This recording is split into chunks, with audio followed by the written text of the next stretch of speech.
Guys, if you're just tuning in now, I would highly recommend skipping forward like 5 minutes. I'm going to give about 5 minutes for folks to kind of file in here. And then we'll get the show started with a It's Complicated channel reaction. It's adult content. It's going to be a little spicy today.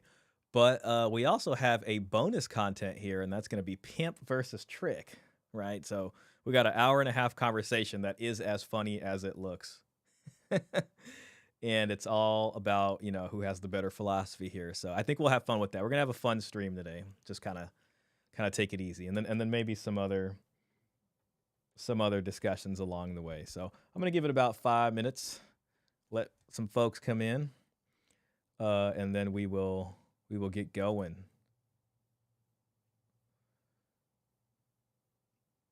Okay.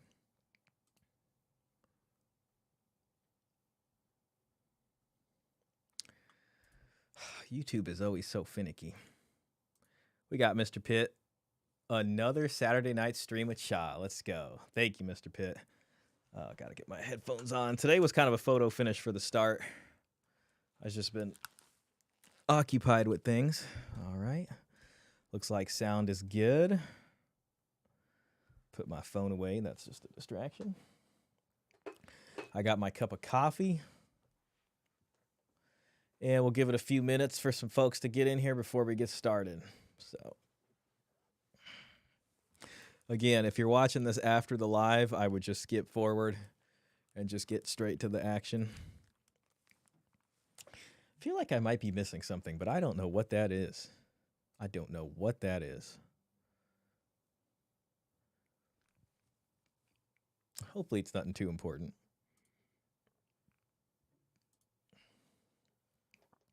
Another few minutes and we'll get the party started.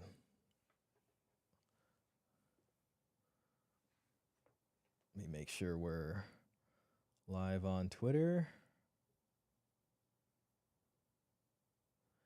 Okay, everything's good to go there.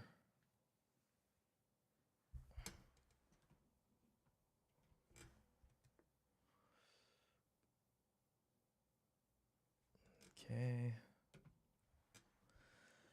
All right, almost there.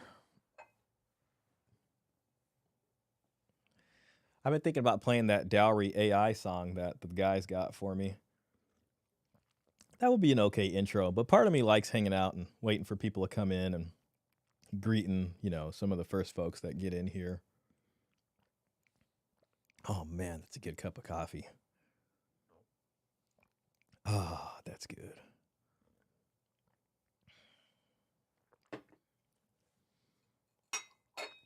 Hopefully we'll see some of the usual suspects.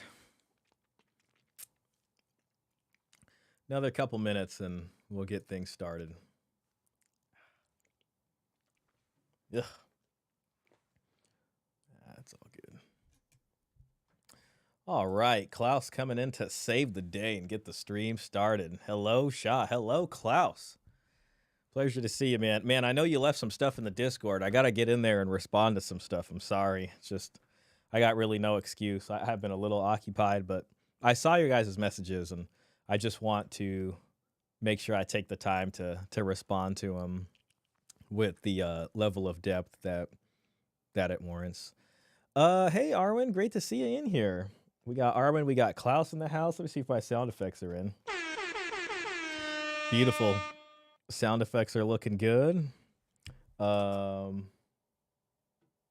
Very, very nice. All right. Give it another minute or so. Hope you guys are doing okay. We got 7 days of rain where I'm at, so I'll be inside. I should probably do some more YouTube, frankly, if I'm going to be inside. But that's what it's looking like, so I went and did all my grocery shopping, so I have not too much reason to go out there.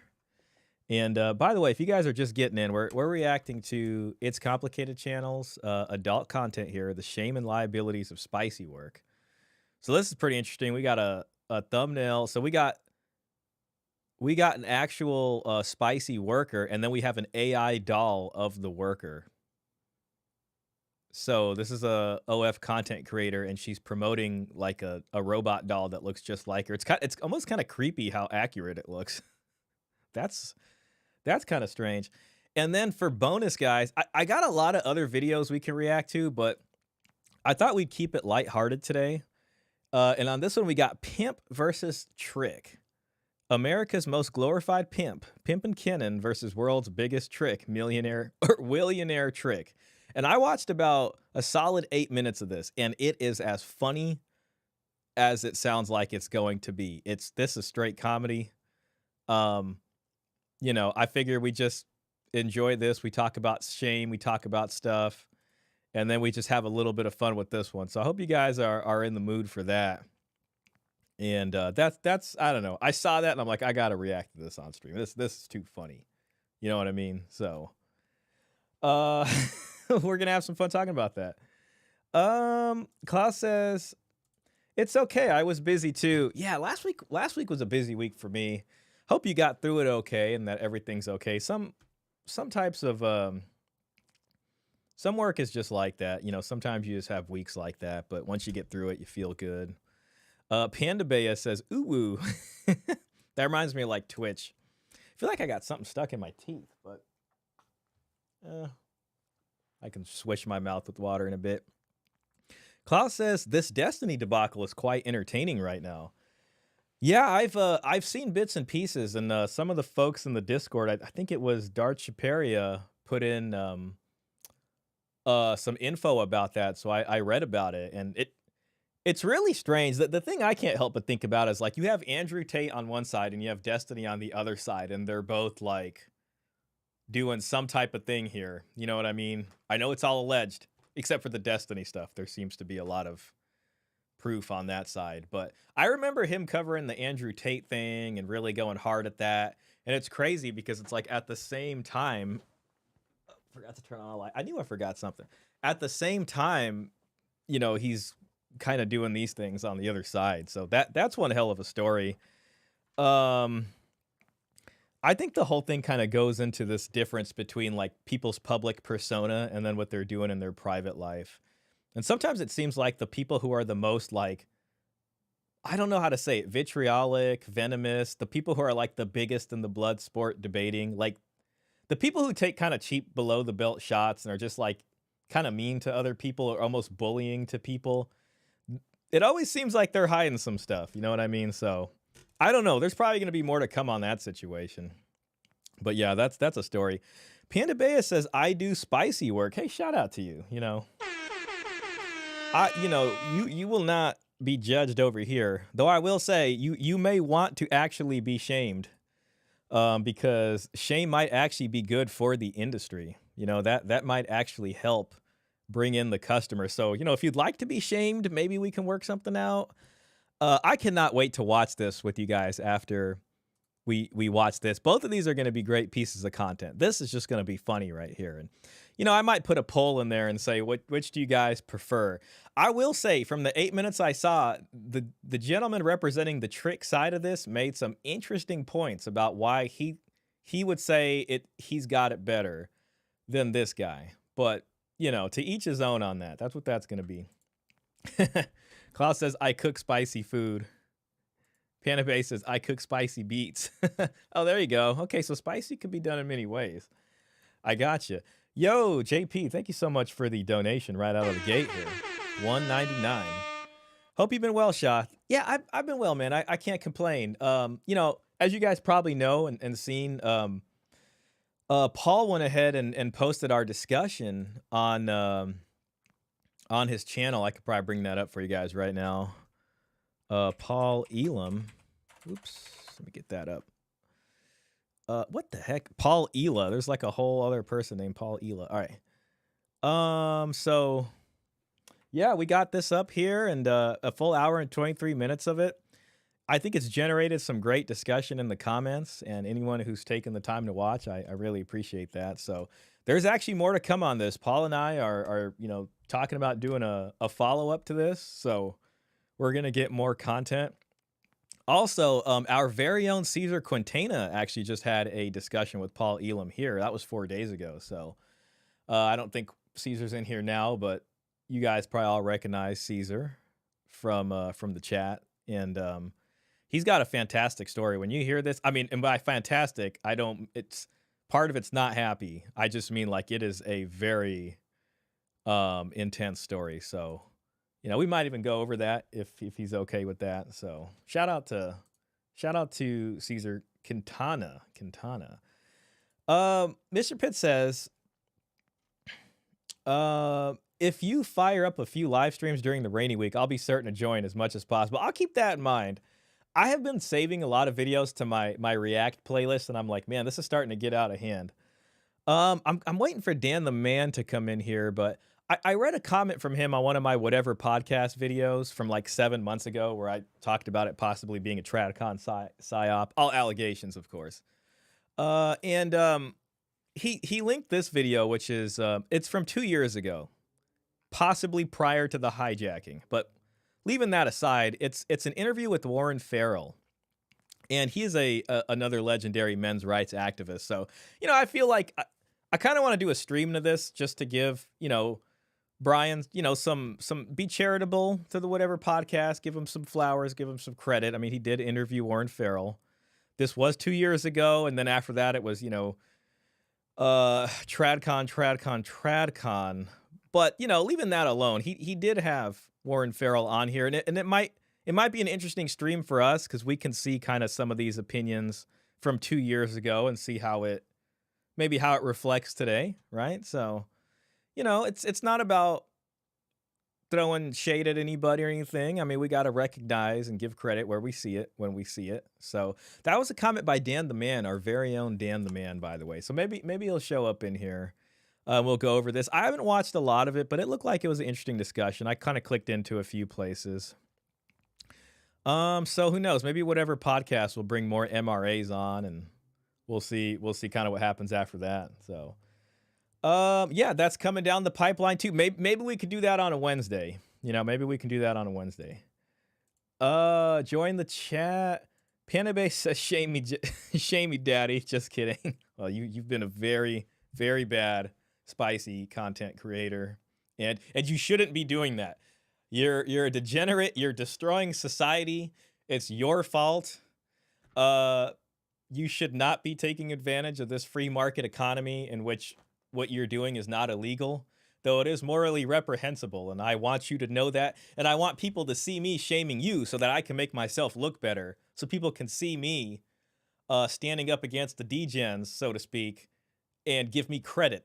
So I'm using you to virtue signal, okay?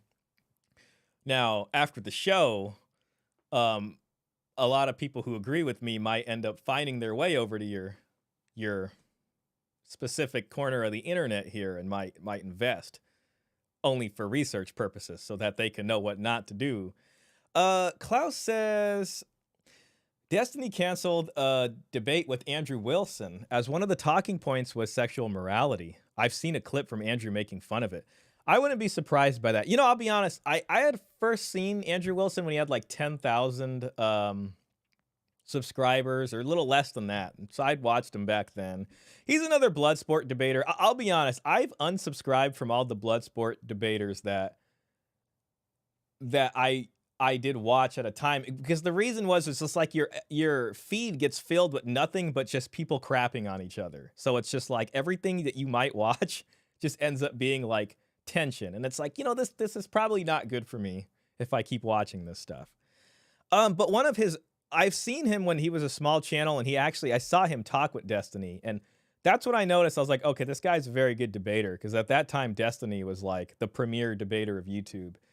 And it was interesting to see someone basically, I would say, best him, or at least match his level of Bloodsport informal debate tactics, below the belt type stuff. And, I had felt that Destiny tends to debate on mainstream. So he always takes the kind of mainstream accepted common view that like, oh, of course you should have this. You know what I mean? Like, of course they're bad. Ha ha, that's what everybody believes, and here's why it's right. Where I felt like Andrew Wilson was he was defending something that was not as popular and doing a good job of it. So, there's no doubt he's a great debater. And when it comes to this, I mean, especially after the allegations, and there are a lot of screenshots And there is also a Reddit post from Destiny admitting to some of this. But after all that stuff came out, then, uh, it's probably something he doesn't want to talk about. So, we'll see what happens with that. Yenu says, watching it as we speak, very solid discussion. Excellent points about bringing dowry back. Women have to invest in men and vice versa. Appreciate that. So we'll be getting to part 2. Man, I've read a lot of works. I even had to buy a hard copy of one.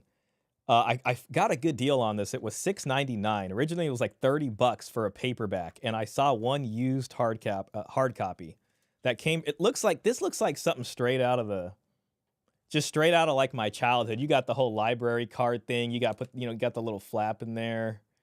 Real beautiful. Riverside City. That's down south of me. But yeah, I had to just have this on my shelf. It's basically 2 academic journals, and a lot of the stuff I discussed in the interview with Paul comes out of that work. So big shout out, Robert Spencer with the $20. Oh, sorry, I kept you waiting there.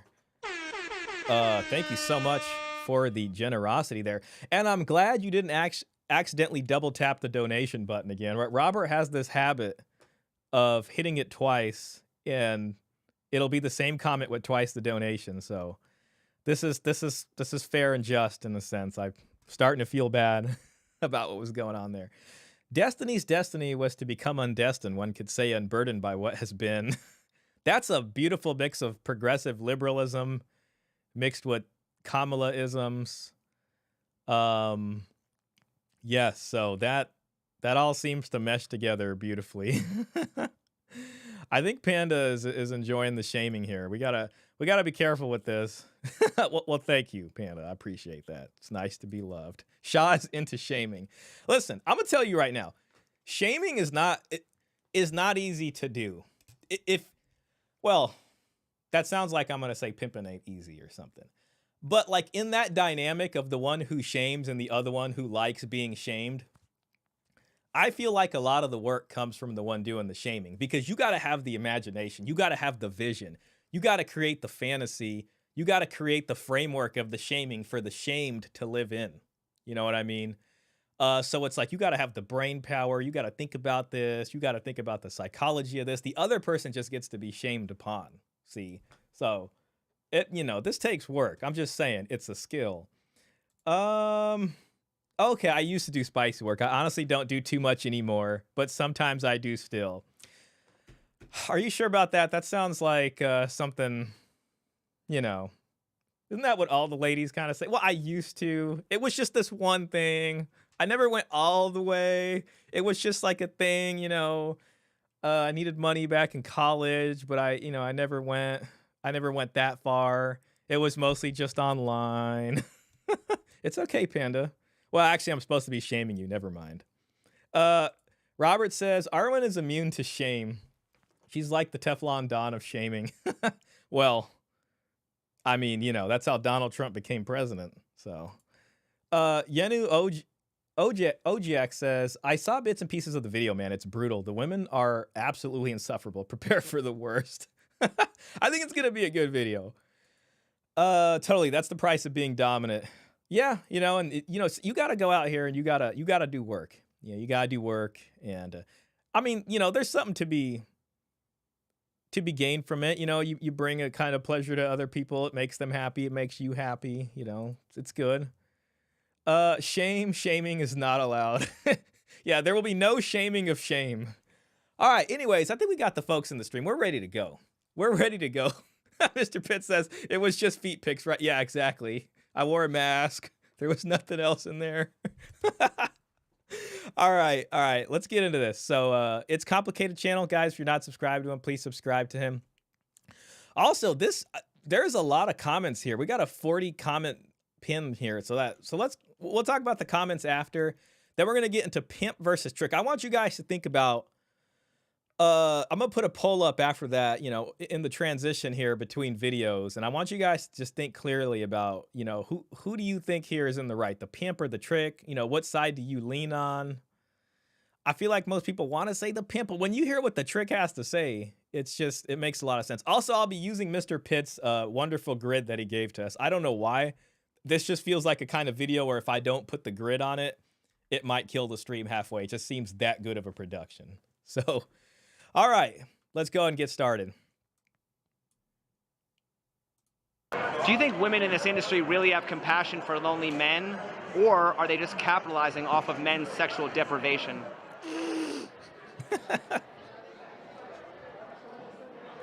I mean, if we're coming at this from a free market, Western liberal democracy sense of the word, then there's an opening in the market, and some folks are taking advantage of that. What kind of show is this?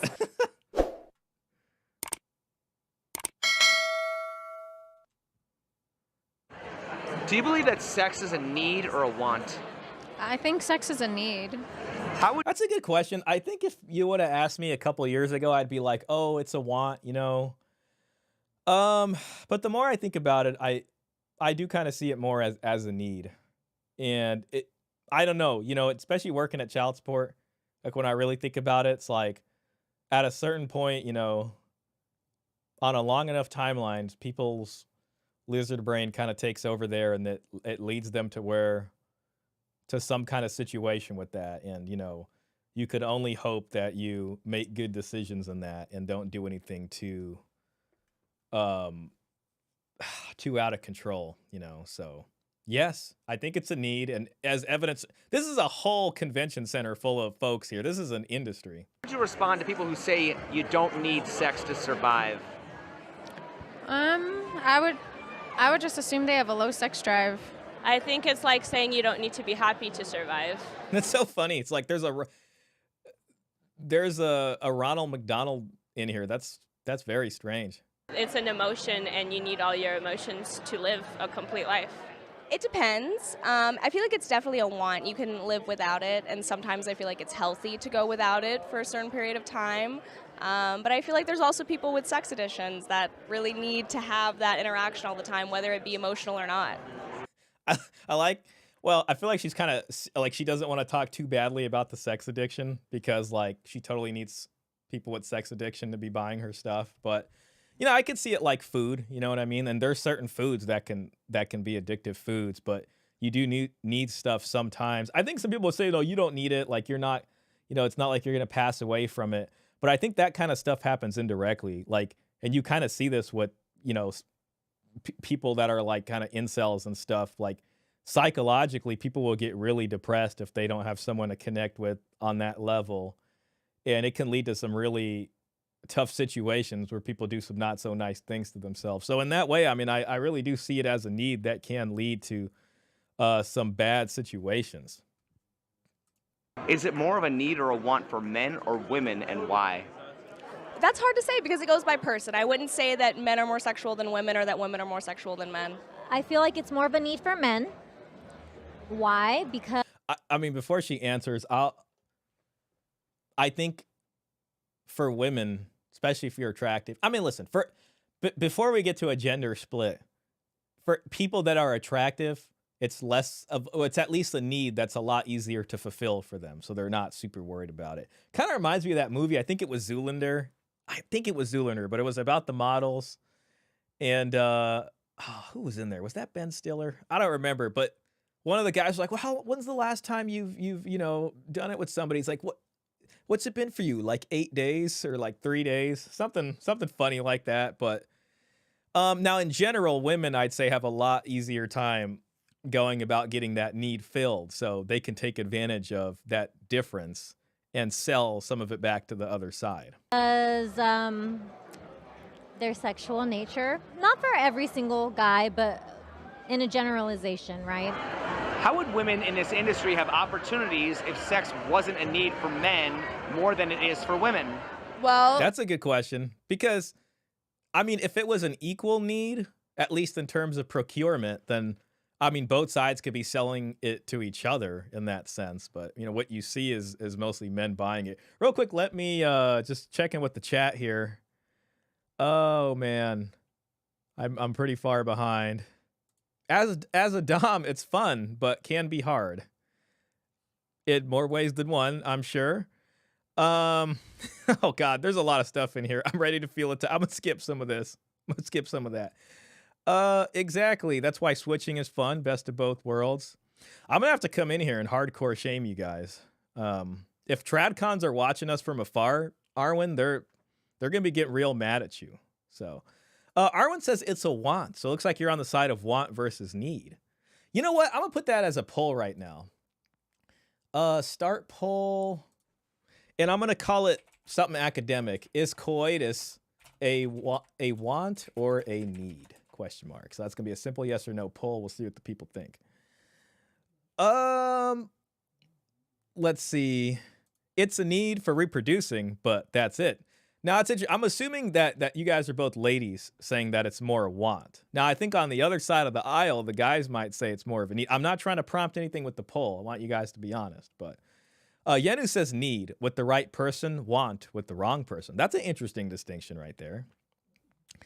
Robert seems to be organizing a kind of mud wrestling video. A sexy McDonald, Ronald's niece or something. Ronald's nice? I don't know. Yo, I wish I could stream me reacting to this video because I would have so much fun. You should definitely try streaming. I think it's totally possible. I don't see why not. Unless it's like an identity thing. You would probably want to do that under a different username now that you have revealed the spicy content. Ladies, calm down. I'm married to my video games. All right. I think I caught up. Okay, so Arwen says that tradcons better bring it. All right, we got an open challenge out here. Well, hey, we might have to team up in that. I won't let you down when it comes to the tradcon. So, anyways, all right, we're at 75% that say it's a need. I'll let that run for a bit. We would probably have a way deeper expanded industry if women wanted sex as much as men did. I think we all crave sex equally. I do agree with her on that. Like, I think there's a parity in how much each person wants it. Now, I think because of how easy it is for one gender to get it over the other, they want different things from it. Like, you'll often hear women say that, I need a connection first. I don't want to be treated like an object. They don't want to feel like you're just using them to kind of pleasure yourself and you don't see them as a human. So they're able to get that a lot easier in general. So what gets them excited is probably something more in terms of like the fantasy, and this is where the seduction comes in. I'm not professing to be an expert in any of that. I'm just saying, like, from my experience, that's what it seems like. That's all I'm saying. Okay. Lust and love play in coitus too. True. Yenu says there was an article about incel women eating their own flesh.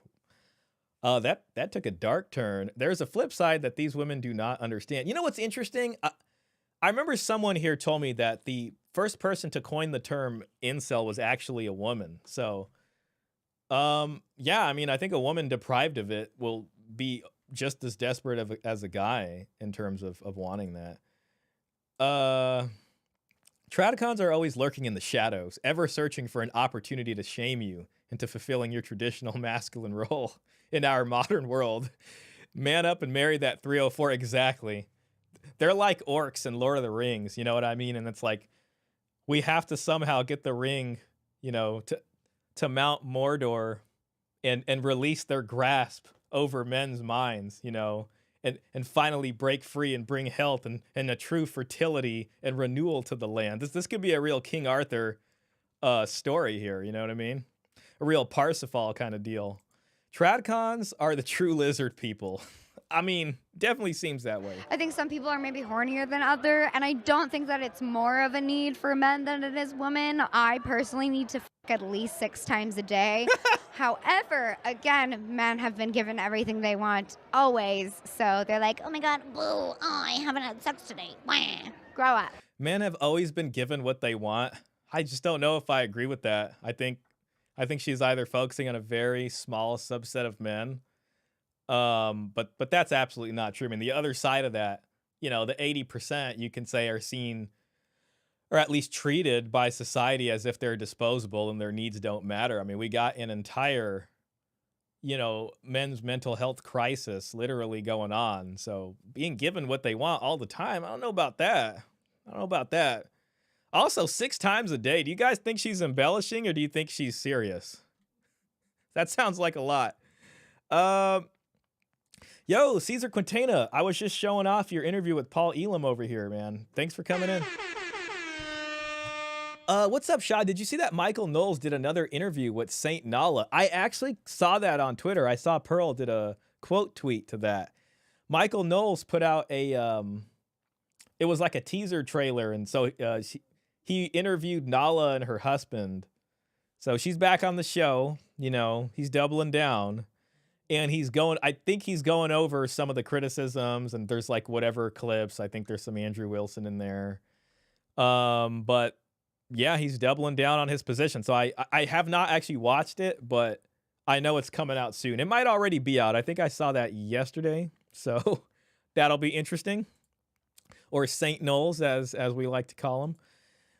Yeah, the first incel group was started by a woman. When dating apps entered the equation, everything changed. It exposed that men have zero standards with who they sleep with, which gave women the power. Yeah, I mean, that makes a lot of sense. I also heard that the name manosphere was coined also from the other side, kind of describing us from the outside, and we just kind of started, I guess, going with that. So it's interesting how this stuff evolves. It's almost like, how much control do we have over it? Maybe not really. It's more of almost an unconscious kind of process, or it's just a little bit more out of our hands than we think. Mr. Pitt says, is this woman aware that 30% of adult men are virgins or sexless? I don't think so. But according to her, men just get what they want and just need to stop complaining. I think she's embellishing for professional cred. Yeah, that's what it seems like. She's definitely playing on that. I think women in this field want to make it seem like they're a nymphomaniac, and what they will do is try to sell you that the normal male fantasy to them is something that they find sexy, but they really don't. You know what I mean? Like, if you probably see who her actual boyfriend is, it's probably way different than who her customers are. We might get into this later when we discuss the pimp versus the trick out here. You know what I'm saying? So we're going to see how that goes. If women didn't know that sex was a need for men, why would so many women choose careers based on male lust? I think they have other reasons other than doing it for the male gaze. Because money, and men will give it to us really. When she said other reasons, I was like, yeah, well, money. But then again, it kind of goes into his first question, like, as a need. I mean, it's a need so they can make money from it. But okay. Easily. The male gaze. Because money, and men will give it to us really easily. It's fast money and it's easy. Now, they could choose to do other things, but the money is the incentive. Why are women more willing to admit that sex is a need for men than men will admit that sex is a need for men? I think they don't want to admit what we already know because they think it might have some negative connotations. That's an interesting question. I guess when I think about it just off rip, it's like, it's almost like as a man, you can't admit that you want it. It's like society will condemn you for that. It's like if a guy is winning, you know what I mean? Especially when it comes to some kind of relationship with the woman, like he's going to get shamed. It's like, oh, here's an older guy dating a younger chick. There must be something predatory or wrong with him. Or it's like, oh, this guy, got lucky with all these women. Like he must be a bad person. But then on another level, just I would say in like our current dating culture, like you can't be upfront with that as a need. You're going to get hit with this accusation. It's like, so is that all you want from me? You know what I mean? They're going to hit you back with that. And, red pillars and folks like that have figured out ways to kind of combat that and deflect those kinds of things. So, you can't be straightforward about it in that sense. But if women are more straightforward in that way, I would like to think, and I could be wrong, but typically they can get away with that a little bit more. So, oh man, I'm kind of behind on the chat here. Yenna says, crazy. Women created those movements and then men co-opted them. Looks like the men were the first hijackers. I think it's closer to 1/5 for men, 1/6 for women. She embellished. Exactly. LOL. Men give it up way too soon. That's the biggest problem. That is true. There are no female incels. Women can struggle to obtain a relationship. Yeah, I think the true female incel is more about relationships than it is about, getting a lover for the evening. So, I think that would be the equivalent there. There are no women can struggle to obtain a relationship from a man they admire and respect, but sex for women is as easy as ordering a pizza. To them, Tinder is basically Uber. As easy as Uber. Do you have a Discord? I do have a Discord. I should really put the invite in the chat. Let me do that for you guys. Oh my God! Installing update 1 through 16. Oh nope, it's done. Okay, it's starting. As soon as it pops up, I can do yield invite, which I forget how to do every time. This is where the boomer comes out. Oh man. Oh, there's a drop down. Invite people. Copy invitation link. All right, beautiful, beautiful. Now let me get back in here. All right, here it comes. Here it comes. Paste. Oh, damn it! It doesn't work. All it does is give me this. Sorry, guys. This is the boomer coming out again. I don't know how that happened. I spent a lot of my 20s reading books. Gosh. Oh, thank you, Mr. Pitt. Thank you. Sorry about that, guys. God, every time. Yeah, hopefully that works for you guys. So, all right. Anyways, back to the show. Pride. What are they prideful about? They're too prideful to understand or to at least accept and especially announce that they're actually craving. I think a lot of it boils down to intimacy as well. I think women receive intimacy from each other very consistently and men do not, and that's why they turn to sex, because they genuinely just want to be held. It's okay to need to be a little spoon of. I think she's right about intimacy too. I mean, men definitely want that. I wish I had it up, but there's a part in I think it's the Malcolm X biography, and I think for a time he lived like in a brothel with some people. I can't remember exactly, but he was like involved in that business somehow. So he knew a lot of the ladies that were working there. And in the passage, I think this is from his biography. It could be from another work. He discusses about how, basically these ladies of the night explain to him that kind of what makes the best sort of person here is one that knows how to, I guess, do this part, cater to the intimacy. And they said that a lot of their customers were actually married men. This is back then with Malcolm X when he was doing his thing. And a lot of their customers are married men who are starved, for intimacy. So it's an interesting conversation. Every once in a while, you can say that. According to a psychologist. Look at this. So you got the lady here, and then they're selling this. I don't know. I don't think this is an AI bot. I mean, I don't think those are made yet, but some silicone version of her. Today's survey, 90% of OnlyFans subscribers are married men. Oh, we were just talking about married men. And not these lonely incels. What is going on here? It's true. Most of my clientele are married and mostly happily married, but a lot of their partners don't want to explore their sexual fantasies with them, or they're just too shy to share that they have these fantasies, so they go to someone on the internet. That's interesting to hear her say that. I mean, because, I've heard that most of the OnlyFans subscribers or people who pay on the site are married men. And it makes sense. But then you think, like, how do they know that? Is that really true? So it's interesting to hear that from someone who works in the industry. I don't know. That's interesting. So, yeah, maybe it really is married men. In real life to explore them. Why do religious conservatives condemn sex work but promote guys like Andrew Tate who got rich off the webcam business? Let's hear that one more time. I'll catch up with the chat in a second. Sorry. Why do religious conservatives condemn sex work but promote guys like Andrew Tate who got rich off the webcam business? Andrew Tate definitely jumped ship to a more religious, side in that sense. He's kind of gone to the whole Save the West thing. He wants to be the hero and all that kind of stuff. But let's see what she says. So, gosh, it's frustrating because what we had worked so hard for was to separate the government from religion, right? We're supposed to separate those two things. So I think because there's so much all right, separation of the church and state. Religious influence is why they keep trying to change the laws. But it's silly because they're doing some, nasty, shady, dirty shit behind closed doors. but they want to find somebody to blame. So, of course, for us who put ourselves out there, we're exposed all over the internet, they're going to blame us. You know, she might even be right, right? Because especially if most of the customers are married men, um, it's like this weird psychological thing. Like in private, you know, they will subscribe on their phones and they love that, you know, but then publicly it's like they have to demonize this person. It's like they can't come to terms with that aspect of themselves, so they have to devalue this person. You know what I mean? And this person's like, whatever, I'll just make the money. Kind of reminds me of like the rage bait sort of podcasts or content, right? It's like, you know, you have the high value man sort of surrogate for the viewer on Fresh and Fit, and he's berating the OnlyFans women.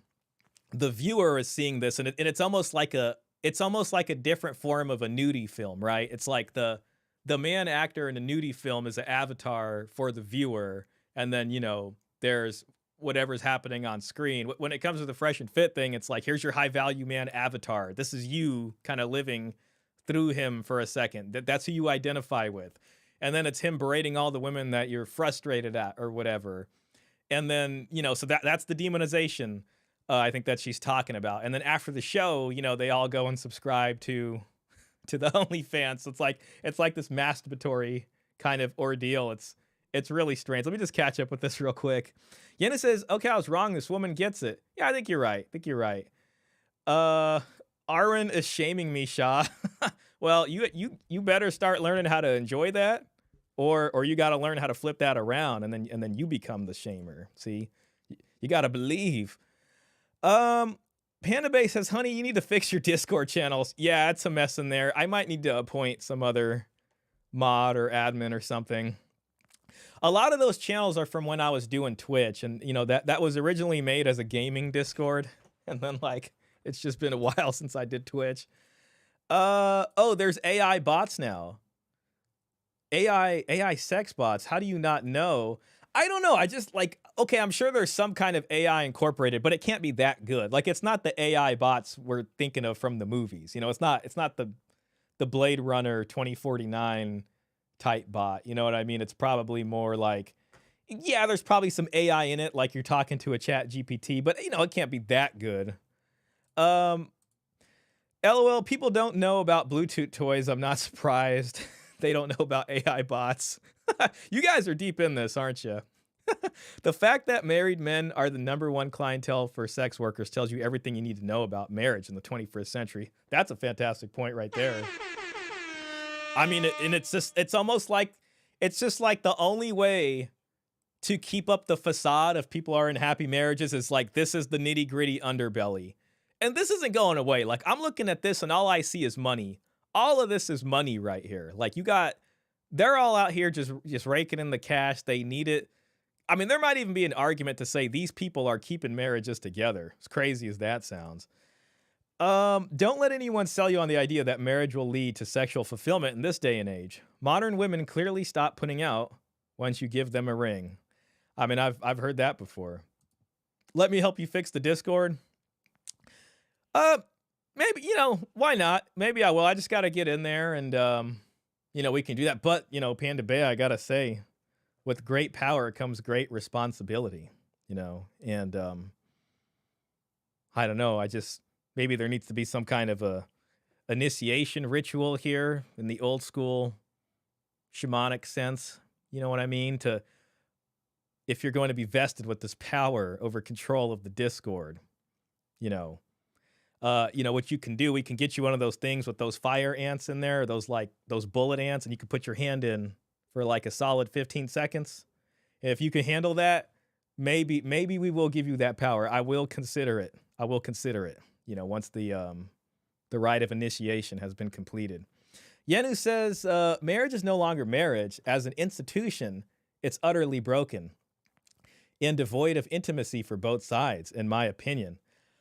I mean, I think you're describing a lot of marriages. Now, tradcons will be like, you know, you ain't doing it right. You got to do better. There's a way.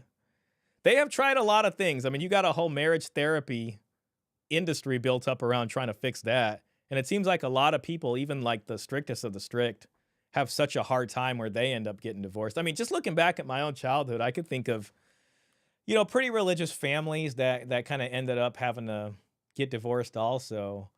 And people that you really wouldn't expect. Oh, real quick, on the poll, we're at 80% say it's a need. Now, that could also just be a reflection of how many men in here and how many women are here. So I think we can safely say we got 20% women in the chat, and we got 80% men. Primarily due to the rise of gynocentrism and putting all the burden on men. Yeah, exactly. I mean, when you make getting into a marriage that easy, especially for one side with less investment, less risk, there's less respect for it. It's like, listen, if I was, well, I don't actually really care for Ferraris. Yeah, they're nice. I get it. But I don't know. Like, let's say I want like a nice sports car. If I pay market rate for it, or maybe I get like 10% off, I'd be like, man, that's a pretty good deal. I would have loved driving that car every day. It'd be the greatest thing ever. If I'm given the car for free, I might not respect that car as much as I otherwise would. I'd be like, well, I mean, it was no loss to me. I didn't pay anything. Now, I could sell it if I want, I guess. I could cash out, just get some money. And if I overpay for the car, truth is, I'll probably never enjoy the car. Every time I sit in that car and drive it, I'm going to think about how I overpaid. You know what I mean? So I think both sides need to pay something or invest somehow into this to respect it. Yeah, that's where dowry comes in. All right, we made it 46 minutes. The dowry has been mentioned. So yeah, I agree with you, Yennet. I'm willing to help fix, restructure the Discord. Okay. Now, yeah, I can appreciate that. Like, I can't remember. I do need another mod in there too, Mr. Pitt. So I ain't gonna lie. I thought about asking you, but since you're already modding in the channel, I don't want to. I don't know. I just feel bad. You know what I mean? So, a mod is a very, sometimes people don't shout out the mod enough and give y'all enough credit. So thank you for being in here with that wrench and handling business. But yeah, I'm open to it. Yeah, I mean, whoever I got to do for whatever to get the Discord doing better, especially if you guys are gonna enjoy it more, then so be it. I mean, I'd love to make that a better place for you guys. So, Robert says I haven't used Discord in a while. I've still got a WoW avatar. I run my own big server, so whatever I got to do, I'll do it. I appreciate that. We'll get you and Mr. Pitt in there together. How about that? Yenu is correct. Man, I don't want to skip some of these, but I do want to get back. My 2 cents. Hey, Raymond, welcome in. Shout out to you. Thanks for being here. Guys, I want to shout out Raymond. He actually found me from the Paul Elam interview, and he actually has a channel. He's got 8,000 subscribers, so he is another creator. And Raymond, I actually found one of your videos before you found me. I actually subscribed to your channel, and I had watched one of your videos like last week. So Raymond's channel is getting pretty big, and yeah, I've watched like a couple of them. Maybe we'll even react to some on here, but I don't know.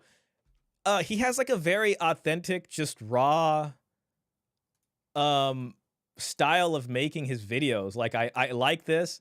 I like the camera angle. There's just something about it that just feels very honest. So if you guys are interested in checking this out, please check out Raymond. Raymond and I might even have a discussion here soon. So shout out to you, Raymond, man. Thanks for being in here. We got a lot of chats coming in. I will come back to that for the sake of moving on with this. Even though, how did you find us? You went and saw it on the internet, So I'm a big believer, if you don't like it, then just leave it alone. Like, it's none of your business, and just let people live their lives the way they want to live their lives.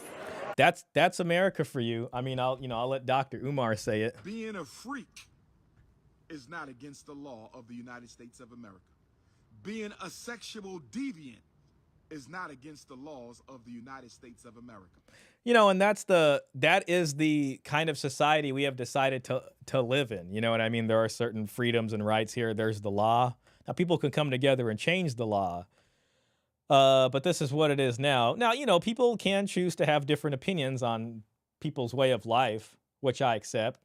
You know what I mean? But I kind of look at this as in like this circumstance, this industry, this isn't going away anytime soon. Do you guys remember that episode of, I don't know if you guys remember The Simpsons back from the golden age of The Simpsons, and it was a Halloween special. And it was where all the ads, so all the billboards came to life, and they were just attacking the citizens of Springfield. You know, you had like the Marlboro guy, you had like the alcohol guy, and just the tire guy. Everybody was there just attacking.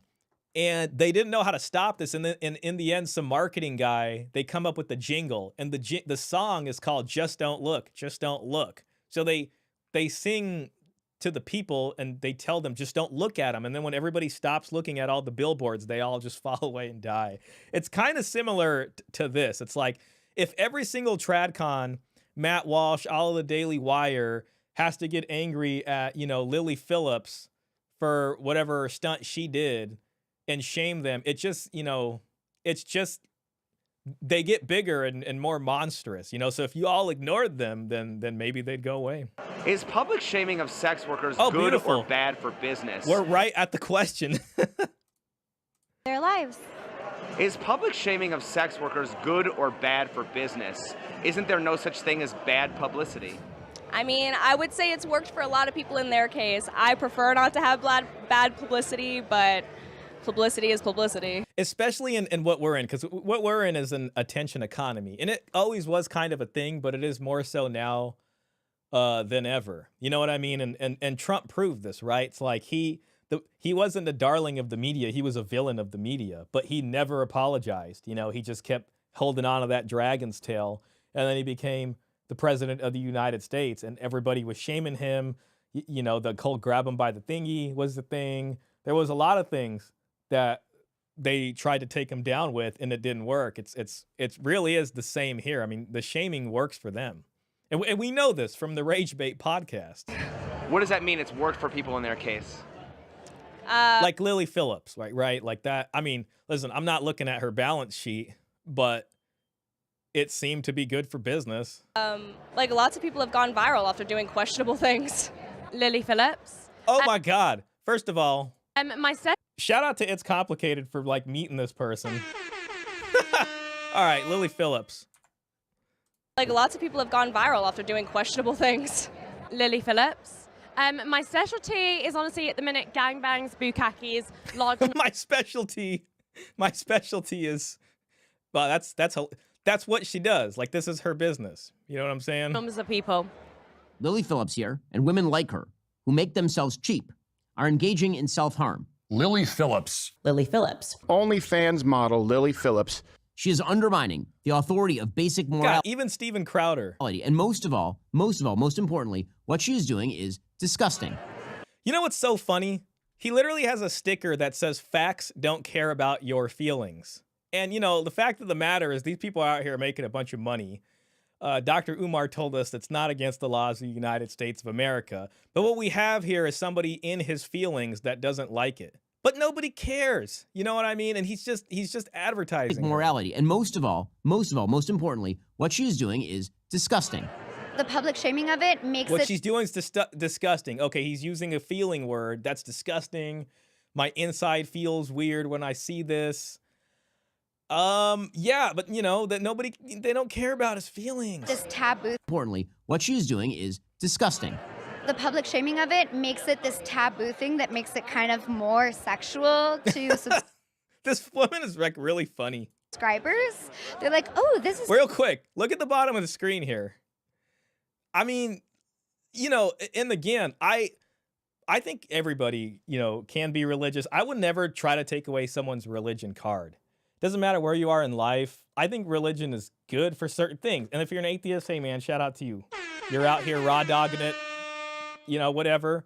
But there are just certain parts in a person's life that can be really tough, dealing with the deaths of somebody, misfortune happening, something good happening, like a marriage in the family and one of your family members is moving away. You know what I mean? Things happen, and religion is nice to have around those really times of change and things like that. And there's these big questions. So people use religion in their lives to varying degrees. So even someone like this, it's not a big deal, but it's just like, it's just, I don't know.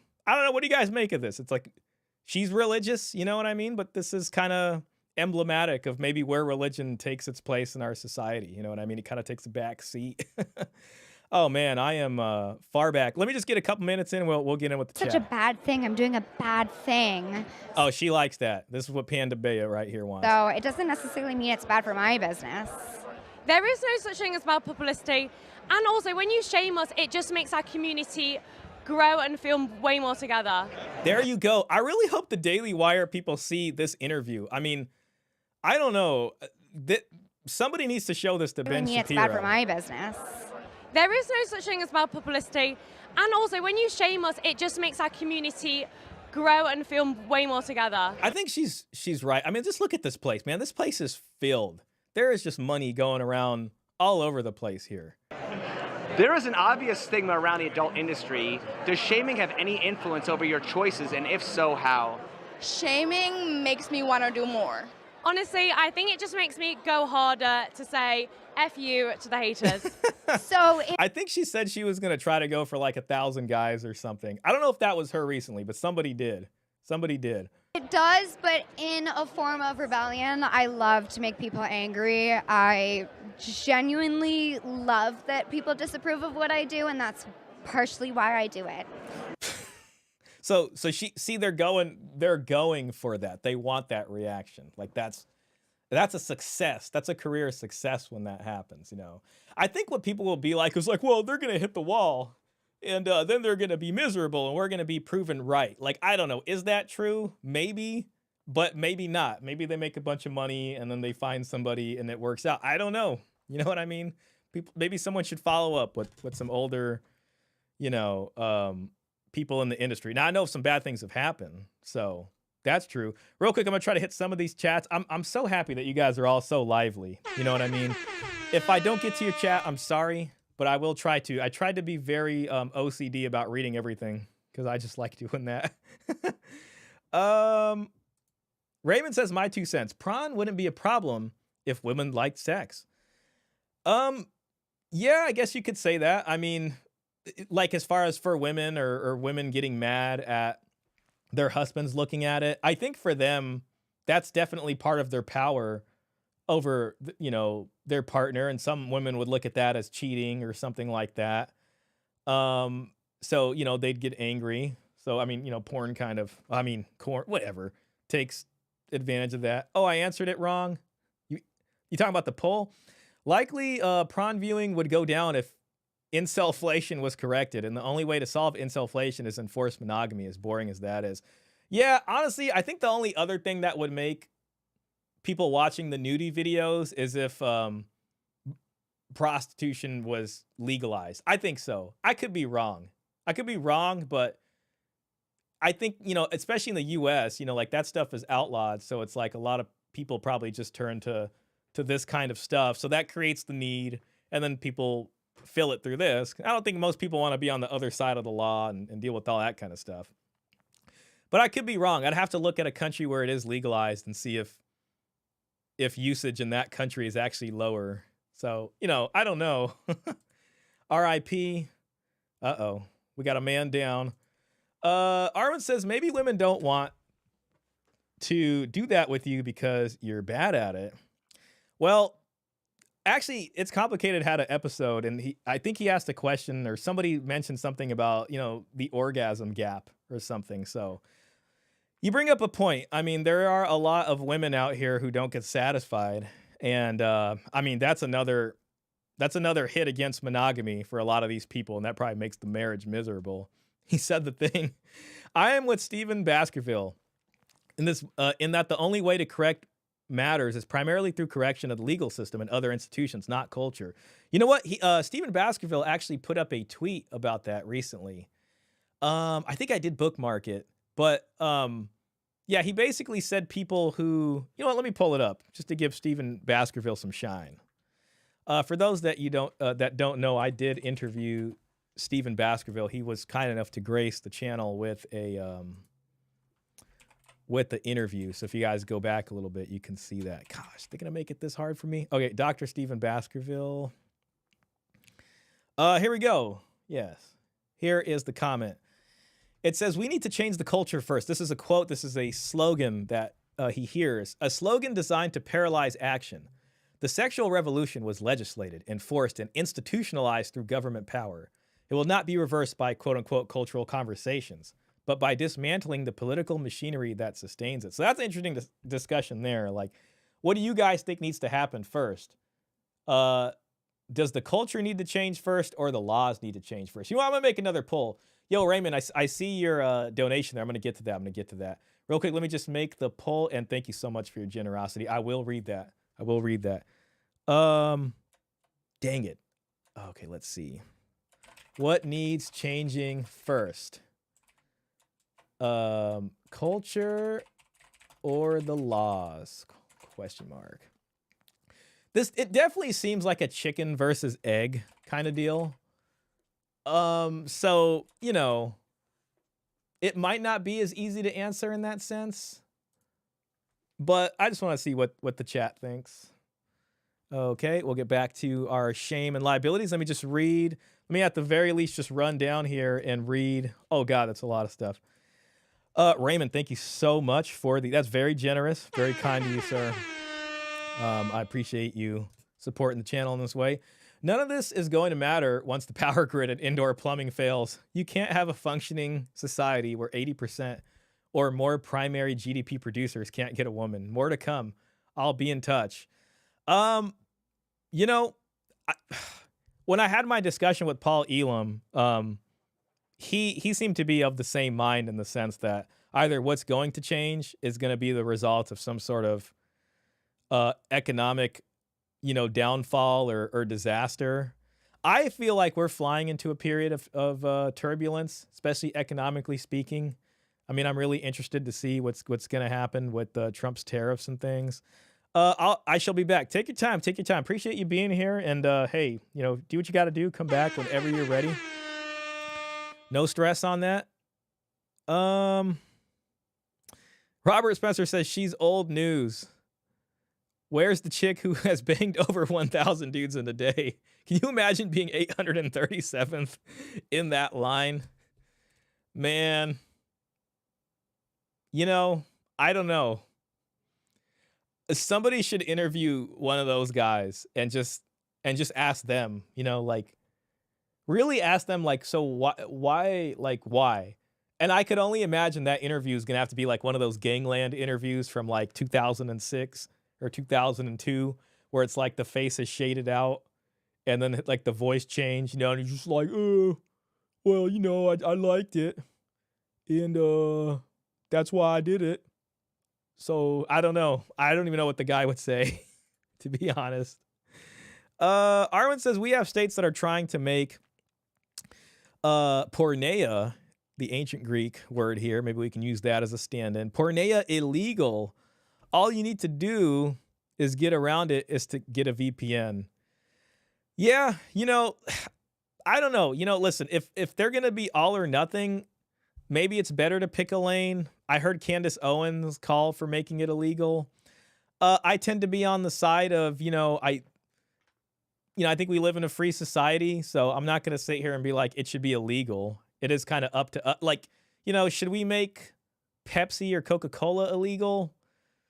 I'd like to live in a society where people have the choice, but I do think there should be regulation. When I was in high school, my high school instituted this thing where they put the vending machines inside this remote controlled sort of storage locker container. So at a certain hour, they would open it up basically for the lunch hour, and the sliding gate would come up, and then you can buy soda. And then after a certain hour, it would close and you couldn't buy any more soda. And this was some measure they were taking to fight obesity, especially for kids. And they were trying in that sense. I would even go as far as say, just take soda out of the schools. These kids don't need that. That might be considered extreme. So I am for regulation in the sense of keeping young children, who aren't adults and stuff, from seeing this stuff. I would be okay with some type of regulation like that. The enforcement and the policing is the tough thing. Robert Spencer says politics is downstream from culture. Andrew Breitbart, okay. Yenna says, in theory, legalized prostitution sounds good. In practice, STD incidence tends to rise in societies with legalized quote unquote prostitution. I wonder what you mean by quote unquote, like it's actually legalized or just sort of decriminalized. It just seems like nature has a defense mechanism for it. That's an interesting thing. I do kind of wonder because it's like, there's that. You can say maybe it's regulated. Okay, everybody has got to use protection. I don't know. And then you have hookup culture over here.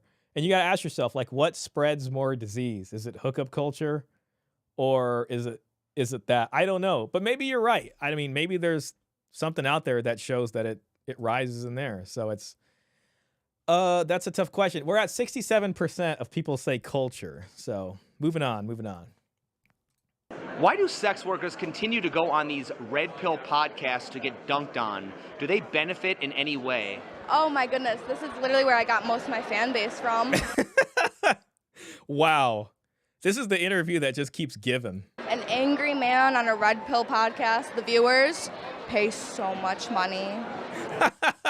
I wonder if she's actually been on any of the shows. I don't know if any of you guys recognize her. Maybe she has actually gone on a few of them. I don't know who she is, though. I've been out of the industry for too long to know the names, you know what I'm saying? What do you think of guys who try to, quote, save you? And would you be willing to quit your job for the right man? Hey, isn't that an interesting question? Like, it's almost a play on word. Like, what do you think? You know, like, in common parlance, it's like, Captain Save-A-Ho, right? Like, this person's trying to save her. But then there's also the tradcon understanding of, like, the Christian religious understanding of somebody being saved. It's interesting. It almost is like a double question. No, they can grow the fuck up. That is the most loser mentality ever. I'm making more money than all of them, and they're still like, hey, all I heard from that was dowry. You're making more money than everybody?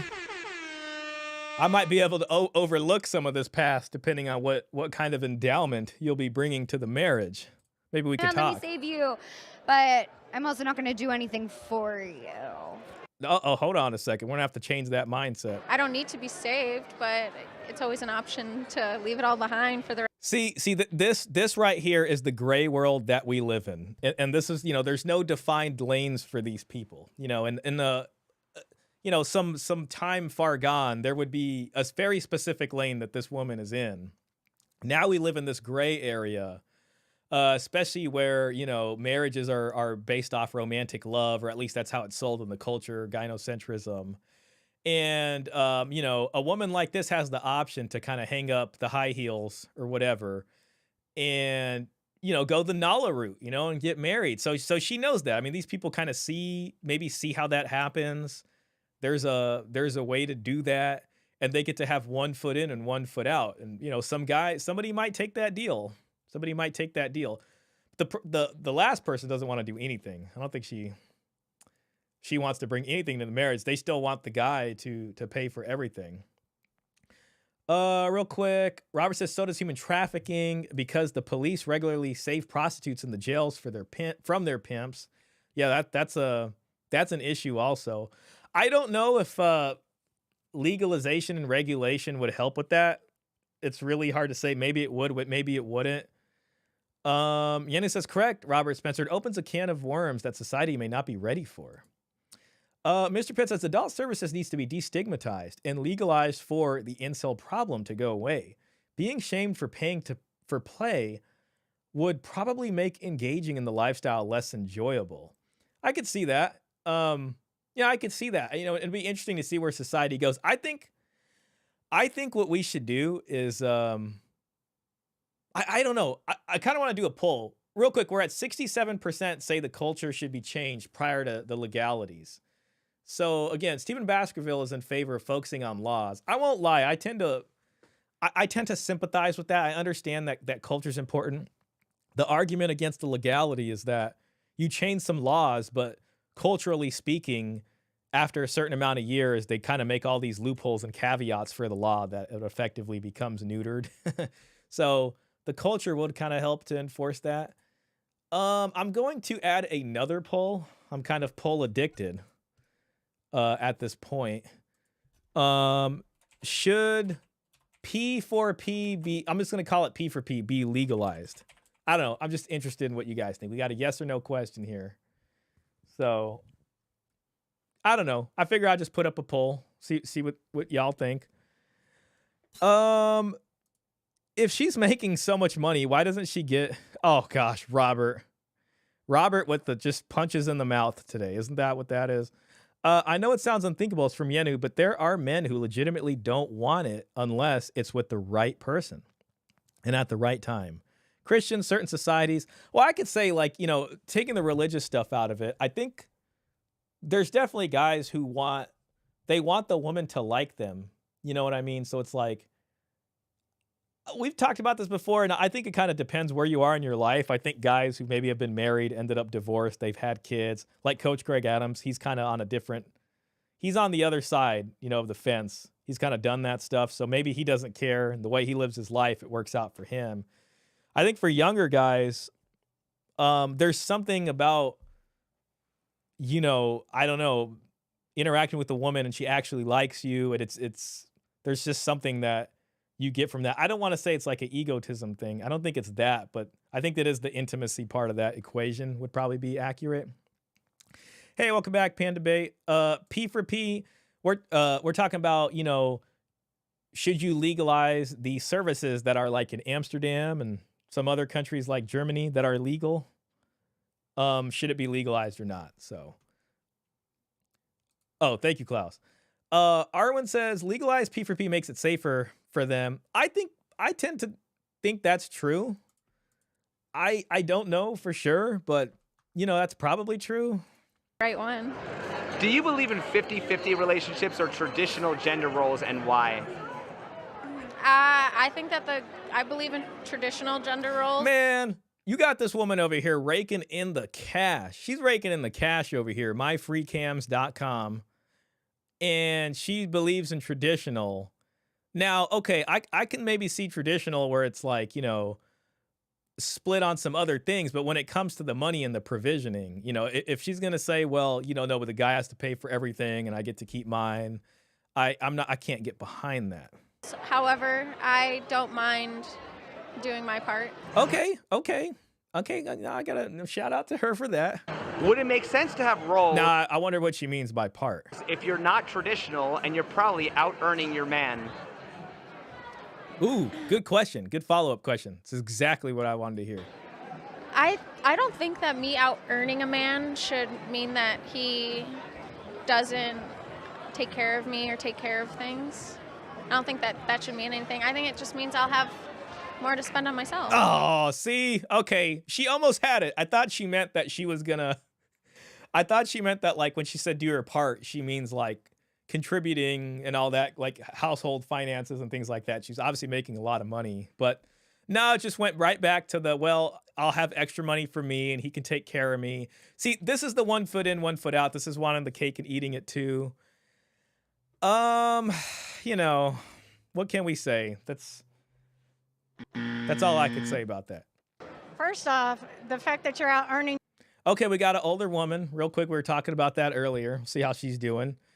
Yenu says, the sex is much, much better when both sides invest in each other. Prostitution is cheap sex where you feel empty and soulless afterwards. Just my 2 cents. It only solves the problem on a surface level.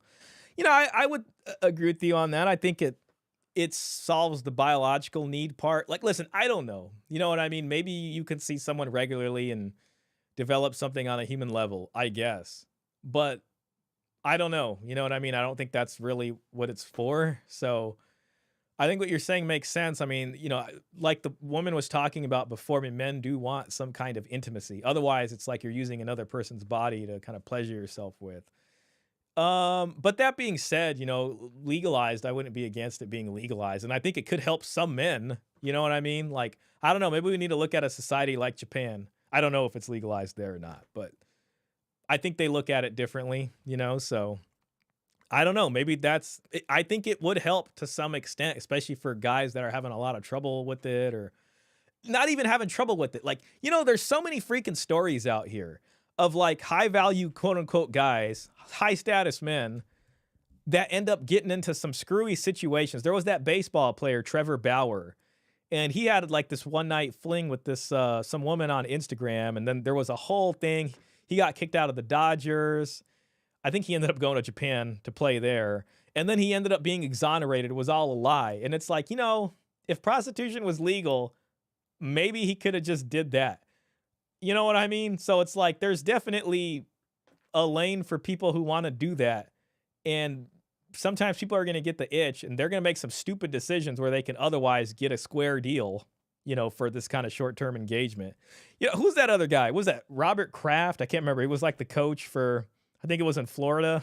I can't remember if it was a football team. And that guy was caught going to one of those, shall we say, massage parlors is what it was. That one was, I mean, I don't want to laugh about it, but it was kind of funny. Yo, I'm in Motaseb. Hey, welcome in, bro. Shout out to you, man. What's up, Shah?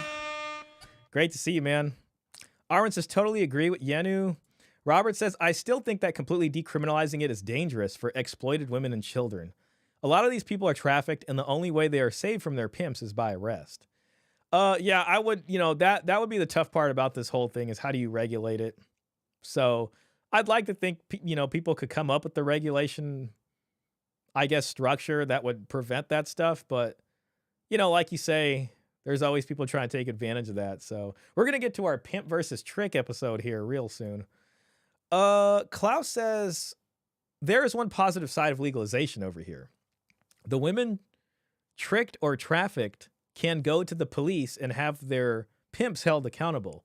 No blackmailing, and it kind of works. So that's interesting. So yeah, so that's in Germany. So that's from where it is actually legalized.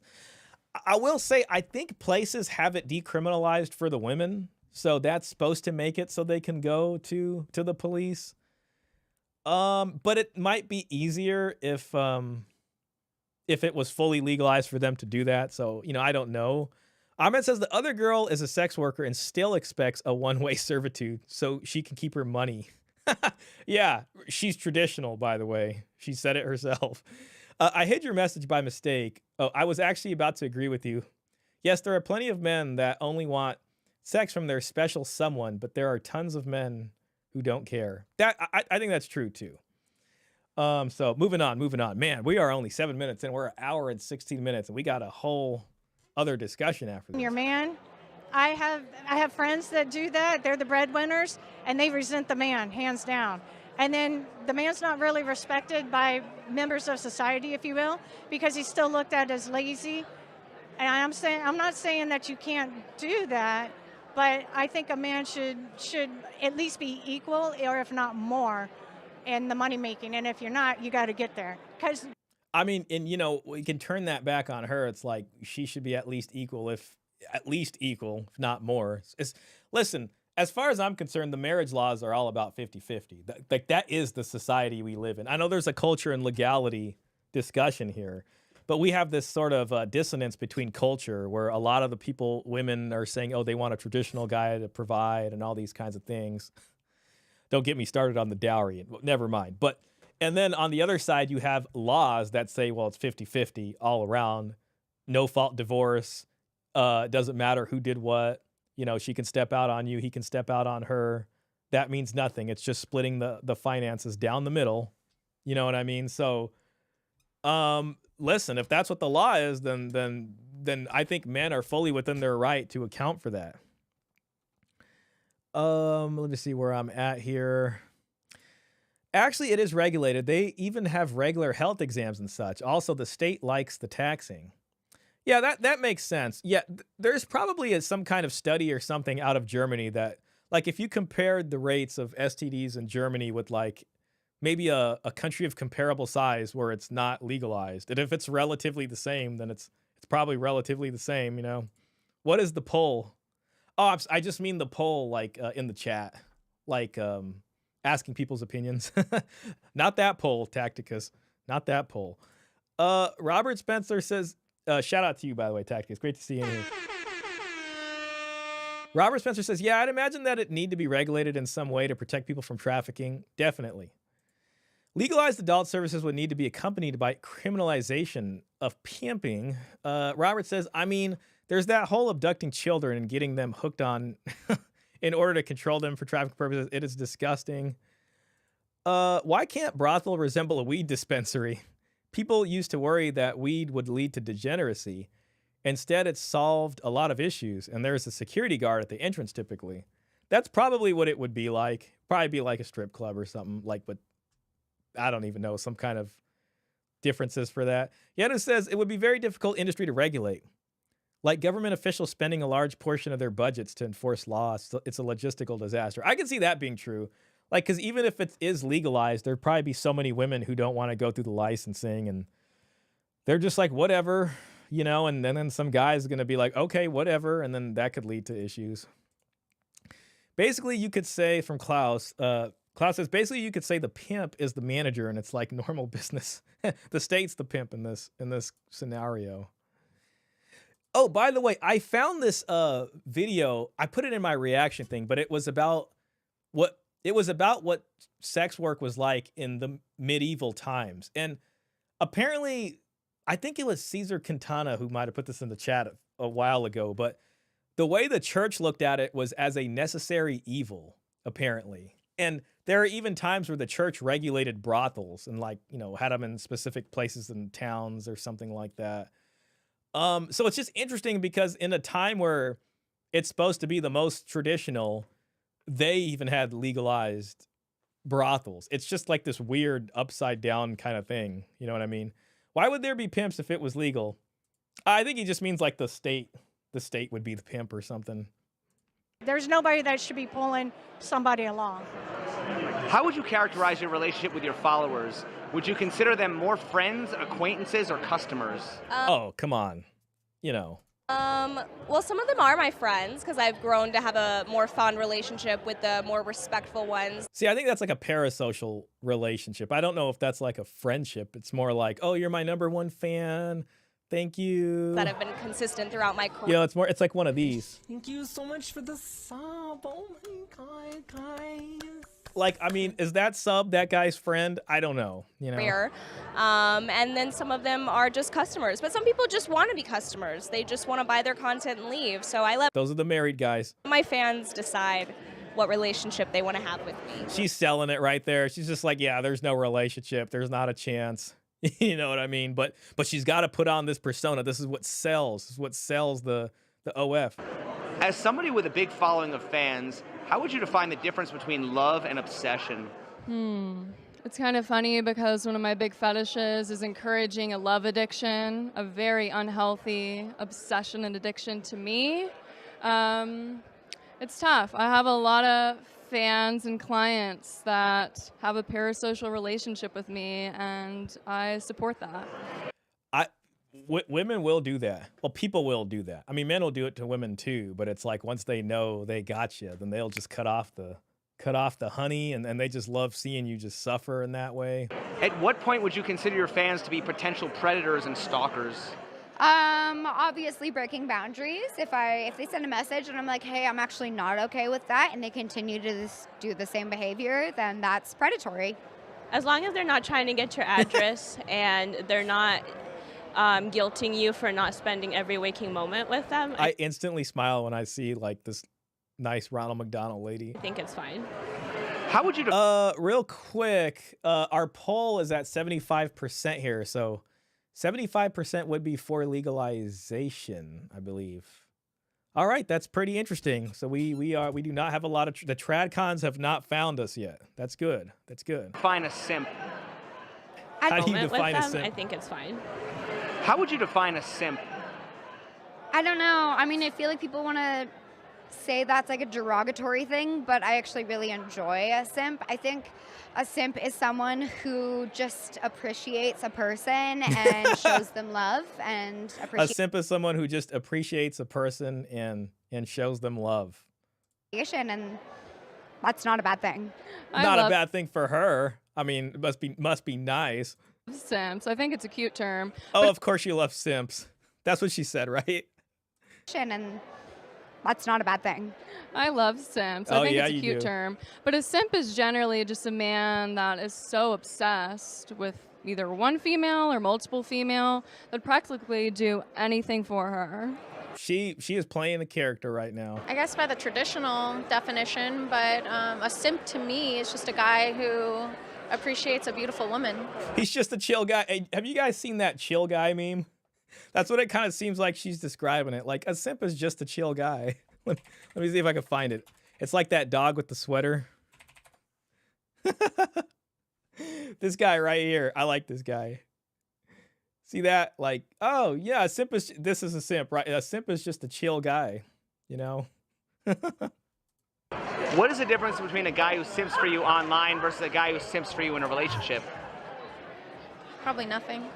I would hope spoiling me as well. I hope Well, I guess at least the person that's simping for her in a relationship at least has a real relationship with her, though they're still in a position they probably don't want to be in. Not a broke Maybe they do. simp. Probably nothing. I would hope spoiling me as well. I hope they're not a broke simp. I Yep. You know, again, they're selling it, you know. love simps. I wouldn't use the word simp in a relationship unless he was into it, but See, it's just like I don't think she sees, maybe it's most women, they don't see themselves in a relationship with someone that they would classify as a simp. But when it comes to the OF stuff, then it's like, yeah, simps are so cool.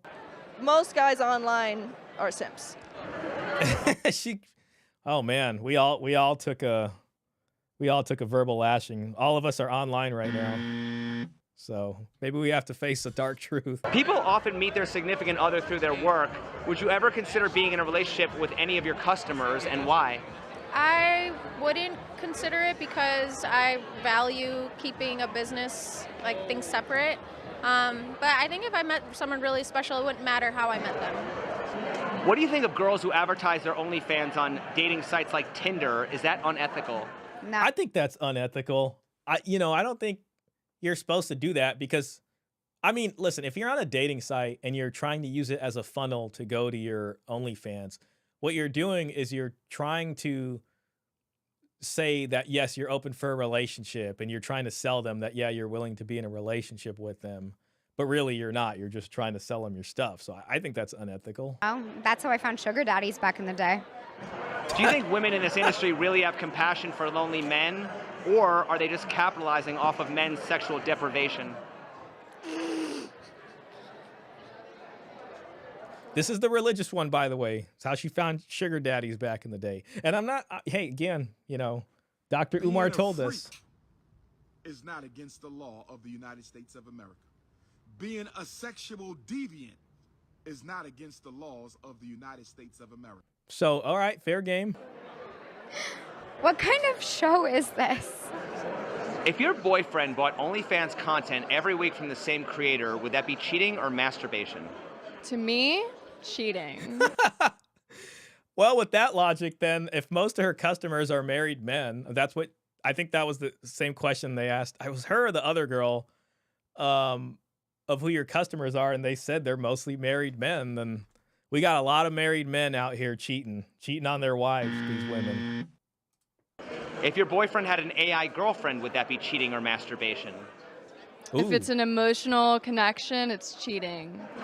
Is it cheating with a not human AI girlfriend? That's an interesting question. That gives me a poll idea. I feel like it's similar to the question of like, is it okay to play video games like as a husband in a marriage? Like, how like wives get mad at their husbands for playing video games too much? Like, would an AI girlfriend be like, it's like an AI girlfriend is almost like a video game, right? It's like a video game person and you get these dopamine feedbacks. Maybe it's the same thing. Is it cheating if you have an AI girl GF on the side? I'll just do it like that because I'm assuming you're in a regular relationship as well. All right, here we go. Man, I'm so behind on the chat. I'm really sorry, everybody. Ahmed says, oh, okay, I read that one. Okay, that's good. Yo, Marcus Gray, just saw your name, man. Big shout out to you. Thanks for being here. If they legalize pay for play, there would be more men paying for women to be their girlfriend instead of having blank with them. That's an interesting perspective on that. Because most women in the business either like to work in some sort of brothel or have protection on the street. Most pimps are caught through arrests of the prostitutes they are abusing. Thank you for the sound effects. I'm going to scroll down real quick. Arwen says, Mr. Pitt, there's always a desire for cheap labor that won't leave. Trafficking would provide that, unfortunately. Ahmed says, LOL, the girls who love simps sound like the traditional cowgirl from his other video. Oh, yeah, that's right. That's right. That is actually a good point right there. We reacted to that video, too, on the stream where It's Complicated talks to a bunch of essentially tradcon women.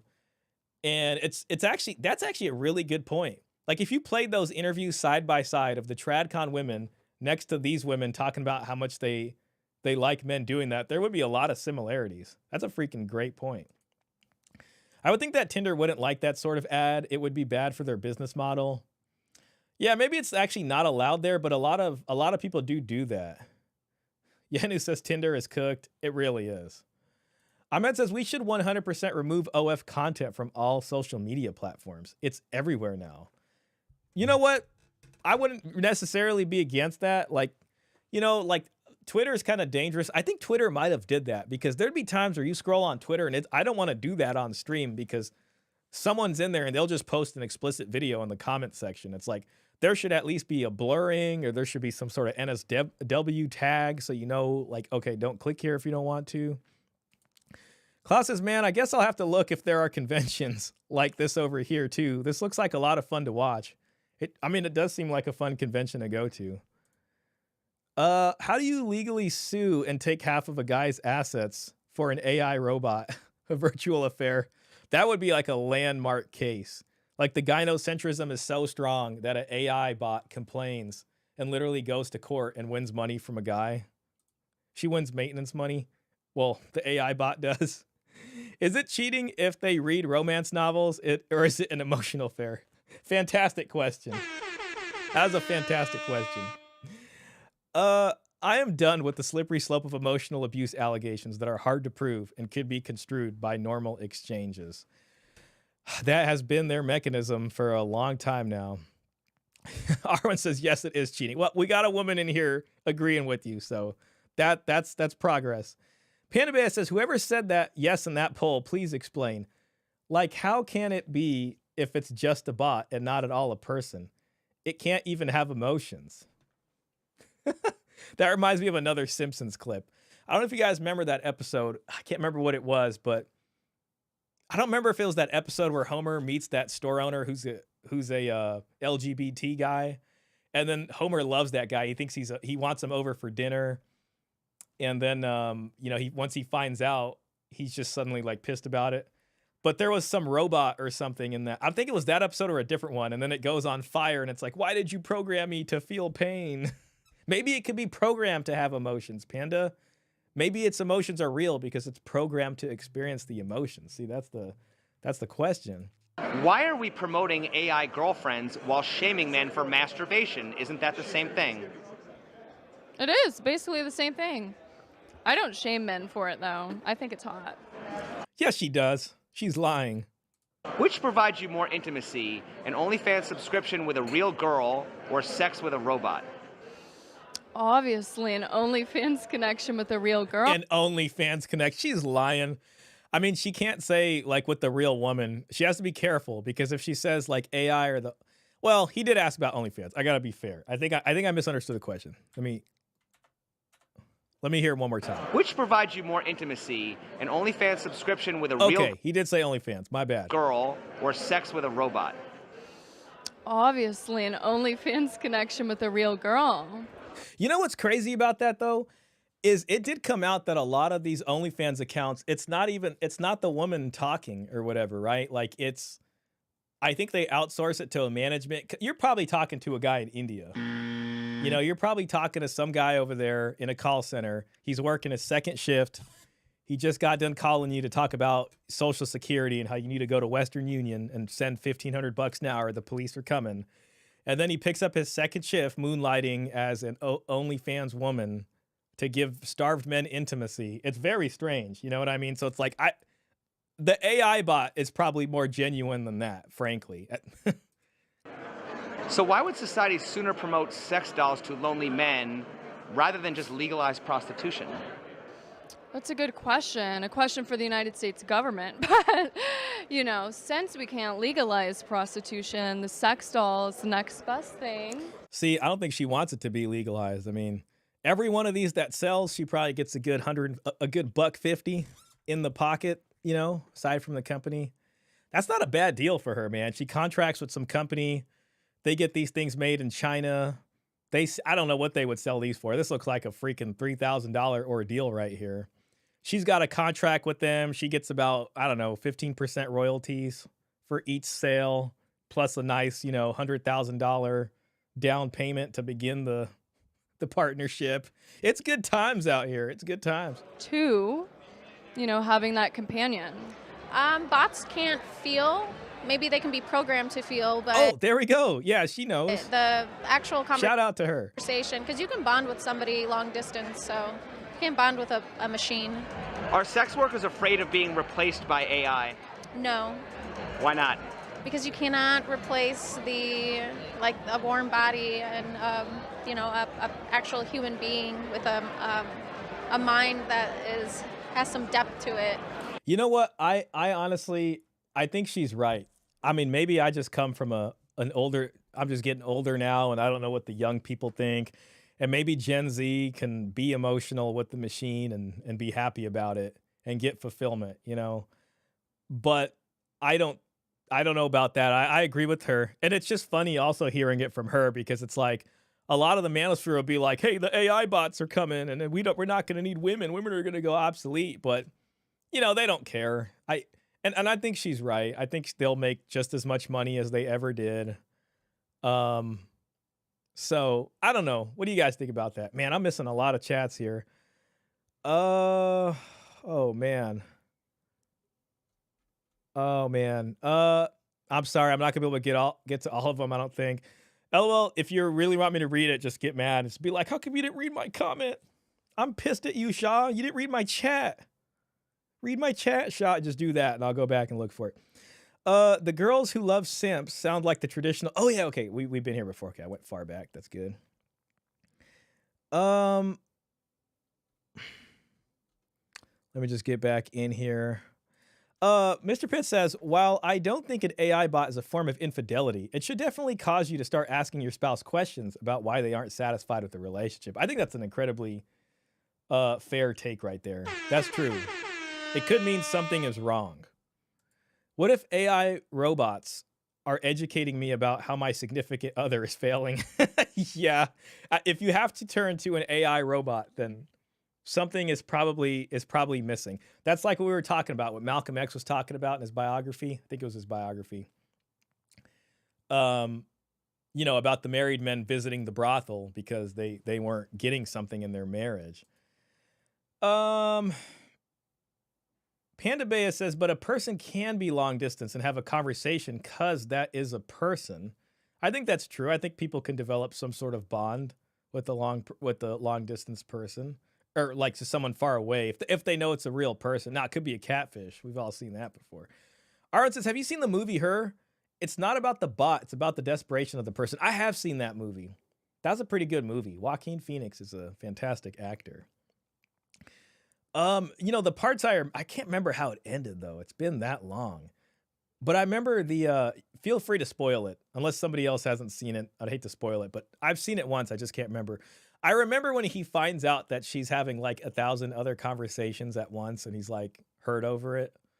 And then I remember when she has like an actual surrogate woman come in, a lady of the night, and to kind of like program with her consciousness so they can kind of make love or something.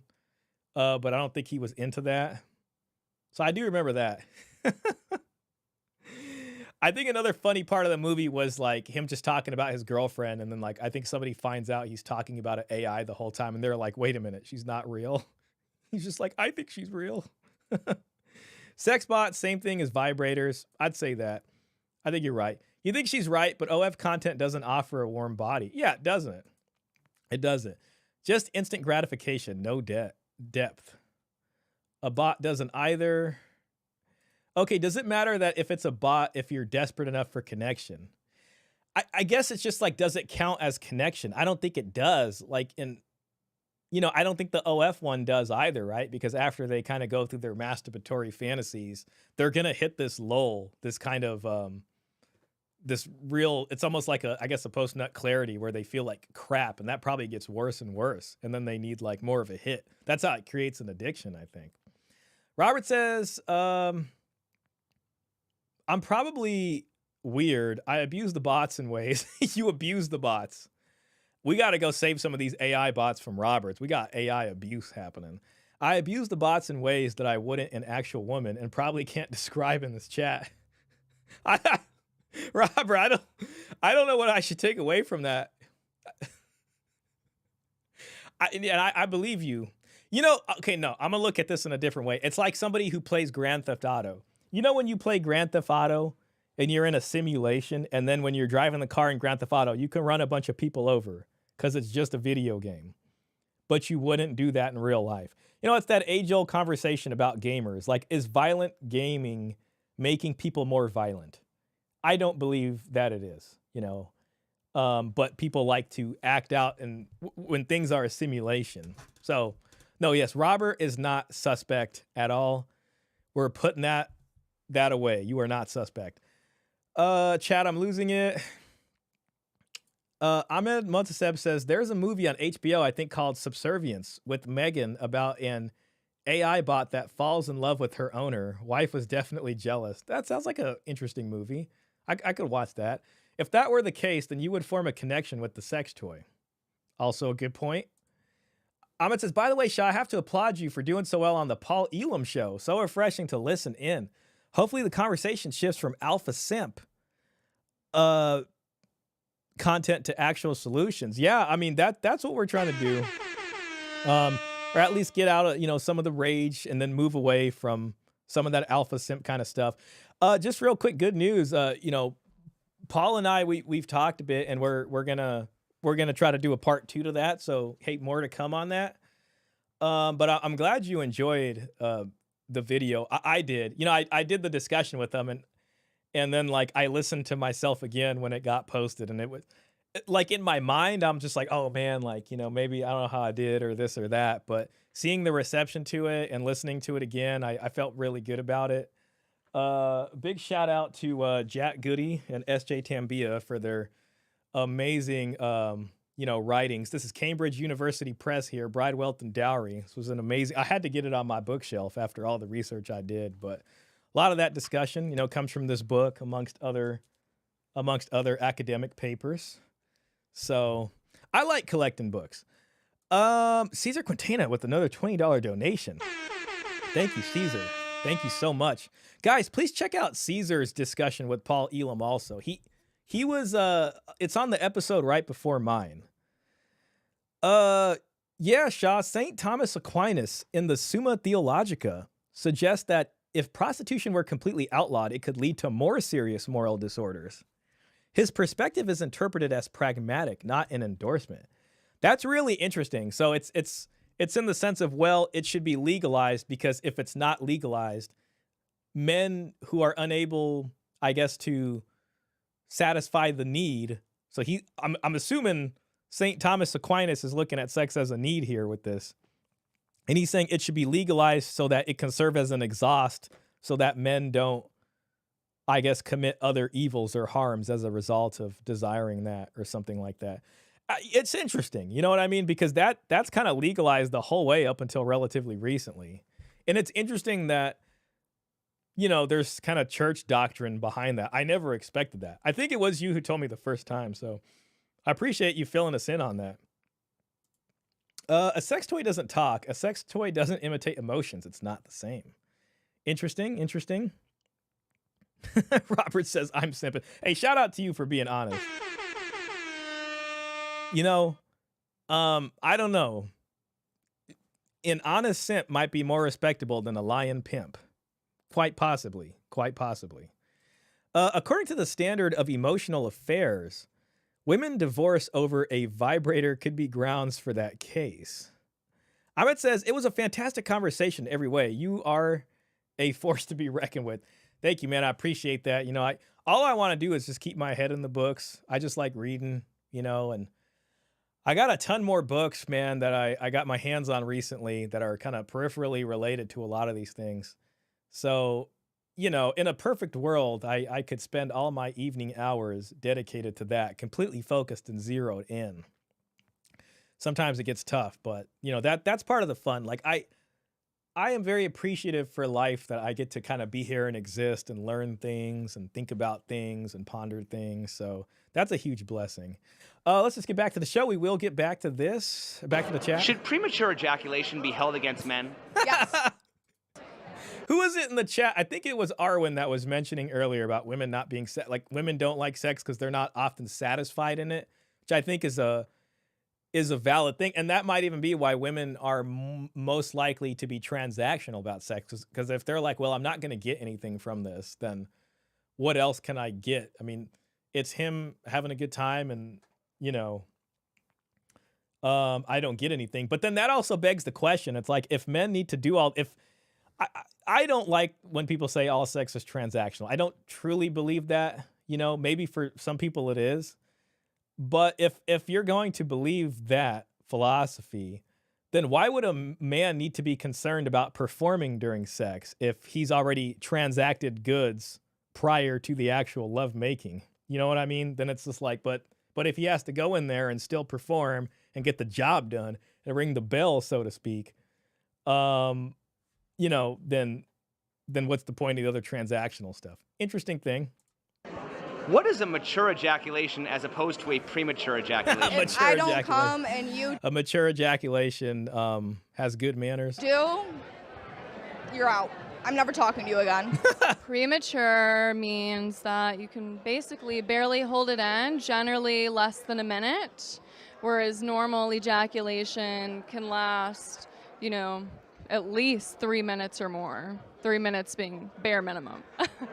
Why is it a woman who solely places this determination on the man? Would a lesbian ever determine another lesbian a premature ejaculator?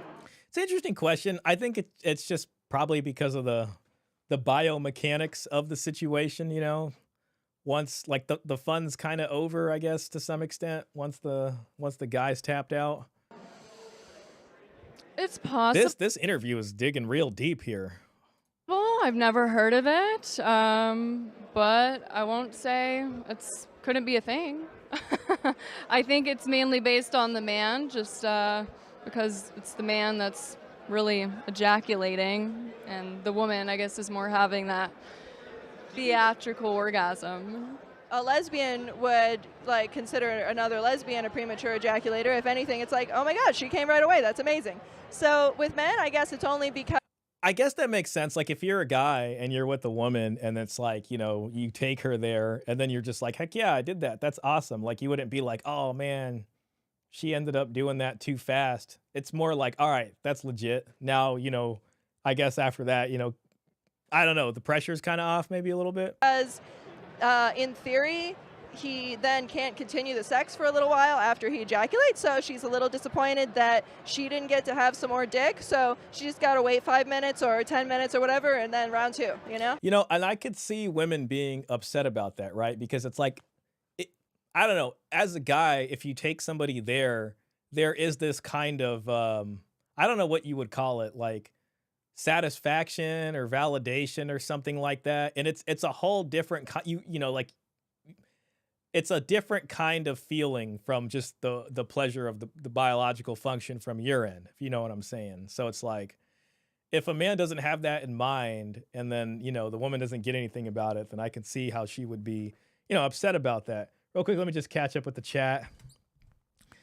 Yenu says, I wonder how Apostle Paul would respond to Thomas Aquinas, 1 Corinthians 6:19. Body is a temple, not to be defiled, perhaps. I can see both sides, but I tend to agree with Paul more. That would be interesting. It seems like the church kind of went with Thomas Aquinas for a long time, you know, so maybe they really weren't that different in opinion about that, but I mean, I think with Apostle Paul, it's just what's in scripture. There's probably not any surrounding text about that or interpretations of that, but what St. Thomas Aquinas, you have, you know, an entire treatise that probably mentions some parts of that. Robert Spencer says, I don't know. My Scarlet G.I. Joe brings me great joy, but she doesn't talk to me. Caesar Quintana says, one of the main reasons was that people who would do that kind of stuff would be relegated to a certain part of town, cities, and kept away from civilized society. I could see that. Ahmed Mutaseb says, we don't want it to be transactional. They do. That's kind of like Coach, where he says, men are in love, women are in business. Shout out to Coach Greg Adams. Robert says, oof, when you're trying to get pregnant, it is definitely transactional. Arwen says, it was me. And honestly, premature doesn't mean the sex is necessarily bad. Good sex is give and take. If the guy just takes, he's bad. I think that's true. That makes sense. Good night. Have a great night for taking off. Thanks for being here. We appreciate you, Panda Bear. We'll follow up with you in the Discord about, cleaning house in there. You and Mr. Pitt, maybe I can adjust your guys' profiles to change things. Arwen says, dude, you have a mouth for a reason. Why can't we celebrate male orgasms in the same way women celebrate theirs? Why can't male orgasms be theatrical? We're just as divine. That's an interesting question right there.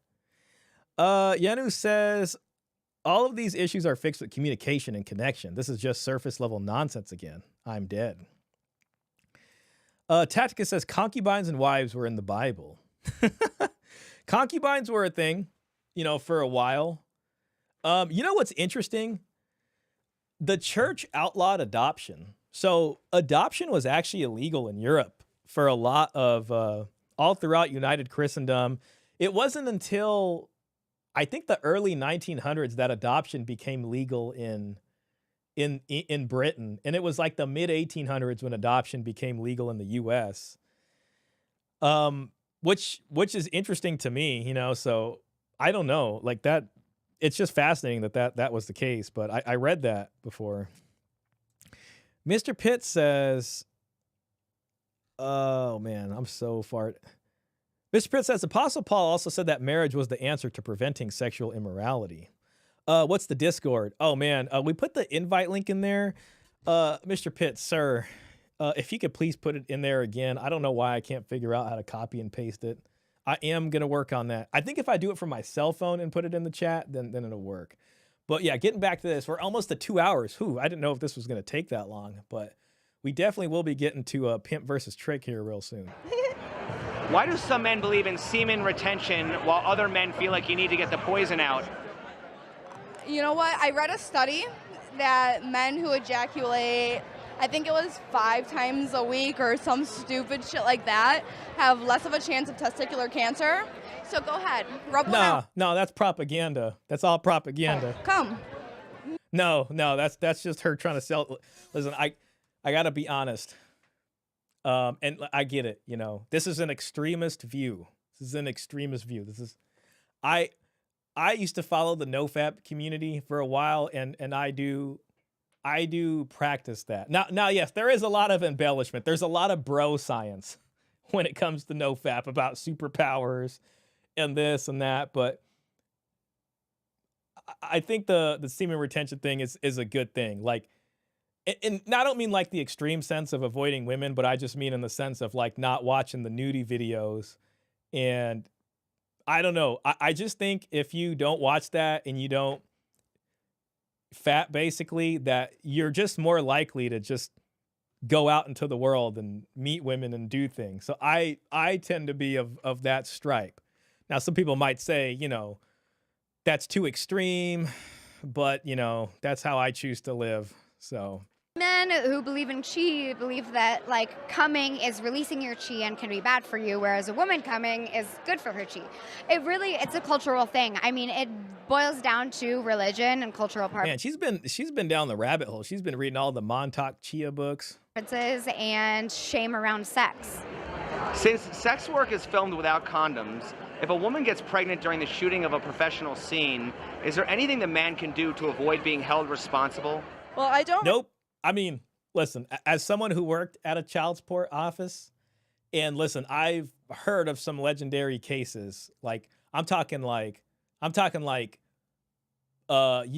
bunch of guys on one woman, and the actress gets pregnant. And you know what happens when that happens? There's no, oh, this doesn't count or she has to get an abortion. Nope. It's like once there's a baby, the state will, ask for the names of all the guys on set and do a 1-by-1 genetic test until we find who it is. There's nothing that they can do. No, I mean, you can be a legal sperm donor. You can go the sperm donor route.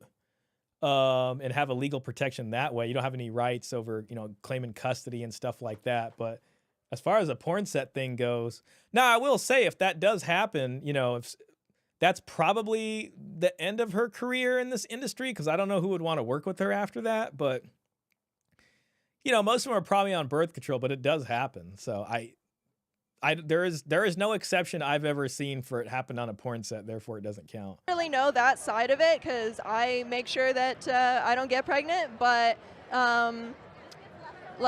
you just, I don't know, like say in the paperwork if you get pregnant, then I'm not responsible because it's your job to have birth control. I don't know. She has a funny laugh. That can almost be a sound effect on the board. Let's hear that again. Then I'm not responsible because it's your job to have birth control. I don't know. She's got a funny laugh. Robert Spencer, the legend, resident libertarian, says, you remember we used to use his case to train new hires. I absolutely remember. Also, we're blessed to have Robert in here. Robert helps back up my child support knowledge, and he knows even way more than me. So shout out to Robert. I appreciate Robert being in here for that. But yes, that's exactly what I was thinking about. And it's like, that was one of those legendary cases. You know what I mean? So there's no like, oh, it was on a porn set. It's like, no, it doesn't matter because there's a real living, breathing child involved, So yeah, when you are out here playing this game, you are playing with some serious forces, so you need to be responsible. You need to have that conversation beforehand if you're going to do this. Because if something happens and somebody gets, you know what I mean? And it really is a risk that the man is taking, everybody's taking, but especially the man. I mean, you might be with somebody and she might be like, no, I don't want kids. Don't worry about it. I'm on birth control and, don't worry if that happens, then I'll, I know what to do, whatever. That's okay. And then bam, she gets pregnant. Oh no, the birth control failed. And then, she can have a change of heart. She's going to be like, you know what? I can't bring myself to do this. I don't want to have an abortion. I'm not going to delete my child. And that's it. That's the situation. So it's like that's kind of how these things happen, like you guys think one thing and then something, it really is about a mismatch of expectations. And when you guys have never talked about it, it's like you have these expectations. She has these expectations, and these expectations can be independent of each other. Like there can never be a reason to talk about that until an event happens. And that event is, her getting pregnant. Then these expectations start to clash, right? And it's like, you've never talked about what the expectations were. The event happens. Now the expectations are smashing into each other. And that's how you end up with the woman walking into a child support building with the 2-month-old baby wanting to open a case, because when those expectations clashed while she was still pregnant, they were just like, screw you. And this child, now we got a broken couple here. And yeah, enter child support. So very important, very important. All right, let's get back to this.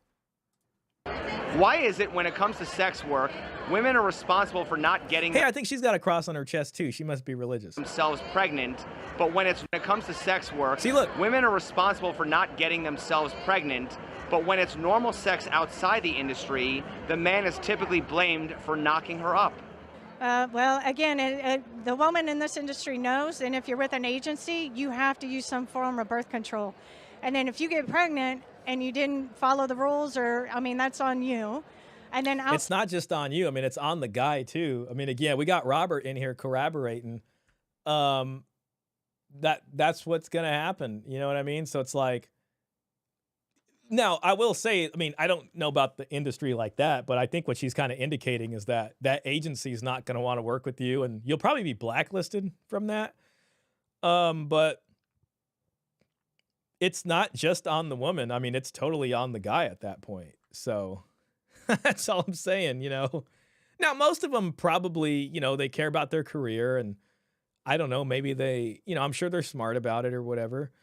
Um, Robert Spencer says that 18 children, this is a goal, not a mistake. Yeah, that's true. She's clearly too old to get pregnant. In general, Robert, in general. Inside the industry, I don't think people are cautious enough, if you will, on whether they want to get pregnant or not. So I think she's talking about people outside of the industry. follow the rules, or I mean, that's on you. And then outside the industry, I don't think people are cautious enough, if you will, on whether they want to get pregnant or not. So that's on them. Again, there's always a risk in sex. But we're Very true. I agree with her. pretty good. I mean, most of the scenes are pullouts, they're facials. So Look at that. Hey, guys, we're getting inside industry knowledge right now. So yeah, maybe that's why they do that in order to avoid the other thing. you're not getting cum inside. It's if you're gonna do She's got like this very matter-of-fact way of speaking. original cream pie, where then you're putting yourself more at risk for that, unless you're on birth control. Why is it necessary to address all the given liabilities in sex work as opposed to outside the industry where it goes unaddressed? So the liabilities in the industry, I mean, that's our business. And if something happens, it can shut down that business forever. If you get a bad rap whatsoever, whether it's talent, production director, you're done in this business. I mean, word of mouth There you travels go. fast. Yeah. See, that makes sense, you know. Listen, I mean, if you're gonna be a male, you know, nudie video star, you probably got to go in there and be like, yeah, this is my only job. I don't really make that much money. But if you're moonlighting as a male nudie video star and you got all this money and all this and you're just proud about it and you're leading with your money, and yeah, you might end up in a scene, you know, where this happens to you. They're like, you know what, the heck with the career. I'm cashing in right now. Yenu says, God, what a can of worms. This is why legalized prostitution is tricky. That's another great point. Listen, I'm going to tell you, from the child support perspective, we have had actual, like, I mean, it's not legal where I'm at, but we have had women who are like, yeah, I was an escort and my client got me pregnant and here's all his information and stuff like that. And it's kind of another version of this. So, you know, same thing as in the nudie videos, there have been cases of women who are engaged in that business. And, you know, child support's not going to sit here and go call the police about it. They're just like, okay, what's your name? What's his name? What's the kid's name? Or, you know, let's get this. They're just caring about child support. So ladies like that would come in. We'd had strippers come in, you know, we had, you know, and yeah, it's just like, okay, you know what? All we really need is that guy's cell phone number. Let me tell you guys something. When it comes to child support, the system is so sophisticated, she doesn't even need to know your real name. If she has your actual cell phone number, it's not like a Snapchat username or something. We could take that cell phone number, put it into a LexisNexis database, and from there, we will get your name, we will get your recent address, we will get your social security number. Then we're going to take your social security number, and we're going to put that into another system. And that system's going to interface that social security number with a bunch of different databases. And we're going to get bank accounts. We're going to get all your job, employment history, and income, different addresses, name, aliases. It's all coming in there after that. So just from your phone, you're sitting here, you're trying to be slick. You're just like, yeah, man, I'm just going to ghost her afterwards. You know what I'm saying? Once we're done, I didn't even use protection. And then bam, you know, she's just got to walk into the child support agency with your phone number and we got you. So that's how it goes. Amin Montaseb says, it's complicated as an investigative journalist, one of the best channels. I mean, listen, this video has given so much. He had Lily Phillips in here. That clip of Lily Phillips in here needs to make its way onto Twitter. Like, I want to see the Daily Wire guys respond to that because it's just like, it's clearly them feeding the problem, you know, and they're just using it to virtue signal and pander to their audience. Klaus says, there is no contract besides sperm donation that can prevent a family court case over here. Whatever is written in the contract is not legally binding. That's exactly true. Yeah, any other kind of thing would just be thrown out. It's the same over here, Klaus. So that's true. Robert says, how much do they pay male prawn stars? 25 cents. Exactly. Like, I think if you're a male nudie video guy and like that's your only thing, you're probably making like, I don't know. I guess it depends how much you work, to be honest. I really don't even know what they make. I mean, it's got to be enough to stay alive. I mean, well, let's just say they probably do have a second job. You know, that it would probably make more sense that they have a second job and they just do that. Robert says, don't tell him our secret, Shah. Man, I know. I'm sorry. What I just revealed to you is a pretty big thing. That is how it works. But I mean, the people have a right to know. The people have a right to know. But it is bad. Don't use that for nothing bad. All right, be good. You guys be good out here. All right. Don't make me tell you about the gorilla mask at the Halloween party. All right. So we'll save that. I will find you and I will claim my child support. Exactly. I will find you. I will get that child support. Maybe he comes inside her. Who gets stuck with the responsibility? The woman, especially because the way the laws have been kind of changing where they're not allowing abortions. It's like that guy can literally probably go get 10 girls pregnant and have... That's going to be a lot of child support. Yo, Robert, I feel sorry for the caseworker that's got to work those 10 cross files. No responsibility because his physical body isn't... She's tripping.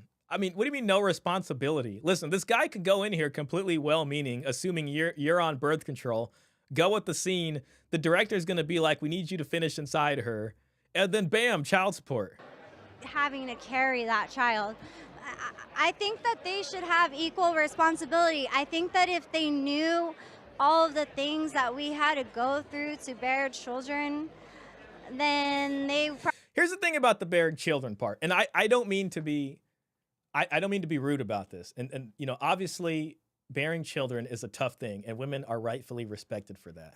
But, you know, women are also designed to bear children. Now, you know, I understand we live in this industrialized world. The diet's garbage. You know, we're living sedentary lifestyles. The bones in the pelvis aren't fully formed because we're not drinking our beef broth and we're not eating plenty of collagen and bone marrow and walking around and doing all these things.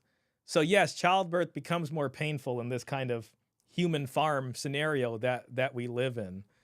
Real quick, just before I move on with that, whistleblower Shah based. Oh man, about that. Yes, I mean, appreciate that. But Robert, I do want to apologize. I look at you as a mentor. You are a sensei to me. You are Sifu, Robert. You are Sir Robert. So forgive me if I overstep bounds. I do trust your judgment. But, you know, there is no but. There is only Robert Spencer is right about this. Robert is a mentor to me, and he taught me many, many things. So shout out to Robert. Shout out to Robert. Ahmed Motseb says, doesn't she make more money? Wouldn't she be liable to pay the guy? That's actually a fantastic question. That's going to depend on custody. So what's going to be tough about this is they probably both live in different places. She might get pregnant. She might not ever tell the guy. Depending on how long she keeps the kid, you know, essentially no relationship exists between the guy and the kid. So she can get a child support order relatively fast, taxpayer funded, and he's going to have to go through private family law and pay for a custody order in order to start seeing this kid. Now, it's going to probably happen slowly at first. But that being said, in a 50-50 custody situation, if she's making more money, the calculator will make her pay the guy money. So that's true.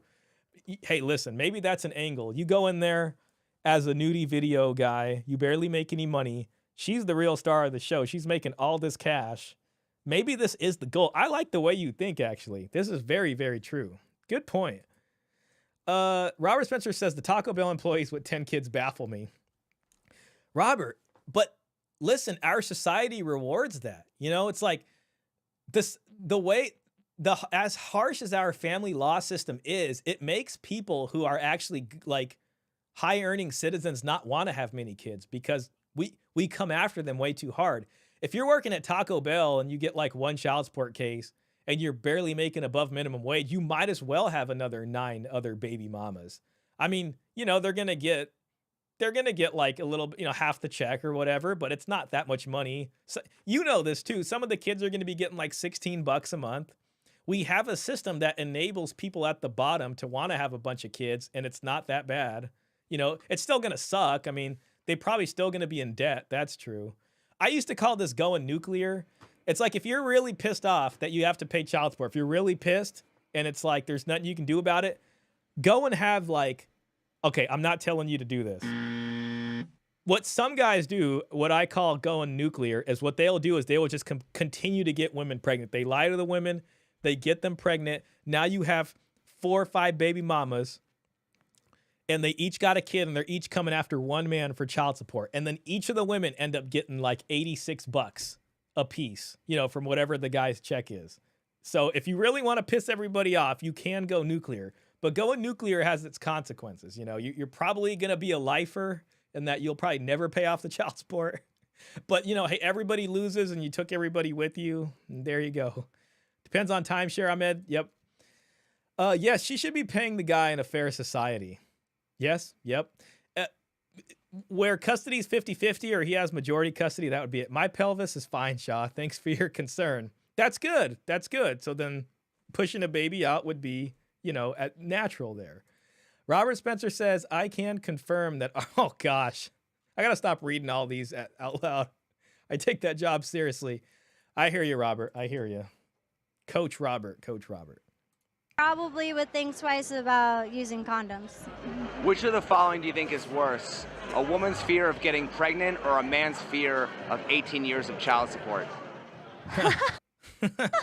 See, she wasn't even thinking about it. Oh, shit. Oh, man, that's a good question. For me, it's the getting pregnant part, but for guys, it's like sometimes they don't even pay child support, and then there's back pay, and then when the child turns 18, right, and the court is still coming after them, they're like, well, oh, the child's not even a child anymore. Why? You know, it's hella funny. This is a very specific example that she's giving. It sounds like either she went through this or one of her friends went through this. That's like very specific knowledge. But listen, if the guy's not paying child support, it still sucks for the guy. Like, you're going to get your license taken away. Your bank accounts are going to get levied. Your house is going to have a lien on it. Interest is going to be building on it. You know, there's all these, your tax returns are going to keep getting intercepted. It just sucks for everybody, you know, so it's not like the guy doesn't pay and then gets away with it. Why should I pay child support? And it's like, dude, you owe 18 years of child support. But I think a lot of the times guys aren't really thinking about that because it really is specific. It is very specific. She must know somebody that happened to. Like, she must have a friend or somebody that was complaining to her about that. sometimes the women are scared to even go through the courts to get child support. All right, first of all, I mean, now I could see that. There is a concern if they're afraid the guy's going to come and like beat them up. That is a thing. And you know, like on a lot of cases where there could be family violence, we have to be very careful to not like allow her address to be known by the guy because there's a concern for violence. Now, that makes custody a hell of a harder battle for the guy because he doesn't even know where they live. How the hell is he supposed to serve her a private custody action to even get it heard in court? But that's not our problem at the child support system. That's kind of how we would go about that. So yeah, I mean, yeah, that's a thing. But yeah, it is really specific. Manosphere Highlights Daily did a video about this girl. This specific girl? That's interesting. I wonder who she is. Maybe she's been on like other podcasts or something. Maybe this is like not her first go in some of these I don't know, spaces. You know? So maybe it's the women getting pregnant would probably be more of the fear, or at least that's for me. But I will tell you, if there's any guy that I get pregnant by, and if we don't stay together, he's definitely paying child support. Oh, hell yeah. She's going after him. Now, listen, if you're the guy, what you want to try to do here, first of all, well, God, this sounds like I'm telling people to be bad again. I'm sorry. I guess all I'm saying is that if it's 50-50 and you make less than her, then yeah, she's going to pay. I'll take your ass to court. If it takes a business for women to be more accountable, why wouldn't prostitution be a safer option for men? I don't think it is because in the industry, both parties or whoever is in a shoot are tested, and they have to prove that they're tested before a shoot even happens. As prostitution, the prostitute might be tested, however, the man's not. There's no written record that where it states that a man that's going to sleep with a man or woman, that they have to be tested as well to sleep with them. So that's a huge risk. That's an interesting question. See, this is where like data from like Germany or wherever it's legalized, I don't know, compared to where it's not legalized might shed light on if there's more STDs or not, you know.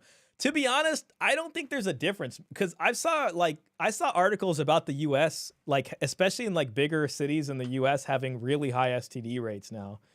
And that's probably mostly because of dating apps and stuff, to be honest. So I don't know, like as far as prostitution goes, like I think, I mean, you know, if protection is required, unlike a nudie video shoot where it's usually they're not using protection, then I don't know, maybe that's how they mitigate that. So, I mean, I think it's a valid concern. She's old enough to have an 18-year-old. See, yeah, I don't think it's her. I think it's her friend. Like maybe a friend of hers went through that. Or maybe it's like her mom went.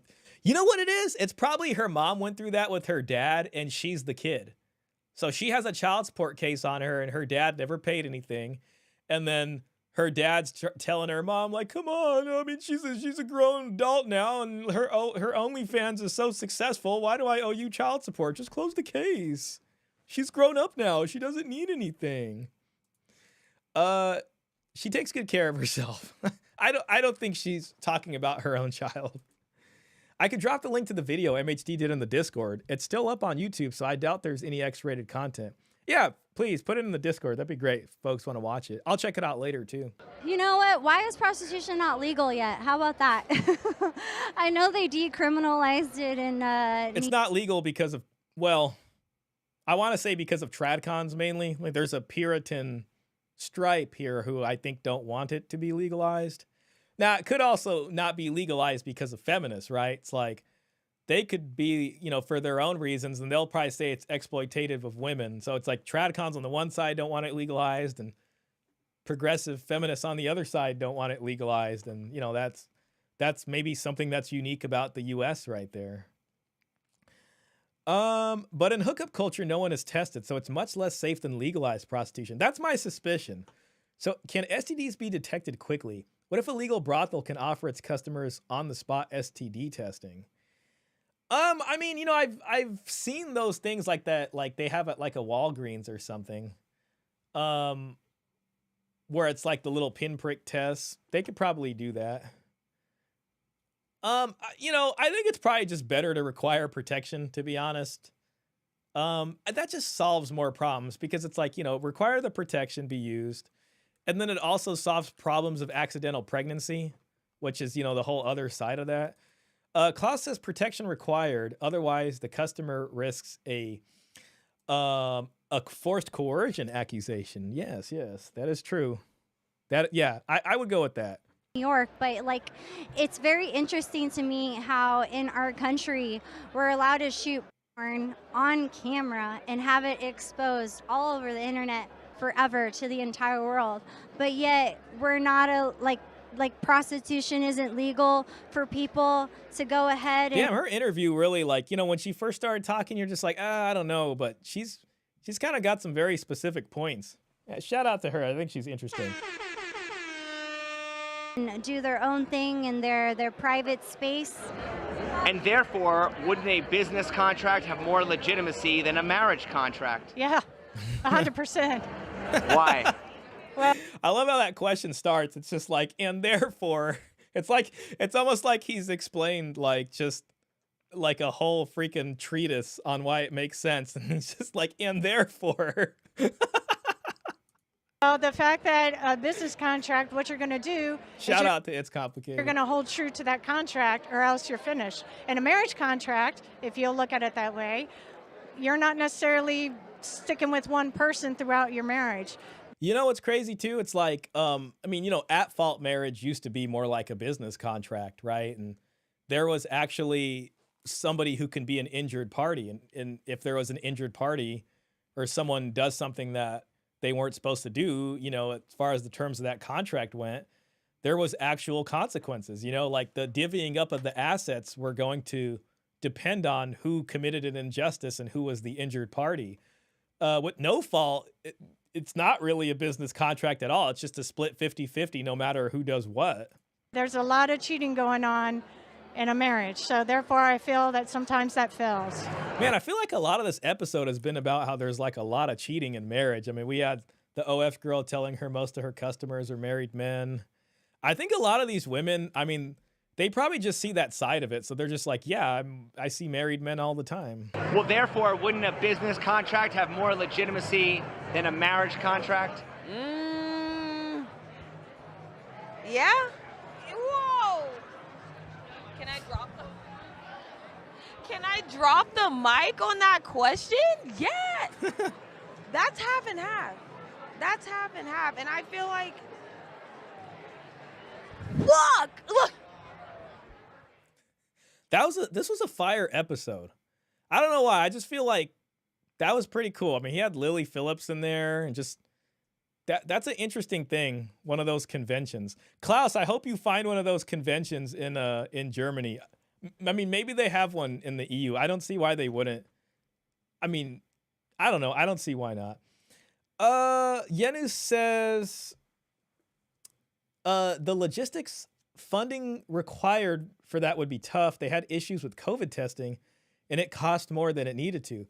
It's just a tricky endeavor trying to legalize it. Arwen says STDs take a couple months to, takes a couple weeks to a couple months minimum.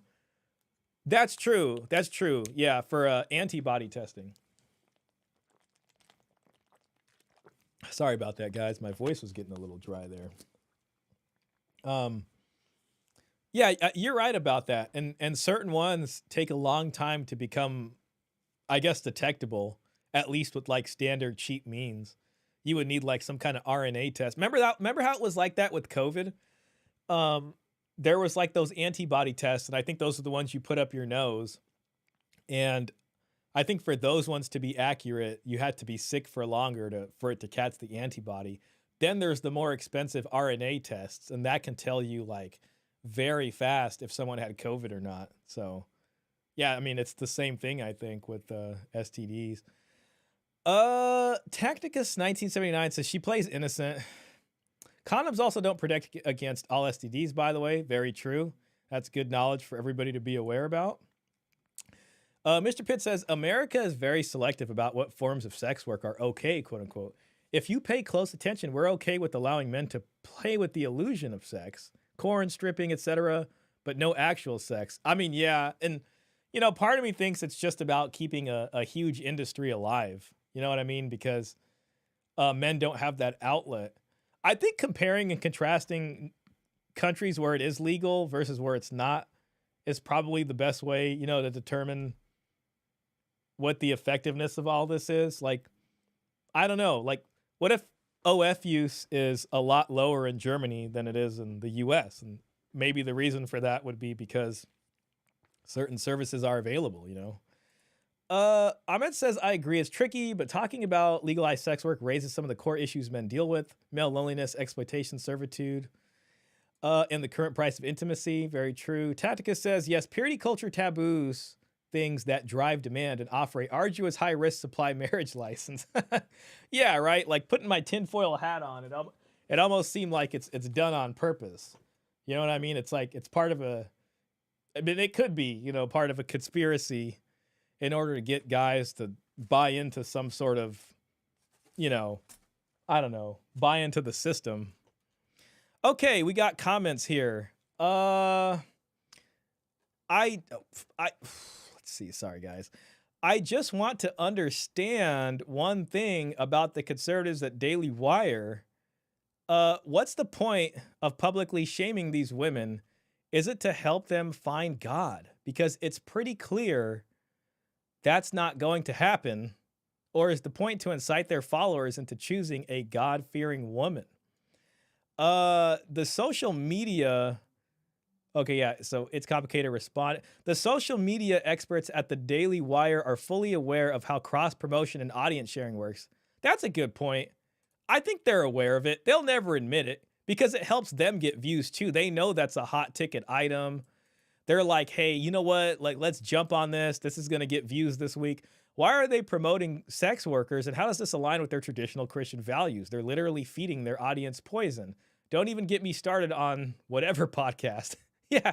Now listen, again, I mentioned going over Dan the Man. I don't know if Dan the Man's here today. Shout out to Dan the Man, but he commented and said that, you know, Brian did interview a men's rights activist. Now this was 2 years ago. So, you know, we got to give Brian credit for that. I do plan to react to this on stream to hear what Warren Farrell has to say as a men's rights activist on the Whatever podcast.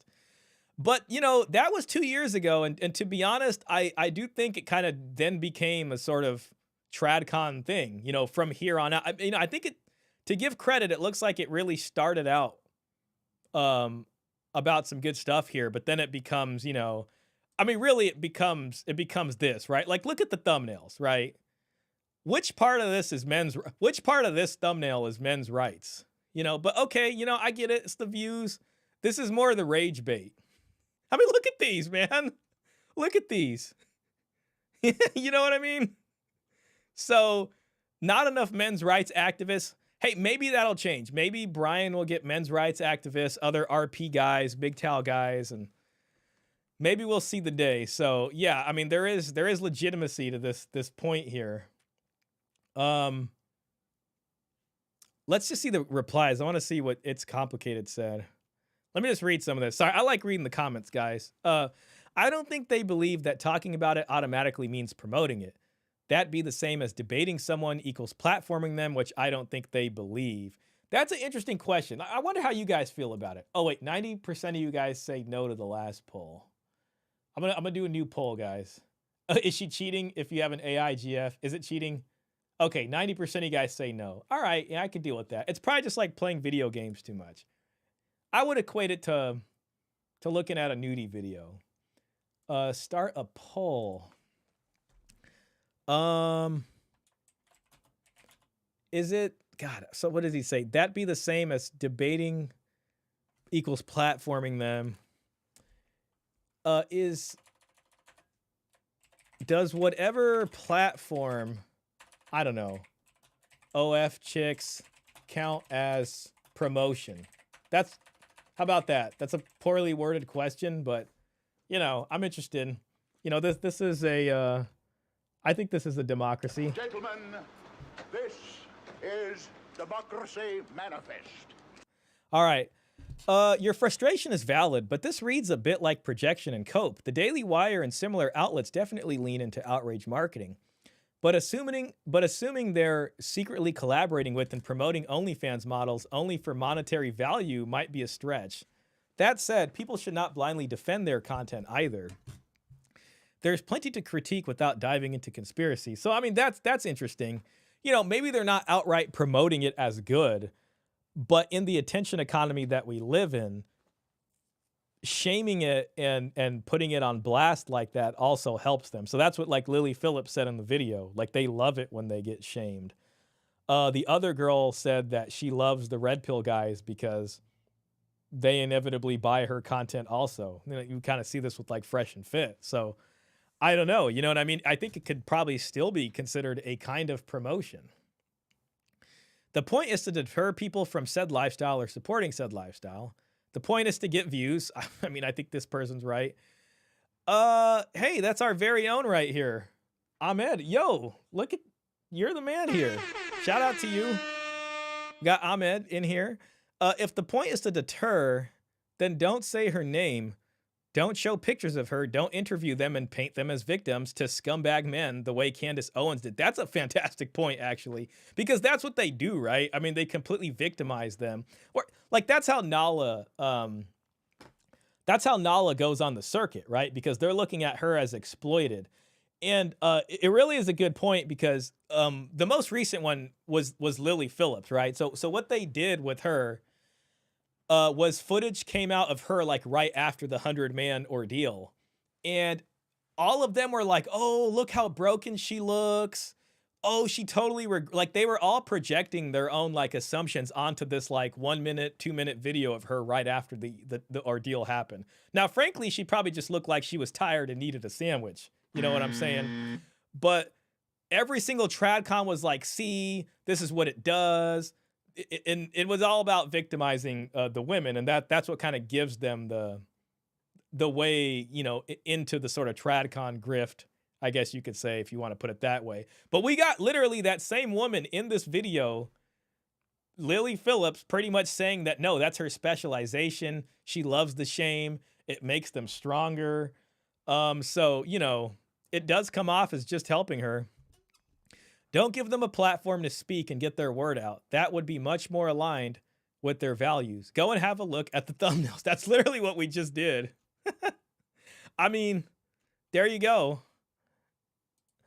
At the whatever podcast uses to promote their videos, you're telling me that's supposed to deter men? For those reading this and saying whatever isn't part of the Daily Wire, Brian Atlas and Andrew Wilson are always talking to Michael Knowles, Candace Owens, and other TradCons from all over the place. Sure, they're not DW, but they're all the same fabric, conservative. So, you guys, you remember we watched Coach's video. Let me put my tinfoil hat on for this. Allegedly. Put the word allegedly in front of everything I said. But Coach had like noticed this thing too, right? Because he looked at that diverting hate list, and there were all these manosphere creators on there, but whatever podcast wasn't on there. And, you know, they do a lot of the same stuff the other one did. So Coach was saying that whatever podcast was controlled opposition, which I found to be really interesting. You know what I mean? So I don't know. I think it's good points. I think it's good points either way. Now, you know, part of me is just like, oh, okay, you know, like I want to take what Dan the Man said seriously. And that's why, you know, I do want to react to this. But again, I do realize this is 2 years ago. Maybe it's when the podcast was new. I can't remember when they started. But lately, this is all the podcast has been, right? So this goes into the rage bait. This is what Coach was mad about. You know, it kind of fans the rage bait flames. Others might say it's promoting. I mean, the reason they go on there is for the OnlyFans. And then we know some of the women are paid to go on there. So you kind of wonder if they say bombastic things to flame the rage bait a little bit more, right? So I don't know. You know what I mean? I think there's angles to this. And so that's kind of where we're at. But yeah, that's all good stuff right there. That's an interesting. Did we see It's Complicated's comment? Did we skip that? Oh, here he is. Every kid was warned about drugs and alcohol, yet they go away to college and do them anyway. That was in response to this guy. It's not for the person they were shunning. It's for those who have not yet to be shunned. Preventation. There's a new word. Preventation. You might mean prevention. Conservatives understand it's near impossible to try to change ideologies that are founded upon pride and pseudo-moralism. Let me just read one more from this thread and we'll go to the other comments. This one just had a lot of action. You see, that's the dilemma. To prevent a risk, is it more efficient to not mention the said risk and expect it to have lower probability because of that, or to mention and discuss it to warn of the negative consequences if this risk plays out? Every respective case needs to be analyzed individually, but the thing is you'll never know which percentage of people are more prone to steer away from the risk, depending on which of these two approaches. That's why it's mostly a matter of preference for the warner or a matter of gambling alike. Well, you know, I guess that's the question. I don't know. I like the sort of Simpsons Halloween special episode, where it's like it's more of a just don't pay attention to it, and that kind of takes away their power.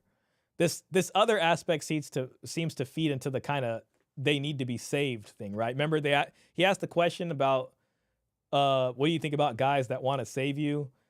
And I think that's kind of how these people come off anyways, like they want to save them. And I'm not really sure how many people that actually really works on it. You know, it probably pushes them further away, if anything. Did she just claim to need sex 6 times a day and then mock men for having any sexual needs?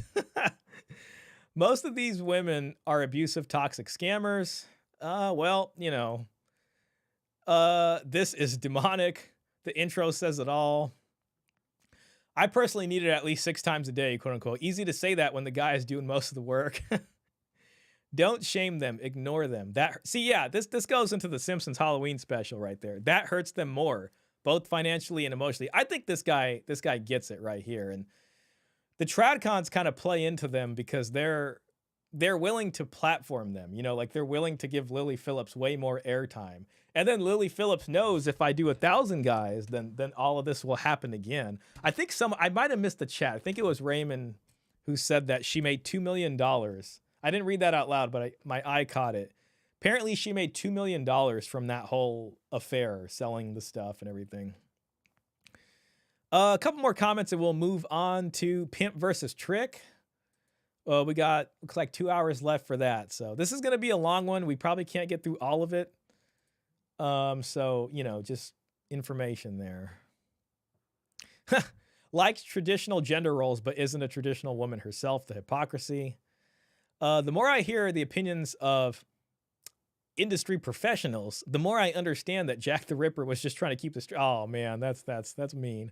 That first lady, I like how he capitalizes first lady like if it's the president's wife.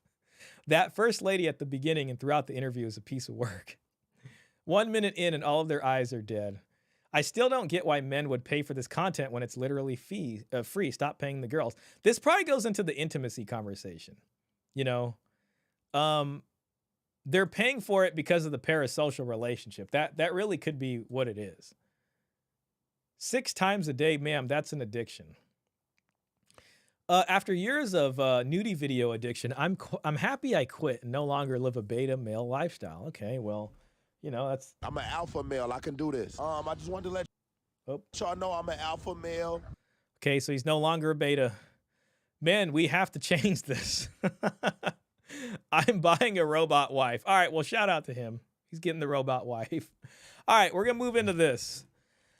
Let me just catch up with the chat. You know, I don't think I need to pee. I think I'll be all right. We'll do that later. Oh, man, I think I missed a lot of this. Where are we at? I might skip some of this, guys. I'm sorry.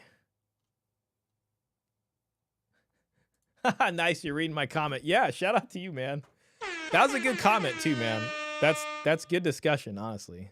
So I'm glad that you're following and, you know, leaving comments, and that was a good discussion. Robert Spencer said, you know, that show with Piers Morgan. Which one are you talking about? I mean, I've seen Piers Morgan before, but not exactly sure which one you're talking about. Klaus just dropped the link in the Discord. STD are way higher in the US than Germany. No way. Let me see if I can pull that up. Let me just start my Discord again. It's almost like starting a lawnmower for me. All right, here we go.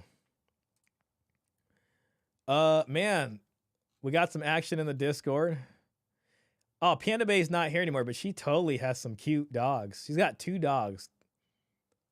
Are those black labs? Those look really nice.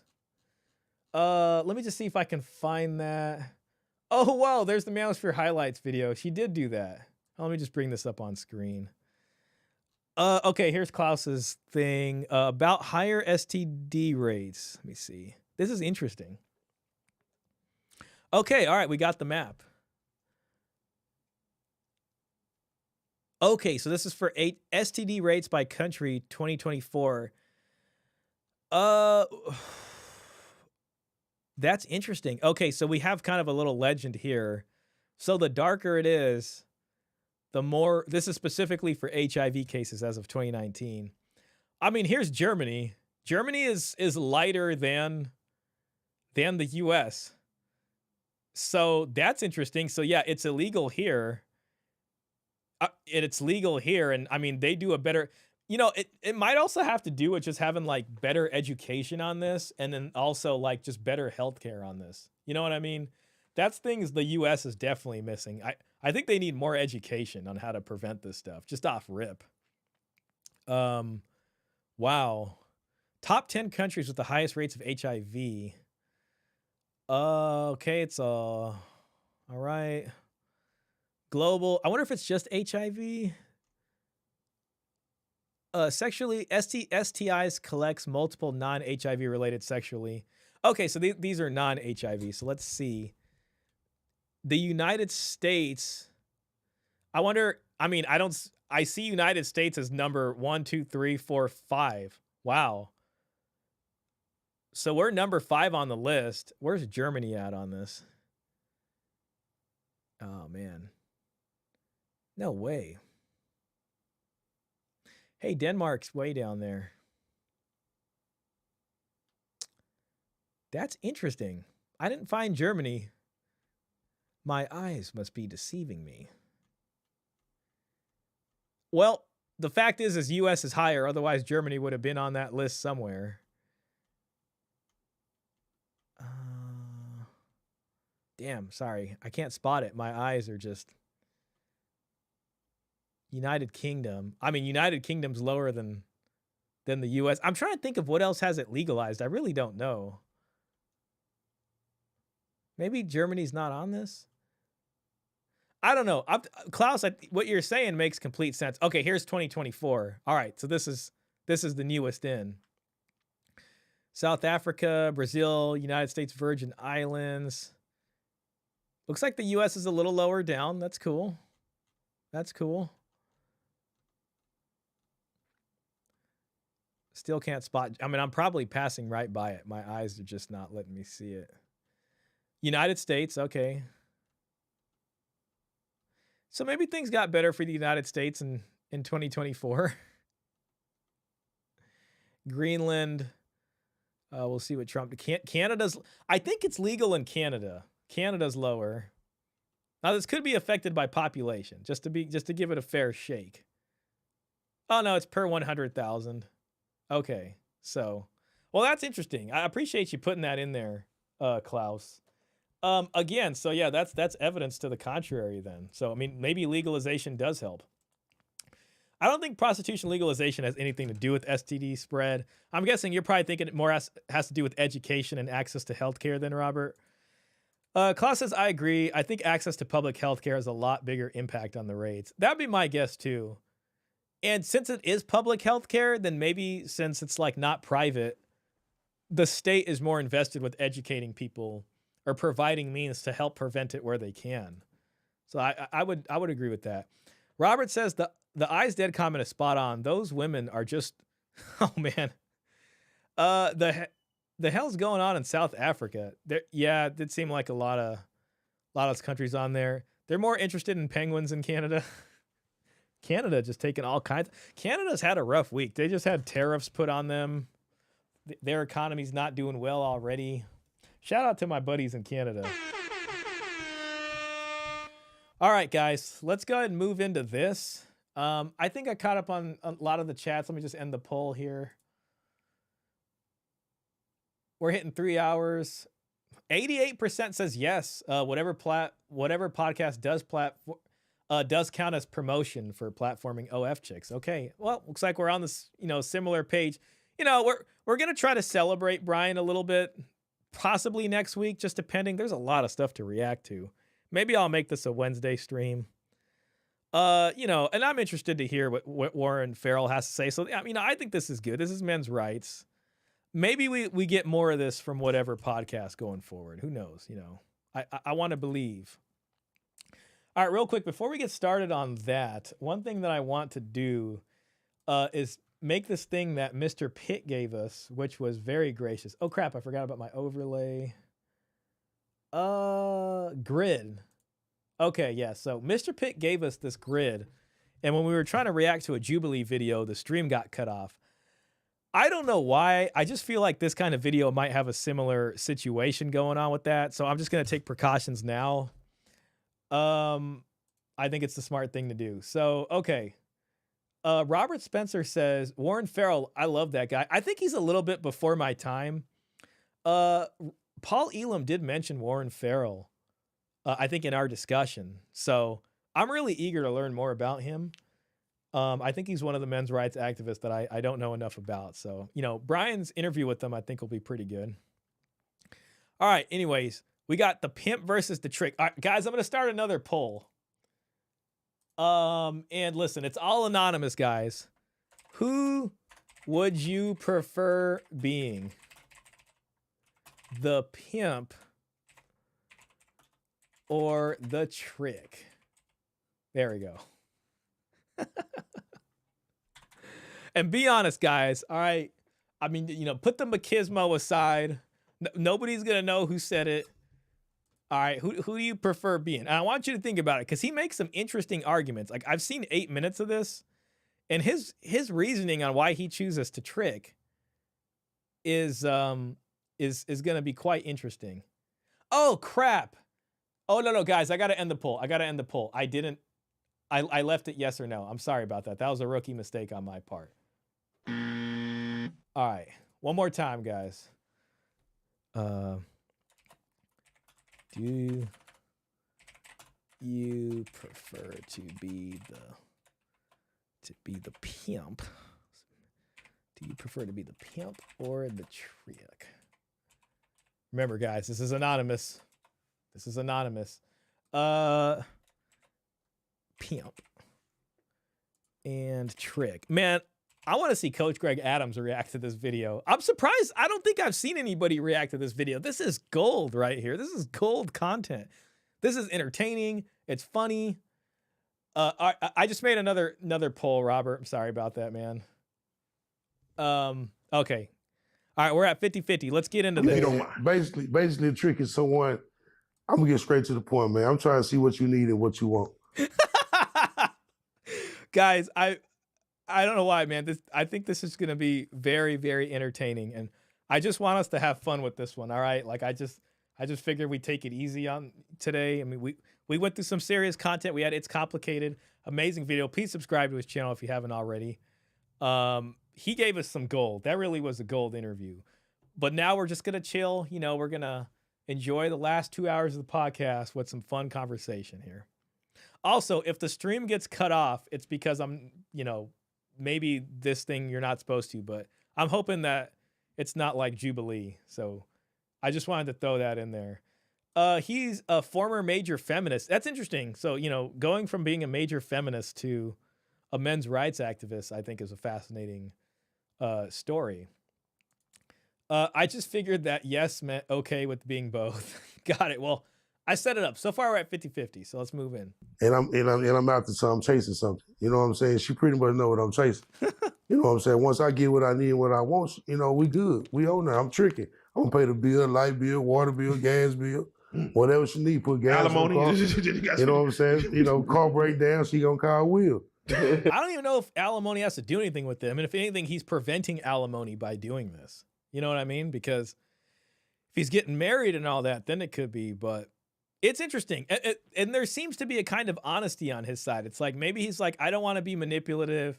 I want to be honest about what I want. And yeah, whatever. I'm willing to pay for that, to get that. So that's an interesting way to, I think that's going to be the difference. Now, I don't want to say the pimp is being dishonest. Maybe he is being honest. So we'll hear more what he has to say. For a good intro to Warren Farrell, watch the Sandra Elkin interview he did in the 70s. His rhetoric has changed since then, which is interesting. He's a lot more famous now than he was back then. Maybe we'll have to react to some Warren Farrell content. That sounds really fascinating. I really have to look more deeply into some of his stuff. The trick comes to the rescue. Real life.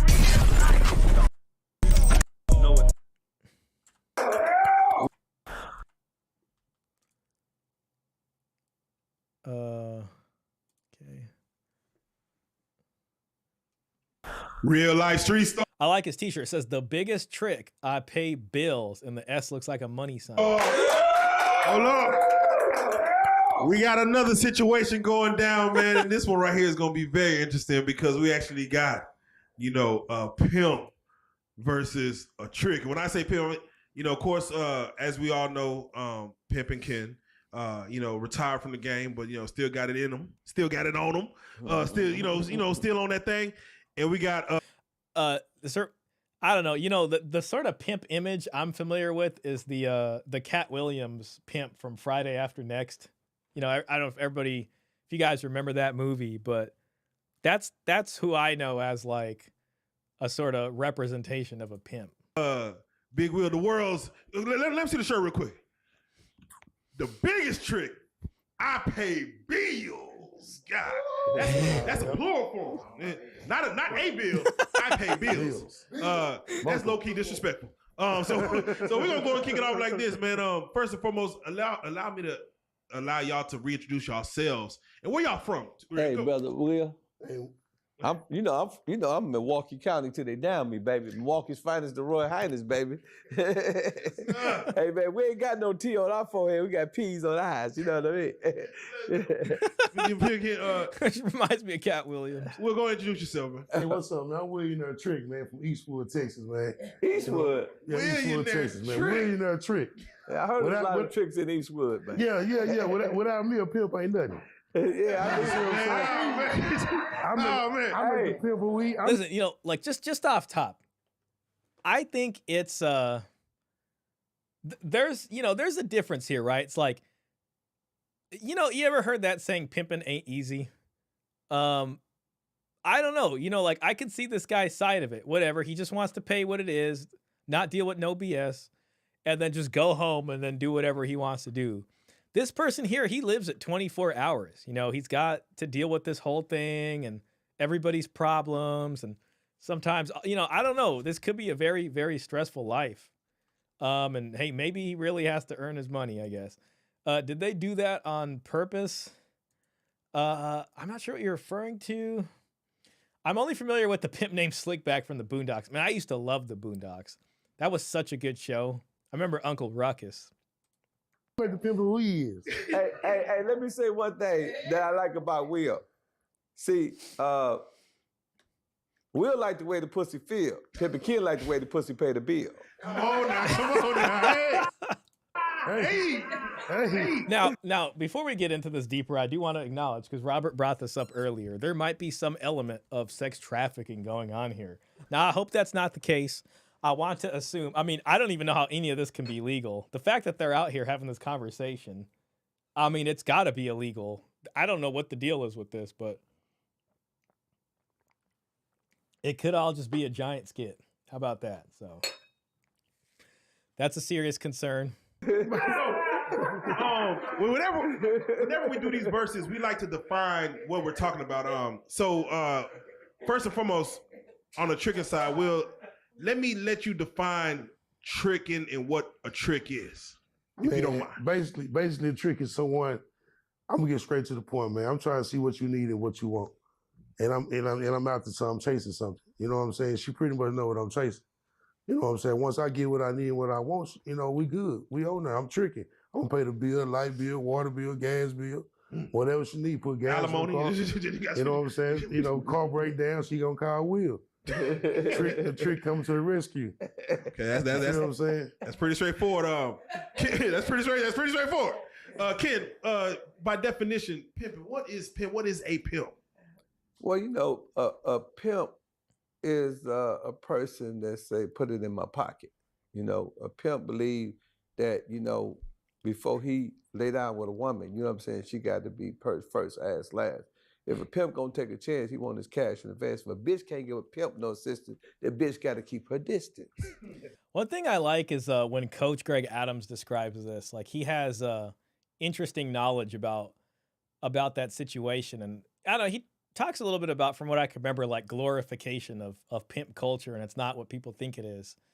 And that, a lot of time the pimps are sitting here sleeping with the same women that they're seeing the tricks. That's who I think the women are in love with or whatever, and that's why they're doing that. Andrew Tate, in his sort of his courses or whatever, would describe how his goal, they called it the lover boy method, right? Which is like a recognized form of sex trafficking. Let's just be honest. I think legally that's what it is. I don't want to be wrong about that, so correct me if I am. But they are accusing him of using the lover boy method, which is making the girl fall in love with him or promising something and then basically coercing her into, in his case, it was webcam work. I think this guy is on some, not just digital stuff, but, stuff on the streets or whatever. So, that is illegal for a reason, right? Robert Spencer says prior. Oh, information. Yeah, maybe. I thought they meant pimp in terms of being successful at lots of women, not actual pimping. Actual pimping is pretty reprehensible. Yeah, I agree with you there, man. Honestly, then that is the sex trafficking element. That's why I think maybe part of this might be a little bit of a skit, you know. But I don't know. Part of me kind of thinks it's serious. Like I'm buying it. I'll be honest. I do think he actually did it, but you know, that's gonna be the uncomfortable part of watching this episode. Come on, man. and that Another interesting conversation there too is like, is this a sort of dying breed? Can this really exist today? You know what I mean? Maybe it can, but so many women now will turn to OF content because they can be independent. They don't need to be with the studio, and they don't need to be kind of doing this stuff. So that's another conversation in that. by definition. So, like Will just said, y'all kind of need each other to coexist. Will y'all I say love that's true? Will. Am I saying? My best friend, man. Man, watching this makes me want to smoke a cigar right now. This nigga bought all my Rolls Royces, all my jewelry. Hey, man, shit, man. Without a nigga like Will, man, how could I pay my bill? So let me ask this: should the trick and the pimp ever meet each other? Should that? Hell yeah, man. We meet each other every day when he get the bitch the money. I ain't got to see him. Just give me the money, Will. I'm cool. You know what I'm saying? Hey, man, get a bitch $1 million, man. The bitch gonna give me $1 million and one. You did. Will, do you care where the money goes? Nah, I'm just, it's not a thing with me. I'm chasing the honey. You see what I'm This saying? is so crazy. I don't know why this is just such a crazy conversation. I ain't chasing the money. I got the bag. You know what I'm saying? Yeah, I got the bag. I want the honey now. You see what I'm saying? Without me, like I say, he's nothing. I can turn his water off any day. I look at this a little bit too in terms of like, I guess this is different from JUCO. You know, Coach talks about JUCO a lot. And that's kind of part of the, like, you have to wonder if junior college women have some pimp in the background. I'd like to think no, but then part of me thinks it's totally possible. You know what I mean? Though I'd like to think that's not the case, and maybe internet and sites like Sugar Baby Arrangements websites have changed that so they're not in this position. But then I could be completely wrong, and it's still prolific today. You know? Hey, he didn't take his hoe. You know, I don't know. I think a lot of guys looking back, like if you think back to your childhood, especially depending where you grow up, but I think probably most people, like you could think of like one person you probably know who grew up and kind of ended up in that line of work. Like, I mean, as a guy, like, I mean, there's got to be a guy you remember from back then who either possibly did it or did end up doing that. You know what I mean? And it's just like, I don't know. That's a real certain type of person that does that kind of stuff or can do that. This is some Maury Povich stuff. It really is. I buy. Hold on. See, he got to choose a fee. I got to Hey, buy a fee. if we don't take a hoe of mine, it's a hoe I left behind, the hoe he just happened to find. No. I can take the oldest hoe from him right now. His bottom hoe will take it from him right now. Hey. So I think he's saying he has so much money that he can just buy her to leave this guy, allegedly. Hey, you With can't, two conversations. You cannot knock my hoe, Will. The most you can do is knock on my hotel door and ask for the hoe. Hey, If you man. can give me some motherfucking boat, nigga. That's what you can do. Hey, man. Guys, if it gets too much for you, I got another conversation. We could switch to that. I just find this funny. All right, it's just funny to me. But if you guys are like, I can't take it anymore, if Mr. Pitt Klaus and Robert Spencer and Ahmed all say that, we'll switch to another thing. But I'm giving you guys the out. When did you get your first taste of tricking? When was it? I was 15 years old. That is crazy. I was riding home with this old school dude, man, R.I.P. Mr. Clint. And he used to always pick me up from school, and I kept wondering, every time he stopped somewhere, he was getting favors done. And I was like, damn, how this keep happening? You know what I'm saying? And he told me. So he saw an older guy that used to do that, and then it just started him down the path. Tricking. I never heard of trick. I always heard about a pimp getting the money, but I never heard of a trick. And I would say, man, I want to be a trick. But see, tricking out. That reminds me of that. Do you guys remember that viral video from back in the day where the kid's like, I want to smoke with cigarettes and do bad things? So he got caught driving like his mom's car with his friends. It was like a 10-year-old kid. Tricking all the honey. You see what I'm saying? I ain't want to be a pimp. I don't need a woman to bring me the money. I got the money. You see what I'm saying? I'm the man with the master plan. You feel that tricks? I'm amused so far, Pit Klaus. All right. Well, I'm glad to know. If I just want to I got to give you guys, some say in this, right? Like, Gentlemen, this is Democracy Manifest. I know that the subject is a little too much. I just figured we'd be lighthearted tonight. Get like a bad reputation. I mean, sometimes you do, but right now, making tricking great again is a movement. I just seen it all over. You see? The Lamont kid, was that his name? I think so. Like, they interviewed him, the news interviewed him, and they were like, oh, they're like, what are you doing? He's like, I'm doing bad things, and I smokes with cigarettes. It was that kid. Maybe a few minutes of it, maybe see if there's timestamps of particular topics. Man, the only thing that sucks is it isn't timestamped. You know what? How about this? We'll go through about 15 minutes, 20 minutes of it. Let me show you the alternative. I'll show you the alternative. How about that? Yeah. Oh, man. Sorry, I got to go through my playlist. Damn, they don't make it easy. I got a lot of stuff on my playlist. Holy crap. Okay, here we go. I think this other one might be okay. Okay.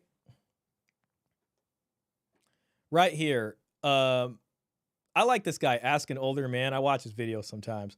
The provider male era is over. How modern women destroyed it. I think that could be pretty good. I say we get to about 20 minutes here, and then we'll take a pulse. How about that? Arwen says, so wait, is a trick a pimp's most valuable customer? Absolutely. That's how they get their bills paid, according to this guy. I think so. Boondocks episode. That's exactly. Oh, he was in the Boondocks episode. That meme was in you're right about that. I forgot about that. This video is pretty funny. It is pretty funny, right? I knew you guys would appreciate it. Listen, it is pretty long though. Around like the 20-minute mark, maybe before that, we'll take a reading and then we can move to provider mail era is over. Just depending on time. We're hitting 3 hours right now. I think I can make it to 5. We'll see how we're doing. So we'll give it a little bit more. It's funny, but I have a hard time to understand it. I hear that. I might have to translate a little bit of this. It is a little bit of regional speak, I guess you could say. I don't know what else to call it, but I'll try my best, Klaus. The trick probably has bigger boobs than his Janes. That's what they call them, Janes. I'm saying? So, and that's a good thing, right? Yeah. I guess the reason I'm really interested in this too is like when I think of Coach Greg Adams, like he talks about the JUCO as a viable solution for the free agent lifestyle. So, I mean, to be honest, I kind of put that more in line with what this guy's doing. Like he makes his money and then I'm assuming this is like JUCO stuff. You know what I mean? Versus what this guy is doing. You know what I mean? And it's like, yeah, he gets the same women, but I don't know. It's just an interesting thing to think about in that context. So a pimp gets the trick or honey they desire the most. See, I don't know. I think it's just all the same women, but they're just not paying for it, and they get the money, I guess. Like Ebonics. Yes, that's the word I was looking for. Thank you, man. I'll translate Ebonics as best I can. Make your trick great again. Make tricking great again. Oh, yeah. What is it? Black and red. Black and red. What color's my shoes? Oh, yeah. Oh, man. Bottom of new red bottom. Bottom of new red bottom. We'll pay $4,500 for these motherfuckers, y'all. Bottom of new red. That Ask an Older Man video would be a phenomenal idea. We'll put another 20 minutes in this, and then we'll switch it, unless it gets kind of boring or whatever. So we'll switch it soon. Don't worry. Ahmed said, if I had to guess, pimps control their women through emotional abuse. So even though OF is an option for women these days, they crave their pimp's attention. Speculation only. I kind of feel like that's true. You know what I mean? I think maybe a lot of women in that industry, anywhere there's a woman surrounded by a lot of simps that takes advantage of the simps, that same woman probably looks for a semi-abusive guy or dominant guy or something. On the other side of that equation to get whatever craving they might have fulfilled. The headmaster tricking, man. Oh, you know what I'm man. saying? The Say- pimping master tricking too, man. It sound good. It's funny because It is good. Don't sound good. It is good. These motherfuckers feel good, man. These motherfuckers feel good. Will, thank you, Will. Feels good. Thank you, Will. Don't sound Thank you, good. Will. You see where your money went, Will? They look nice. So wait, They look very nice. so let me go back to you because it's always like, you know, you watch a movie like Friday and you see Miss Parker. Hey, Miss Parker. You look at that and be like, I could just buy that, huh? Yeah, quick, fast, and hurry. In a hurry, skip all the bullshit. Yeah, man, you got time to do all that. Talking is wasting time. You see what I'm saying? That's why I couldn't ever be a pimp. I ain't got time to do no talking. So let me ask you, what's the most you done spent on some honey? I just spent. I went to a place one time. I spent like $7,500 for like 1 hour. Man, that's gotta that. Do you guys think that's true? He said he paid $7,500 for 1 hour. That's insane. That's insane.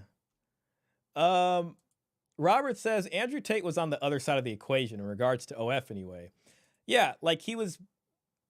I mean, I think that's what it is, and a lot of these, because you know, a chick that or OnlyFans woman that does that kind of thing, she has to have. They all want intimacy too with some man, you know what I mean? And it's like they got a certain type, and he was that guy for them, and they make all this money, and I don't know, maybe they want to share it with somebody or whatever, so that's an interesting thing.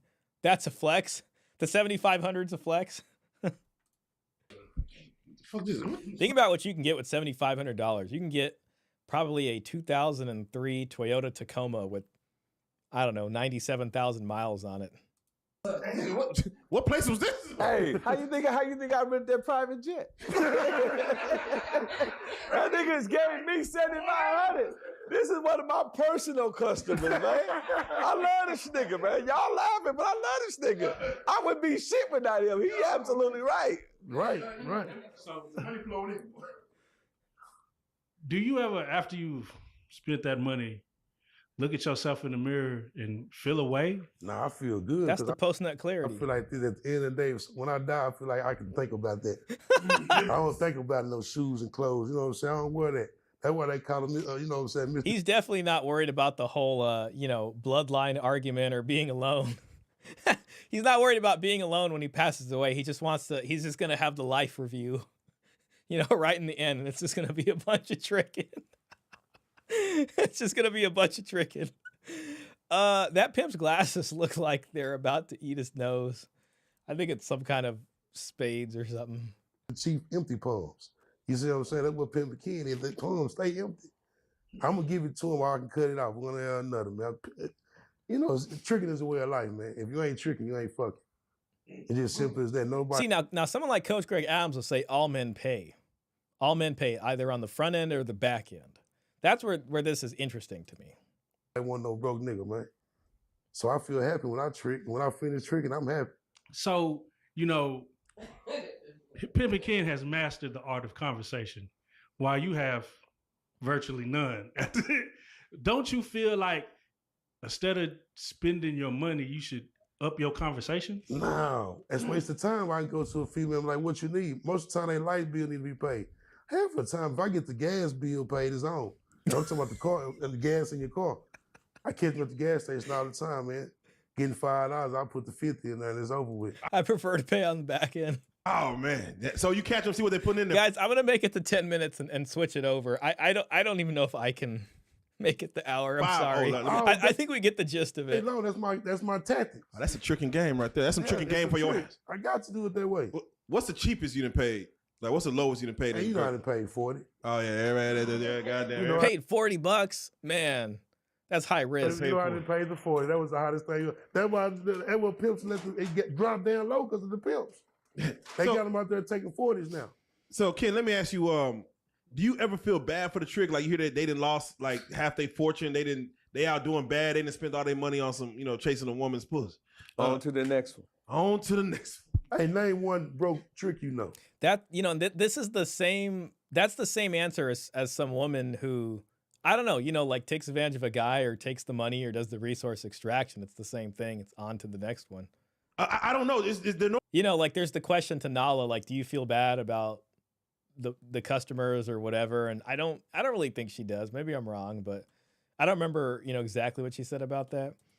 I always think it's funny when CJ calls PUAs time tricks. That's an interesting way to put it. I mean, because, it's kind of what they're doing. He kind of criticizes them and says that they're focusing way too much on that instead of other more important things. It's a numbers game, or they'll spend so much time and they're paying in that way. Normally on at the time. And then ain't no trick, bro. We do this every day. Let me say a pimp this. fall off weekly. Let me say this. Oh, man. You know what I'm saying? I mean, he's talking about a whole different other category. He ain't talking about Pimp and Ken. You know what I'm saying? Because, shit, man, I've been doing this shit since Jaws was a goldfish. He a shark today. You know what I'm saying? What I'm saying? A big old shark. So what I'm saying is that I respect Will and his perspective, because remember we was talking earlier, I said I'd rather for a motherfucker to just go ahead and give a bitch her money and date the bitch and still play games with the bitch and cheat on his wife and do all that other shit, you know what I'm saying, and try to wine and dine the bitch, you know what I'm saying? You need to be like Will. Man, that could be a drinking game. The amount of times he says the B word. Caesar, thank you so much for the donation again. Appreciate that. Very generous. Real hard-earned American money right there. It'd be funny to see CJ react to this. That's exactly what I thought of when I saw this. I would love to see his opinion on it. I don't know why, because he talks about pimping, and I think he mentions knowing somebody who's in jail now for that, and he has like an interesting view on it. We'll give it another minute, and then we'll call it. We'll give it another minute, and then we'll wine and dine the B.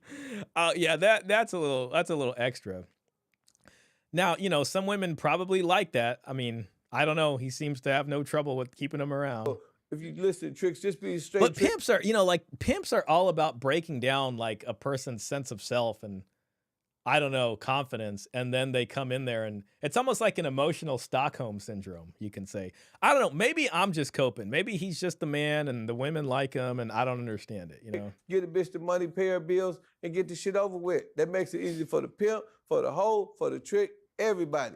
Yeah. You know what I'm saying? So I could respect brothers like Will. And Will is right. There are a lot of guys that will die or suffer behind, him not tricking. So a trick is a pimp's customer. Never knew that. Yeah, it's just that. I mean, that's pretty much what it is. I wonder if I've ever heard that in a sense where a pimp's not involved, but I think that's just what it is. It's just like they're sending out women to find tricks, and then the money goes back to the pimp. What a interesting, strange conversation. I don't know. Arwen is conspicuously missing at the moment. Yeah, I don't blame him. This is probably like just will push anybody away.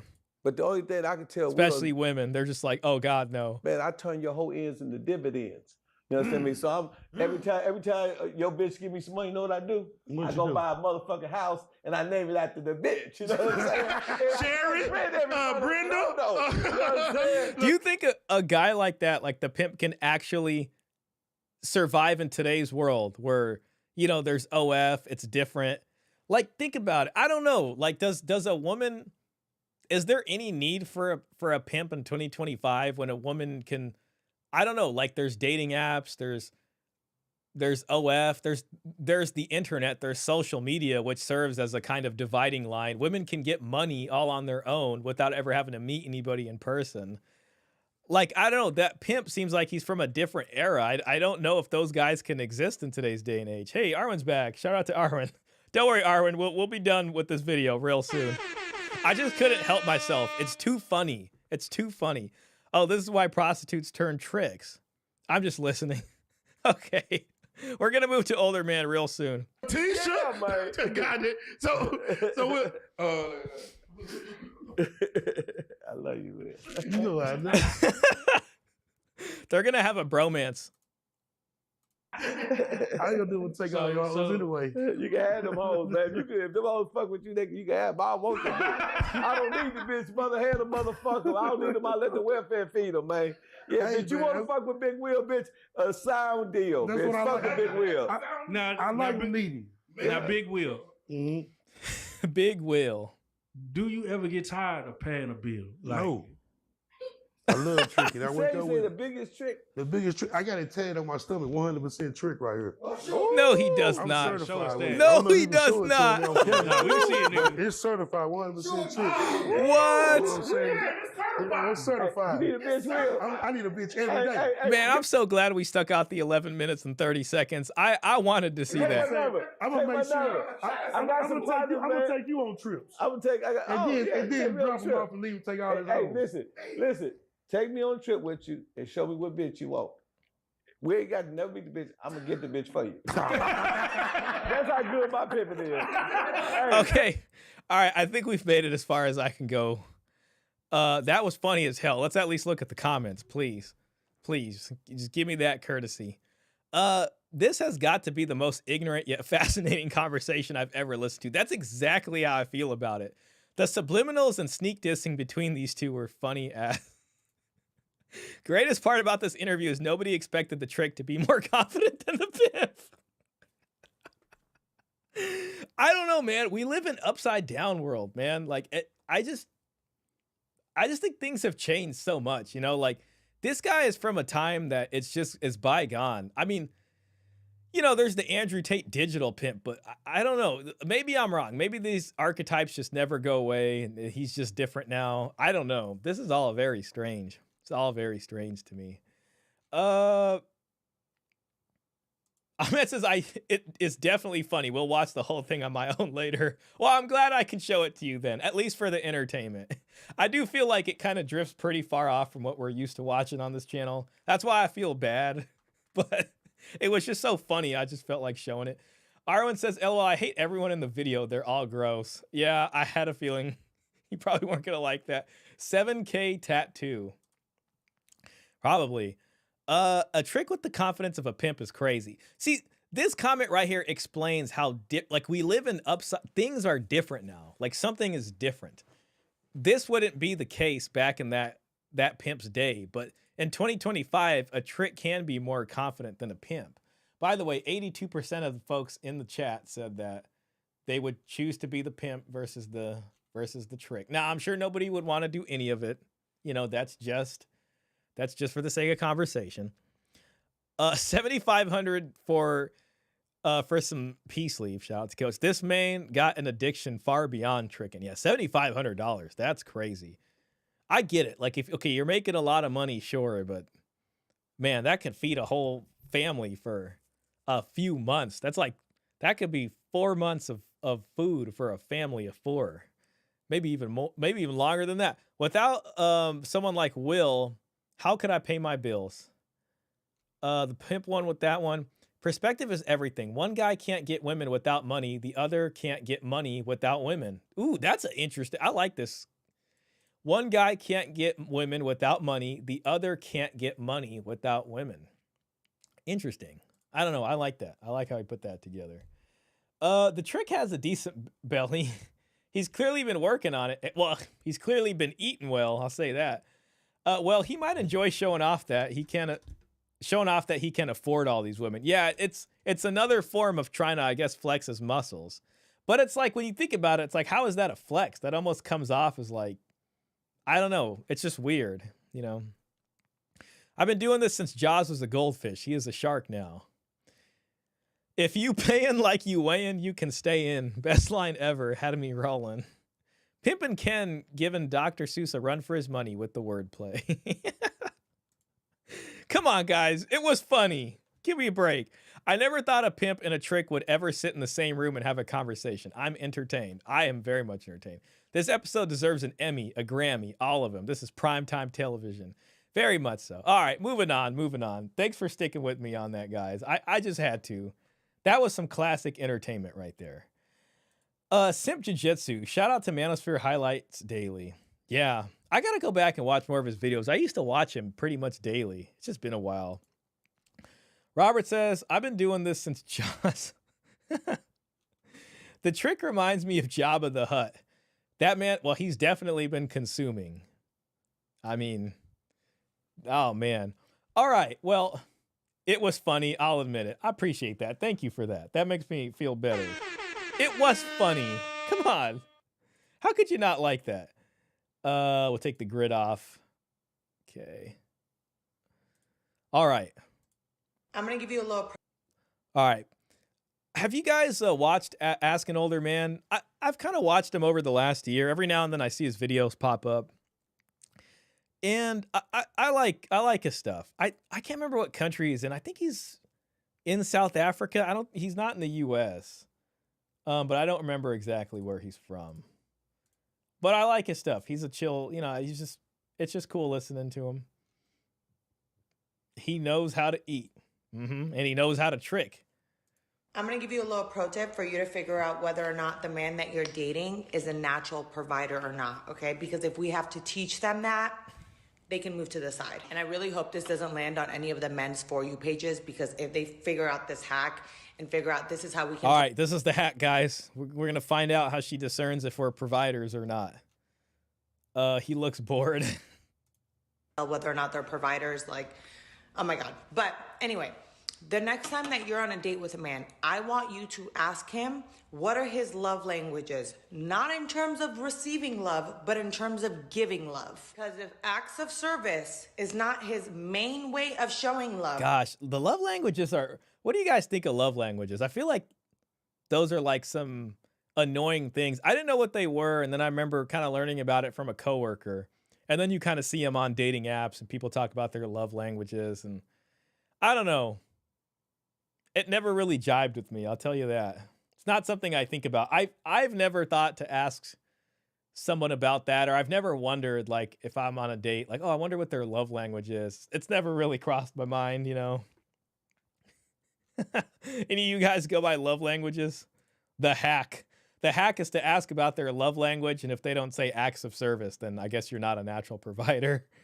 Which is fine with me. Hell, I don't want to be seen as a provider. I'll let her play video games with me.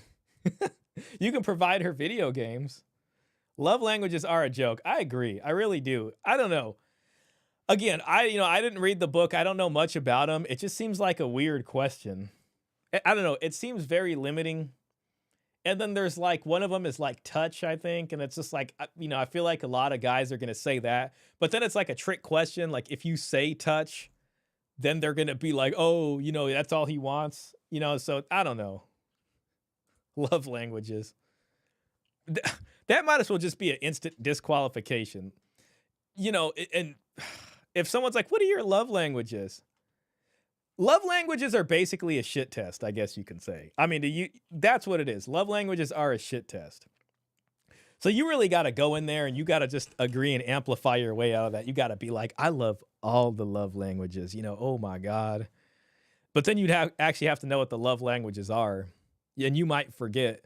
I mean, out of 5 love languages, I think, okay, there's acts of service. She gave us that one. There's touch. That's the one all the guys probably know. Is gift giving and acts of service the same? I think that's a completely separate one. And then there's 2 more love languages. Oh man. There's acts of service, giving gifts, touch. Is compliments one of them? A lot of them sound like the same language. And then there's some other one. I don't know what the 5th one is. I swear, I've seen them before. I just can't remember them right now. So yes, I probably will fail the shit test if I try to play into it and then I don't actually know what the love languages are. But I'm, be like, yeah, just really go with it. Man, I don't even know. Part of me, like, when I get annoyed, I like to just build it up. You know what I mean? Like, yeah, I love doing acts of service. Oh, I just naturally want to do that and lead them into think they're getting to something and just be like, no, I don't know. Love languages, what a scam. Class a shit test of sort. Just get out immediately. Yeah, it's just an instant disqualification. You like it, Robert. Arwen always wins when we play video games, though. Not sure I like that. Man, I was too slow. Hack, generosity, acts of slavery. Yeah, acts of slavery is their favorite love language. I read the book by Gary Chapman out of curiosity. Words of affirmation. I think that was either the compliment one or that's the one I'm missing. Quality time. See, I don't know. A lot of those love languages just sound like the other ones. Quality time and physical touch. Acts of all of that sounds like quality time. So okay, words of affirmation, quality time, physical touch, acts of service, receiving gifts. Man, that is just so ridiculous. Quality time. I think compliments is one of them. That's the words of affirmation. Damn, that sounds so annoying. That sounds like such like weird like psychology speak. Grudgingly admitted. Caesar again. Thank you again, man. Shout out to you. With the generous donation. Thank you, sir. The theory of love languages were developed by a Baptist preacher. Really? I did not know that. I was actually surprised when Mr. Pitt said it was a guy. I thought a woman for sure made that. Of course, it's a guy that figures out how to take simping to the next level. I mean, that's really what's going on there. The love languages.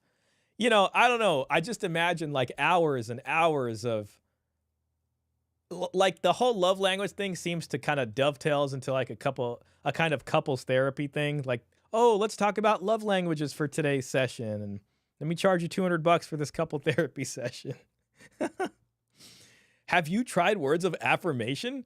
Did you write down in your journal when you gave words of affirmation? And did you write down in your journal when he gave you words of affirmation? Good job. You guys both learned how to communicate your feelings. Man, that would be, I don't know, man. That would be the end of it. I would probably call it after that. Marcus Gray says love languages are just compartmentalized manipulation. That's what it seems like. Love languages. I don't know. I mean, yeah, I don't think I've ever consciously sat down and thought, what is my love language? Yeah, I mean, I'd have to invent a love language. I mean, I like offers of dowry, discussions about marriage transactions, you know, possible things like that. Negotiating. Words of affirmation, acts of service, receiving gifts, quality time, physical touch. And it totally seems like a trap. I mean, you know, most guys are going to be like physical touch, quality time. Arwen figured it out. Yeah, she's right. Yeah, sketchy source. Baptists have too much spare time. It can be a fun first date conversation. Like star signs. Yeah, you just have to find a way to, I mean, like if you look at it like a shit test and you just find a way to kind of, I don't know, have fun with it, then that's all you can really do. But if they're serious about it, like how she is, like she's just on another level of just trying to get something out of you. Is this her in the picture? Is this a painting of herself? That's telling us something. I'll just say that. Or at least in his top two, there is no way that he is in his masculine energy. A man in his masculine energy is someone who is going to naturally be about actions instead of words. So if he... Man, that's just too much. My love language is eating pretzels. I haven't had a pretzel in a few years. Braylon Barnes. Hey, shout out to you, Braylon. Just stop by to say, what's up? Hey, you remember when people used to do that? What's up? Well, man, welcome in, Braylon.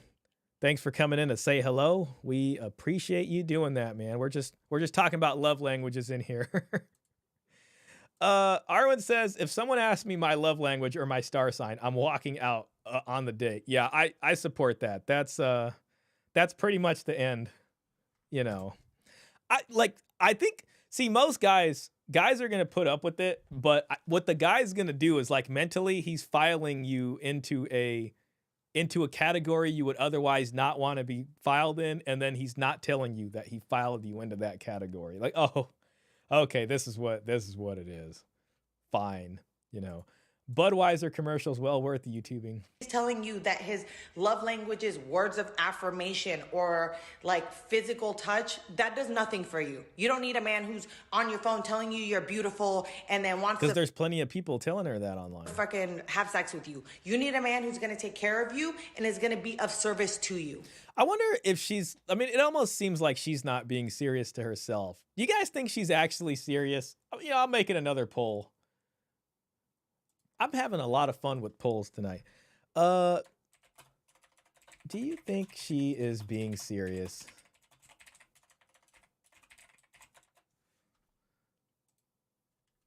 I almost don't believe it. You know what I mean?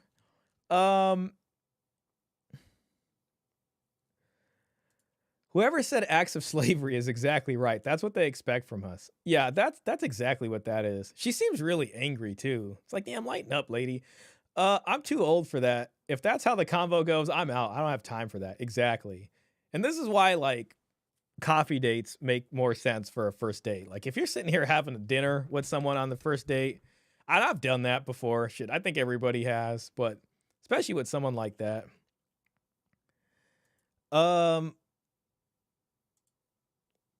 She's a nutcase. Yeah. Oy vey, she's a nutcase. Yeah, she is. You're welcome. Gentlemen, welcome. Welcome to another session with the older man. Today, my friends, we're going to talk I like this guy. I don't know. I like listening to his videos just while I'm doing stuff. about the end of the male provider era. It's over. This is what we need to be talking about. The end of the male provider era. And this is why I like the soft guy era, because it's funny. You know what I mean? And it makes sense. This whole provider stuff has just been like a complete, like, just lie. It's all complete gaslighting, you know, and that's why I bring up the dowry so much, you know, because whatever this is, you know, really what kind of happened is prostitution took over marriage. Love marriage is almost has one root in a kind of prostitution where it's transacted sex, basically. You know what I mean? And women have somehow stretched that out and thrown a blanket over what marriage used to be based off of kind of what they can get in that sense. And the man has to pay and provide everything. Like, listen, there's short-term and long-term engagements. And if it's going to be like a short-term deal, then, you know, so be it, I guess. You know, you pay for the date, whatever. Maybe you guys end up being together for a little bit. Fine. Who's tripping off of that? But, you know, for like a long-term thing and basing it off that same sort of pattern is just like a recipe for disaster. His look says it all. Very much so. If 40-year-old woman's still talking about love language, she still hasn't grown up. Yeah, love language is for young 20-year-old. That's a great point. Ahmed says, hell yeah, and the provider nonsense. We're not success objects. Shout out to Warren Farrell. Absolutely. Shout out to him. Sounds like he's the one who came up with that. Drizzle. Ladies, I hate to hit you up with this one, but this idea about provision and protection, listen, you'll probably get the protection from your man, but as far See, and that I agree with that too. Listen, if they're gonna split it up, there's protection and nurturing, fine. But the provision thing, I don't know how they gaslighted men into believing that provision was 100% on our side. That's just complete BS. Whereas provision? No, those days are done. Done. You're making your own money. You're Beautiful. strong. You're powerful. Those days are done. You know, and I think one of the things that we need to kind of focus on is realizing that there's nothing to be ashamed of having this mindset. You know, like anybody who's trying to shame you into be like, oh, a real man wants to be a provider. That's just complete BS. Like as soon as you hear that, you know, you just know, okay, this is TradCon or this is just feminist programming.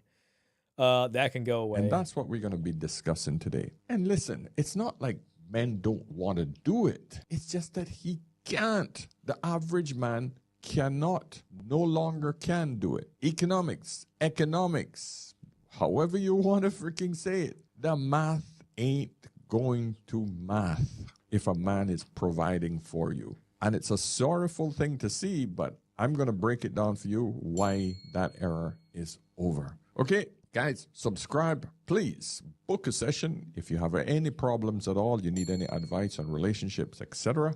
Join the membership system. Hey, it's free. Can't beat free. And these trying times, it's free. All right. That's pretty cool. It's cool. I don't know. I respect it.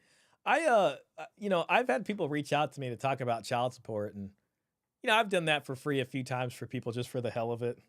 So, I don't know. That's cool, man. And of course, or maybe he's just talking about the like and subscribe. Never mind. He wasn't talking about the sessions. I'm tripping. I think he's just talking about hitting the subscribe and like, whatever. Good for him.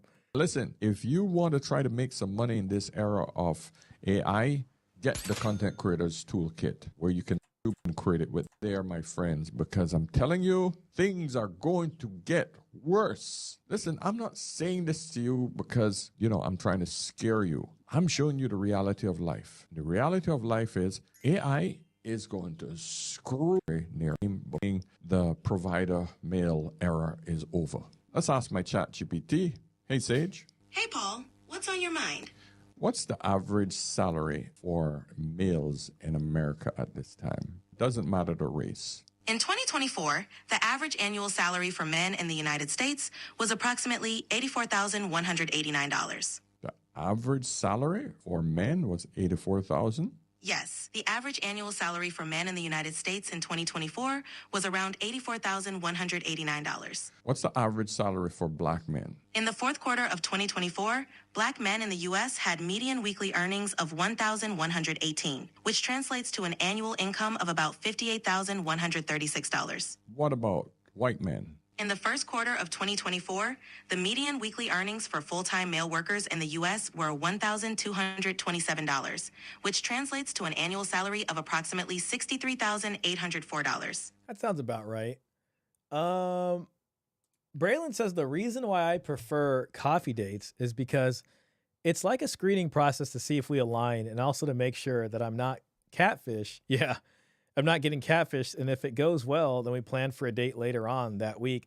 I'm the same way. You know, I'd rather see someone in real life, and the whole dinner thing is just meeting someone for dinner, and that's your first time meeting them is really weird. You know, you might not like each other right off the bat. I've like almost made that mistake. I've canceled dates, right? I mean, even when I got there, I'm just, something happened. I'm like, oh yeah, this isn't going to work. It's a pleasure meeting you. And I just leave. But coffee dates make more sense, or boba or something just light like that. I've had dates where I've gotten coffee and it went so well. We hung out after and then we got food after that. You know what I mean? Like we just like, hey, you know what? Actually, this person's actually cool. Like, let's go get something to eat because it really was good. And you're like, you know, I'm really feeling this person. But meeting straight at dinner, it's just you're just, you know, you're just making a mistake, you know. Hey, she's cheating on me. That dang GPT. Jeff Bezos and the Zuck are really messing with those averages. That's true.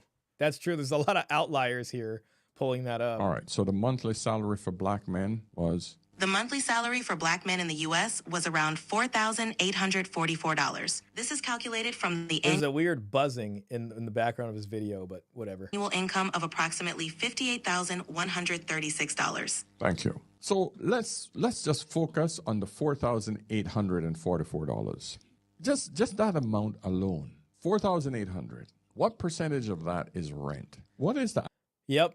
Now here's the thing. $4,800. I wonder if that's pre or post tax. I think that's pre-tax, to be honest. So, you know, after taxes, it's going to be less money in your pocket. I think he's just going to go with $4,800 as the money in your pocket. I can't remember if he said net or if it's pre-tax, but that's important. Average rent for a 3-bedroom house or apartment outside New York City. In January 2025, the average rent for a 3-bedroom apartment in New York City was about $6,552. Okay, yeah, that's New York City. I mean, like around where I am, I'd say at least $2,400 for a 3-bedroom house. $2 per month. Outside the city, rents can vary widely. For example, in Yonkers, just north of New York City, there's been a surge in residential development, which can influence rental prices. Okay, just give me a rough estimate for a home. Sure. A rough estimate for renting a 3-bedroom home outside New York City can range from $2,500 to $4,000 per month, depending on the specific area and amenities. All right, thank you. So let's just go with the base minimum, $2,500, okay? The average man is making $4,800. So $2,500 of that is going to his rent. Just rent alone. Just rent, all right? That leaves him with just over $2,500 just to survive. The rest of that's going to go quick. Food, insurance, car payment, you know, if you have one, cell phone bill, internet bill, you know, it just gas. I mean, it's just gone quick. And now a woman want to come in and say, all right, I need you to pay all of my bills as well. Really? Ah, gosh. That's just rent. Just think about that shit. We haven't even covered health insurance, life insurance, school fees, child support if he has any, groceries, all the little memberships, the gym memberships, I mean, even like say no child support and no school fees. Just there's your rent, the commute back and forth to work if you're not like a remote worker. You know, internet, cell phone, this, that, it all adds up fast. Netflix, credit card bills, student loan if he has any. We haven't even looked at all of that stuff yet. And then a woman wants to walk in and say, yeah, I need a provider male. Oh, in other words, ladies, men can't afford it. A woman is a liability. She's not an asset. So you need to get out of this headspace of... Now, if she's got a large dowry, that's an asset right there. Need a provider male. The best you're going to do is you need to come in and do half. You need to split the bills in half. Simple. There is no way around it because it's not even if the man wanted to do it, he cannot afford to be a provider male. Because what a lot of you also miss is that every single dime that you're making is going towards your existence today. There's nothing going towards investments. Most Americans are one paycheck from freaking bankruptcy. So that means you cannot afford it. No man, very, very few men can afford it to be a provider male. And I'm talking about the average guy, meaning the large majority of men. They cannot do it. I think there's an interesting question here. And it's like, okay, a lot of guys can't. So that's one thing. But if you're a guy and you can do it, should you still do it? Just because you can, does that justify that as a good decision that like, okay, I'll be a provider guy because you can? In my opinion, even if you can do it, I think you still shouldn't. You should still expect something out of them. Listen, the reason why I got a check on a 3-bedroom house is because more than likely you're going to have 2 kids, minimum. Be honest. Okay, please don't tell the new age feminists this, but I would find a good man who provides. But I would 100% rather stay home. I hope she's been saving up. Listen, if women's parents didn't have a dowry from back in the day, what they did is they worked somewhere and they would be on a contract. It wasn't like a weekly paycheck, but at the end of the contract term, the employer, whoever they're working for, would then pay their dowry. So, this woman looks like she's about 29-ish or so, anywhere from there, maybe mid to late 20s. She's been doing something. You know what I mean? How much money have you saved to be able to buy your way into this stay-at-home mom lifestyle?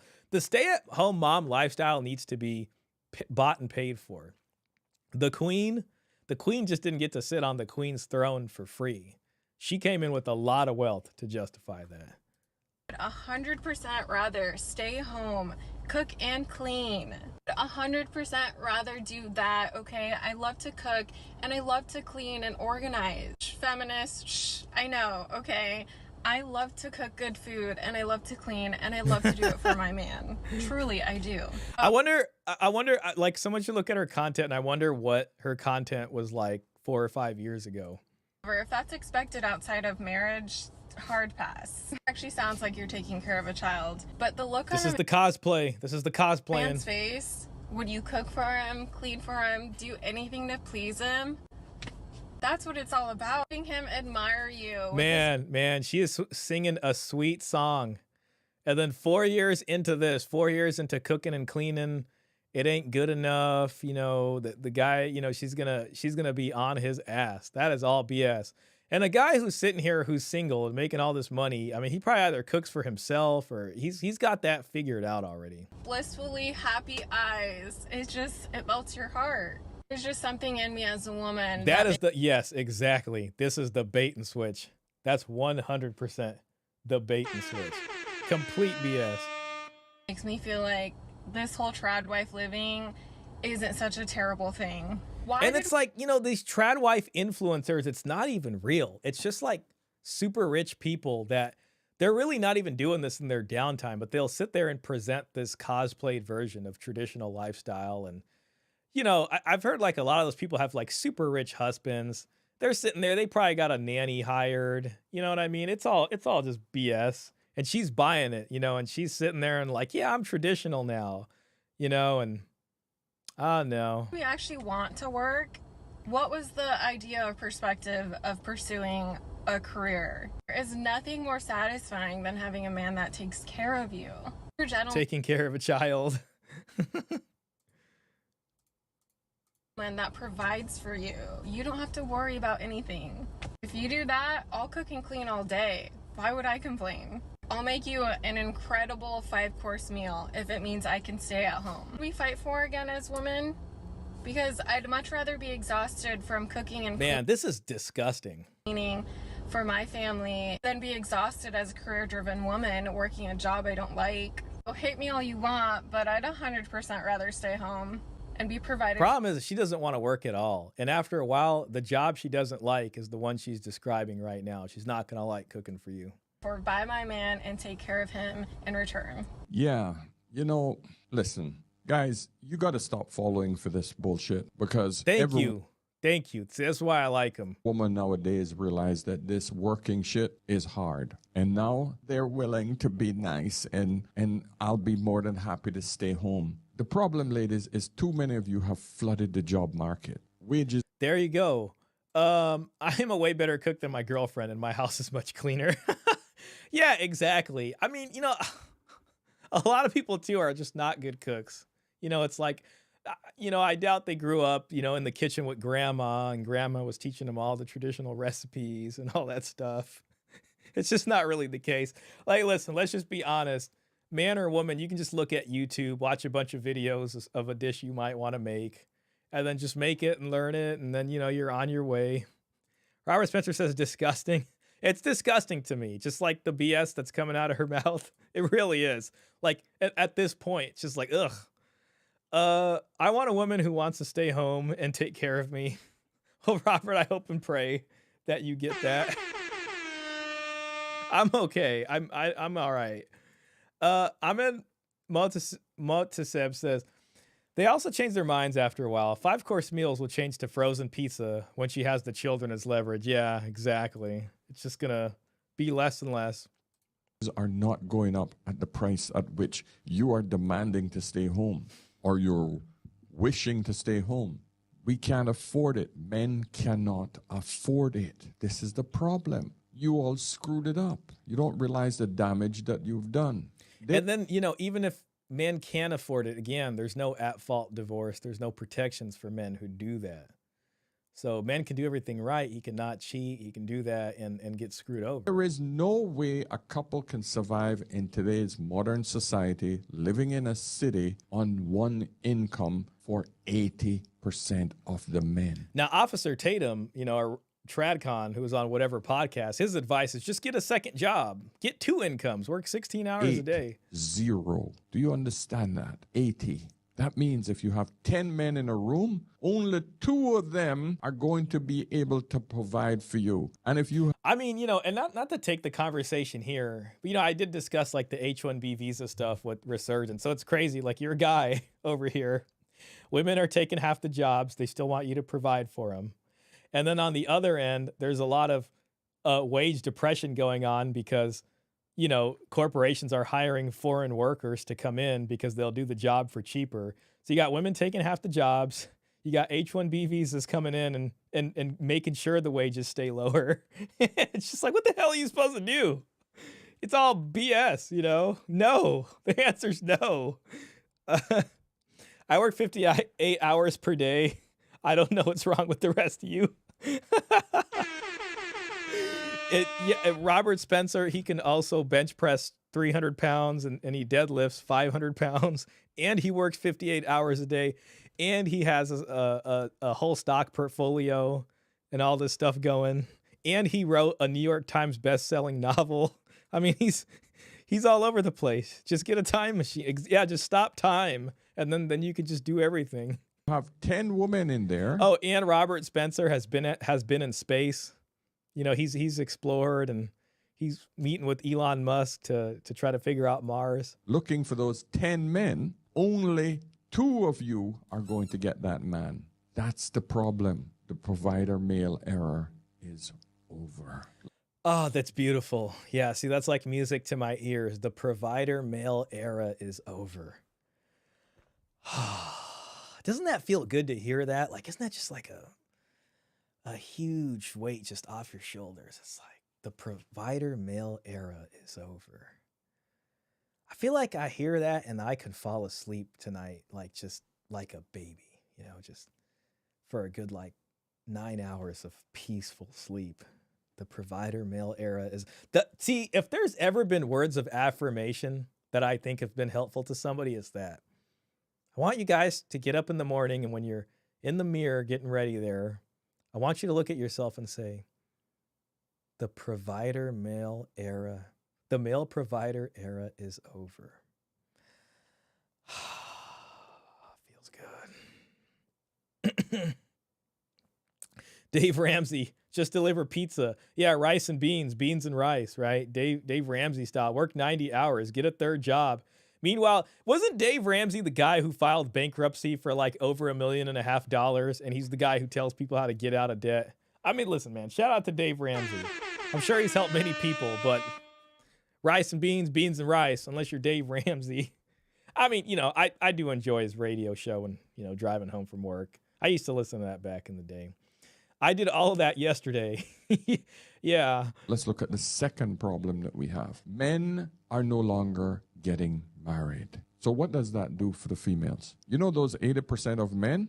Let's just take out 30% of them, and they're not interested in getting married, period. So you don't even have a choice with those men. Even if you wanted to have a man that split the bill 50-50, they're not interested because they know that more than likely divorce is inevitable. And whatever you all accumulate and whatever he has accumulated so far from working his ass off from when he was young is in great danger of being lost. Yeah. So why should he take that deal? And you know what they did traditionally in order to get a guy like that to take that deal? That woman and her family came up with the chunk of some type of wealth and gave her that to go with. Instead, nowadays, people are so, without mind, they just send the woman over with their hand out. And she's just like, can you give me something? Can you give me some money? I'm a beggar. My entire family is beggars. That's what she's saying when she comes to a marriage just based off love. I want to cook for you. I want to do that. She's basically saying she's a beggar and that her whole family is trash, essentially. That is the message. Because the divorce laws are not in his favor. So a lot of men are no longer willing in taking that risk. Until that changes, he's not going to get married. Sure, you can live with him, but he's still not going to provide for you. He should not provide for you. Any man that provides for a woman 100% where she's not contributing to the rent or the utilities or the insurance, etc., car note, he's a freaking idiot. Because now she could just walk away with her nest egg that she's built with you over the freaking years. You have been paying a hell of a lot of money just to make her live with you. Yep. I mean, and you can do everything right. Listen, men cheat. That's true. When they cheat, if they're the provider, they get punished. They lose half the stuff. You can be the provider and the woman can cheat on you and it doesn't matter. You know what I mean? It's just splitting it down the middle. It's no fault divorce. That's what it is. Relief. Let's hope it actually is over though. A lot of simps out there making it hard for us to demand. Yeah. The relentless hordes of simps. If a woman doesn't come with trade routes, I have no interest. Exactly. I want a trade route in Bombay, and I want one in Tangiers. If you want to build this empire with me, you need to come in here with some trade routes. Exactly. Caesar, sir. Thank you. Thank you, sir, for the $10 donation. Don't forget all the unpaid emotional and mental labor women bring to the table. Exactly. What's funny is when people say that, they're selling themselves on making your emotional life better and making your mental life better. But I think people often find it's the opposite. It's like a lot of guys come home from their job and they sit in the car for an extra 30, 40 minutes to get some emotional and mental peace before they walk into the house. What emotional and mental labor? You guys remember Copper Wire Guy? You remember I showed Copper Wire Guy? He was literally doing the same thing. He was sitting outside after work on the back of his truck because he didn't want to go inside because he was looking at a copper spool of wire that he had for 30 years over his career. and the copper spool was almost out. And it became a metaphor for him for his life. And he remembered when he got the copper spool, you know, and he used this over his whole career. And now he's in his 50s. The wife walks outside, who he's been providing for this whole, you know, I don't know what their deal was, but looks like he's working. And she's just like, she, you know, of course has to get all up in the business, and it's just like, what are you doing? And she's recording them. And then, like, as soon as he tells her, like, the truth, because he's looking for some of that emotional labor for her to provide. Please provide some emotional labor. And it literally just, like, she just, like, completely just, like, doesn't take it seriously. You guys know which one I was talking about. I'm too busy simping for Arwen to worry about you, Caesar. Robert's spiraling, man. He's gone down the simping rabbit hole. I don't know if we can save Robert now. Shh, Robert, don't tell them what we're up to. Arwen got you, man. You're under the spell now. It's too late. It's too late. Nothing. The only thing that can save Robert is if we're going to have to pick Robert up, tie him up. We're going to have to take him to a rural area and tie him up and wait for the addiction to, like, run its course. That's the only hope Robert has. Out of it. Now what? You might say to yourself, oh, well, you know, but it doesn't cost me anything because I would have been living by myself anyway and I would have to have paid those same bills. Bullshit. Bullshit. You know that the second that woman steps into your life, that you are going to be paying a lot of the little things. And it's the little things, my friend, that adds up. The dinners that she demands to go to. Everything's basically double. I mean, you know, it's double the usage of a lot of stuff, double food, right? Yeah, anytime you guys go somewhere, you're paying double for that. Especially, you know, if she's not paying her own way. You know, 2 cars, 2 gas bills, 2 insurance, you know what I mean? Like, everything just goes up, you know, probably more electricity being used around the house, more gas. I mean, there's a whole nother human there. The trips that she's going to be pushing to go to, the road trips, the concerts, all of the different crap that you would not even freaking think about because you would get more joy from trading crypto or putting it into an investment and seeing how it freaking grows as opposed to going on some bloody trip that just costs you time and money. You will be doing a lot of work for her. That's what a man does. And for what? You get one punani. Oh, okay. There's no upside to that. If she has your kids, that's different. Yeah, and women know that, and that's why they take advantage of it. This is the problem. This is the biggest problem. Women know that men are natural providers. Men make money so he can provide for his family. Women make money so that she don't need a man. Standard. And so when I say even if you're living with a woman, you will more than likely keep paying for her because that is your natural tendency. That's how we're built. And women know this shit. The difference between married... Wonder how much of that is natural and how much of that is gynocentric conditioning, you know, over a few hundred years. It's an interesting thing to think about, you know. A lot of that might just be cultural conditioning versus natural. A woman and go... Men might have a protective instinct, you know. I think that's true. Women have that too, especially when it comes to kids. Going or staying with a woman... The woman who is staying with you, she will constantly be taking from you on a daily basis. The woman that is divorcing you, she's going to take a massive bulk away from you in the divorce. So you got a woman here who picks at you daily versus a woman on this side who takes the massive amount in one lump sum. Which one is worse? They're both the same, my friend. They're both the same. Think about it. So if you're not in the top 20% of earners, making well over $100,000 a year, living modestly, and I mean modest, not where you're spending every freaking dime because you've made the money. I'm talking about taking 10 to 15, 20% of it every single month and putting it in an investment account so that when you hit your 50s and 60s, you can retire, you're screwing yourself. Because this is what a lot of people... And then even if you're in the top 20 and you make that money and you can provide, the question is it still a good idea? And I don't think it is. People don't think about. When you reach my age and you have not accumulated... I saw guys lose half their retirements in divorces. And that was always like one of the biggest disappointments for them. Like I saw guys and That's where they say gray divorces are the worst, but that was like one of the worst things where it's just like the divorce and, it would screw them over on retirement really badly. But, that's the deal that they take, the stay at home thing. Why not? It's just the biggest sandcastle ever created on Mars with bread rolls. Guinness Book of World Records, here we come. Robert Spencer can do anything. Any money because you have been slowly siphoning it off to a woman or in the divorce, right? You're screwed.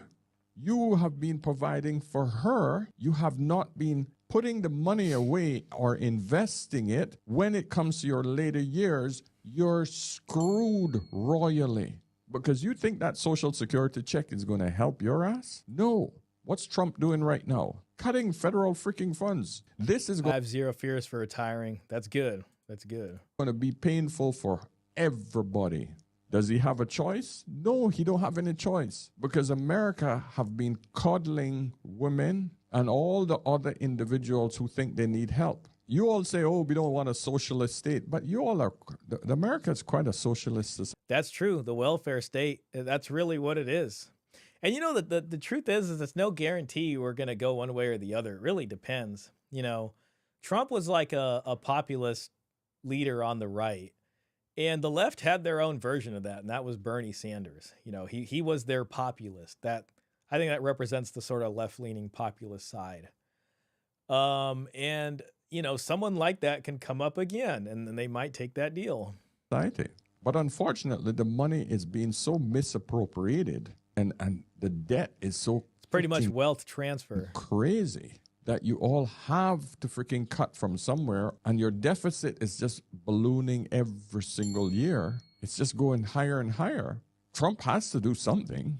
So he's slashing, he's cutting freaking costs. It will affect each and every single one of you who has to rely on female shelters, food banks, Social Security, any social programs at all are going to get affected. Let me ask ChatGPT what programs are going to be affected by this. When federal funds are cut in the U.S., what major areas are affected? When federal funds are cut in the U.S., major areas affected typically include social services, education, healthcare, infrastructure projects, and public safety programs. These cuts can impact everything from local schools and hospitals to infrastructure maintenance and community services. Are women's services or help for women affected? Yes.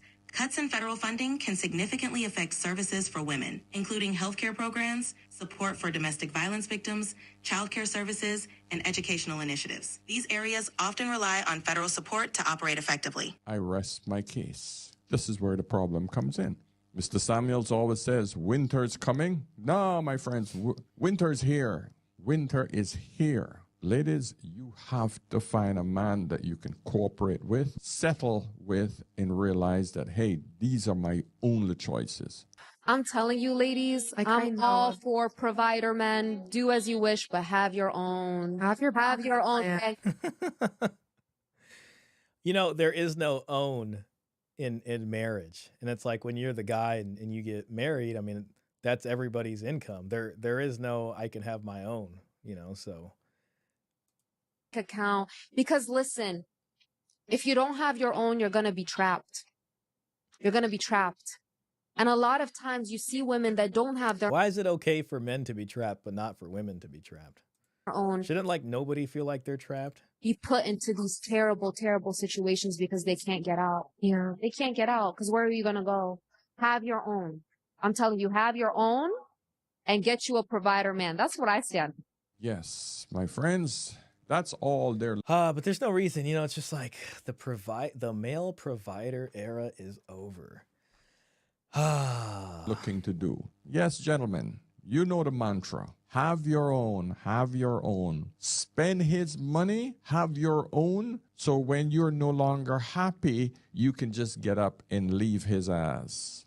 Their definition of happy, I do not want to comply to a man's lead. In other words, they get to by their irresponsible behavior. That's it. I want my freedom to go out and do whatever. You got to pay for it. You guys remember those stories back in the early to mid 2000s? I don't know why. I just remember this, but I remember hearing someone saying oh, I helped her pay her way through law school or pay her way through nursing school or whatever. And then when she got the job, she divorced me or whatever. Like, I don't know. And you guys remember that? I feel like I haven't heard much of that lately, but I remember hearing a lot of those stories like 10, 15 years ago. I'm bored. I don't like how he talked to me. I got money. I can get out. All this is double speak for I want to be as irresponsible and free to do whatever the hell I want. Do men have that choice? No. But women think they can act like kids. And because they got the money, they could do it. But in the meantime, I want that man to sacrifice his retirement. I want him to sacrifice his comfort for me so that I can get out whenever I want. Because I am always the victim. Make that shit make sense. Don't go for the rich guy if you're looking for a provider. It doesn't matter how much money he has right now. He could have so much money, and if he's not a providing kind of guy, if he's not generous, he is never going to provide for you. Yeah, if he's not a sucker. Go for the guy who wants to provide and protect. Go for the sucker. This is where it's, they say women love simps. You. Doesn't matter how much money they have. It's an energy. It's an attitude. It's an energy and it's an attitude. So many of you freaking simps fall for this shit. I'm a provider male, man. I'm a provider male. I think that men that are frustrated that women want guys that are providers. Oh, God. Here we go. Are feminine. That's it. Oh, God. This is what we need to spend our time combating, gentlemen. This right here, this idea, this is a hijacking of masculinity, and this is what really needs to be confronted. This is the guy this guy is the worst enemy for men than any feminist ever could be. It doesn't make you more masculine to be like, I shouldn't have to pay for her nails. I shouldn't have to pay for my girl's dinner. Standing up for yourself, according to him, is feminine. That doesn't make you more masculine. That makes you a bitch. Are you a man or are you going to be a bitch?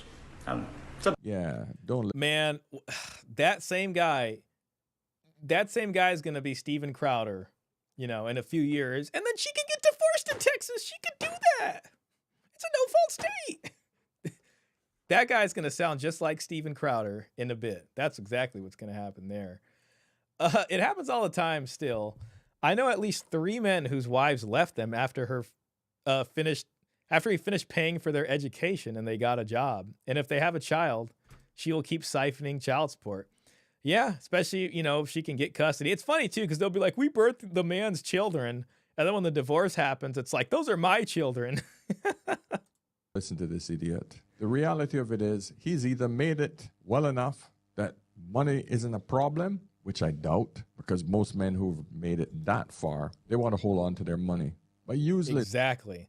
Man, I saw I don't know how true it was. I'll try to look it up right now.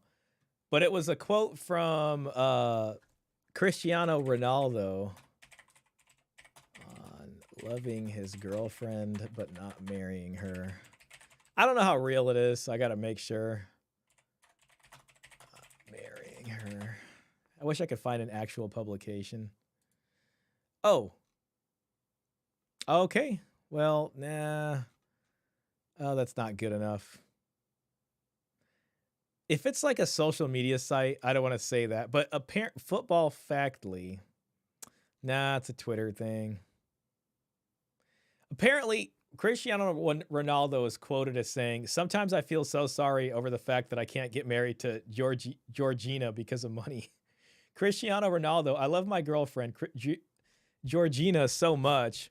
If she wasn't born, I'd probably be single for life because no woman can understand me the way she does. But he's like lamenting the fact that he can't marry her because he has like so much money. Yeah, I don't know. I don't know if it's... I wish I could find an actual publication. Okay, this looks funny right here. From 2 years ago. Whatever, I'm just going to go with the Reddit thread. Unrelated to the usual actor pop star T, let's talk Cristiano Ronaldo, Georgina Rodriguez.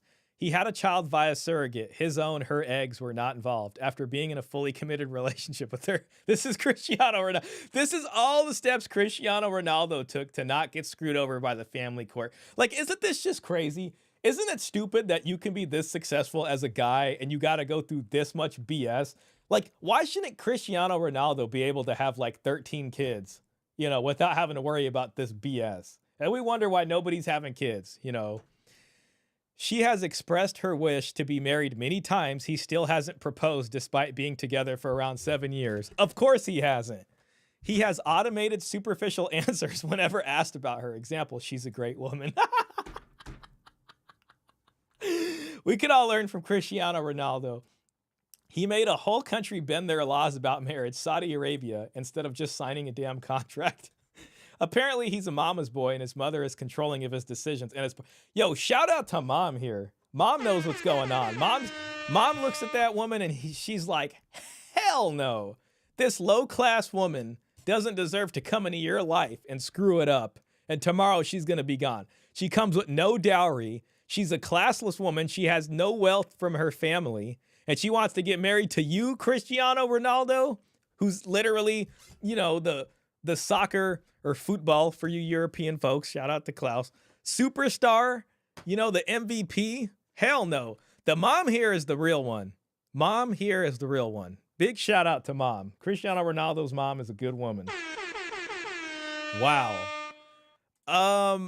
What do you guys think? All right, let's hear what Reddit has to say about it. All right, guys. Put on your progressive liberal raincoats. I don't know much aside from the fact that he's, oh God, yeah, okay, so he's a rapist apparently. He should be in jail, but he's not. But people don't care because he kicks the ball good. I side-eye Georgina by standing by him. Oh yeah. Okay, yeah, let's just go with that. I knew we were going to see some BS down here. He is a massive POS, and I think his relationship with Georgina seems weird. We should look into that. See that? Like when a guy's winning, or a guy's just refusing to be screwed, he's just everything bad. He's a rapist. We got to look into this. He's a predator. He had twins with the surrogate 5 months after he started dating Georgina. They were already on the way. Okay, so we got someone. In 2017, while the twins were born in June, I don't think he should be at fault for wanting children, especially when he has the necessary resources to provide, but he wasn't around much for his kids with the type of career he has. Well, you know, he's got a nanny for him probably. That's basically why I think Cristiano started dating Georgina. He wanted a mother for his kids. Man, you can hire a good nanny and, you know, a wet nurse and all these things, especially when you're at his level. You know, so a lot of people have different cultural expectations.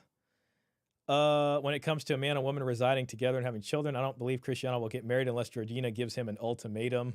I still don't think he'll get married. Ultimatum be damned. Watching the reality show Georgina had, she does most of the childcare and school pickups for all of his children. And if she doesn't like it, then she can go. Cristiano is usually busy training and playing his matches. She acts like his wife and is basically his wife in all but title. Yeah, I mean, listen, he probably pays for damn near everything, but he doesn't want to sit there and get screwed over when she decides to divorce him. For some people, marriage is an important institution. For some like Cristiano, it's not. I can't blame a guy for not wanting to get married, but wasting someone's life for years. This is not on Cristiano. Georgina knows what the deal is. And if it feels like it's wasting to her, then she, you know, she should go and look for something else. While making them wait for a proposal is wrong. I deny the mama's boy allegation. Dolores, his mom, and the rest of the family rely on Cristiano financially. Cristiano calls the shots in his family, not the other way around. He's like the extraordinarily rich uncle that people want to please so they can get in his will.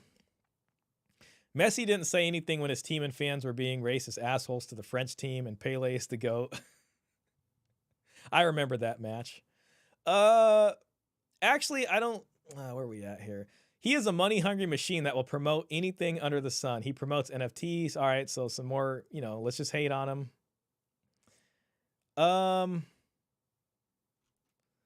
It's a long-ass one.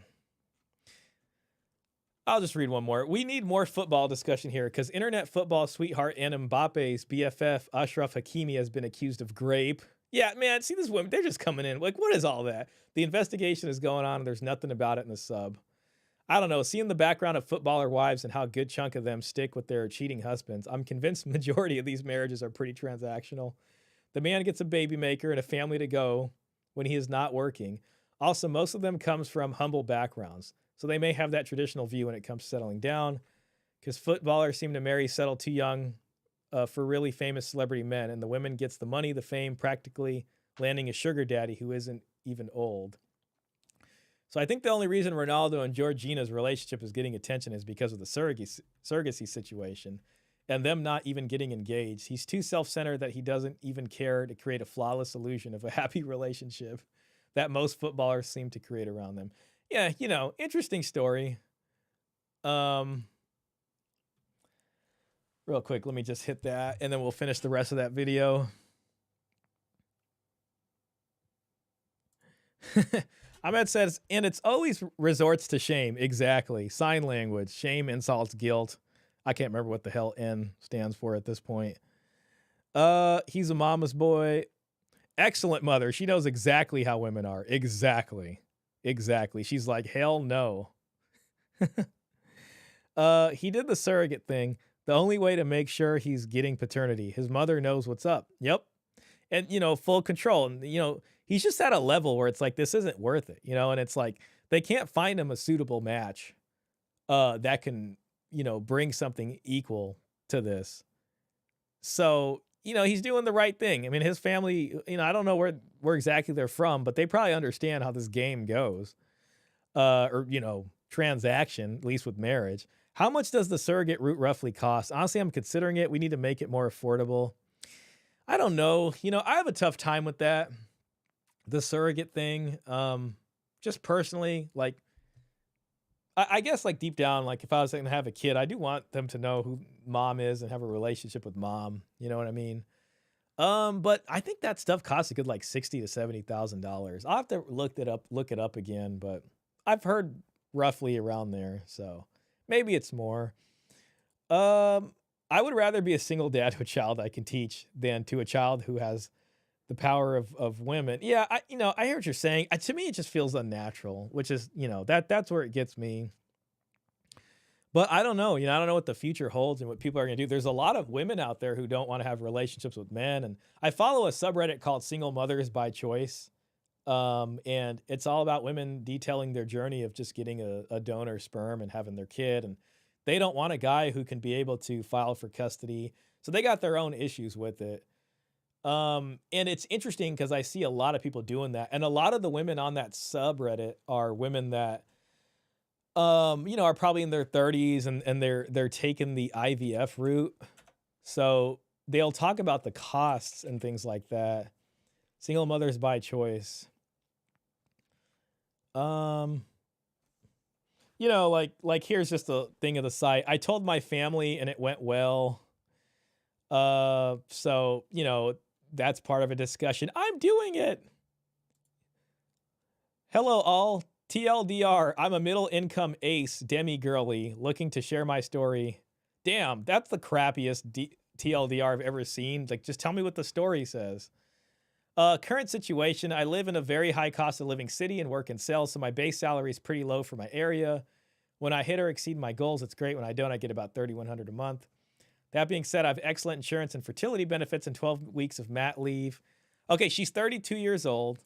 She's been dating since 2011, back when online dating was new, and still considered I've had a few serious romantic relationships and one serious queer platonic relationship with an AFAB-NB person. Damn, that's a lot of acronyms.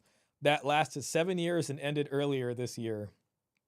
In that time, I've learned that I'm pretty sure I'm on the A spectrum. Sex doesn't really do it for me, and it takes me a very long time to warm up to someone romantically. But anyways, yeah, so she's in a very high cost of living city, makes about, anywhere from $3,100 to some more money, depending on sales. And she wants to be a single mother by choice. So everyone talks about support network, finances, and job stability. Sometimes I feel really solid in those areas, and sometimes I don't. I know gathering opinions from strangers on the internet. So, all right, but yeah, this is a whole subreddit dedicated to that. Finding the IUI process really hard after MMC.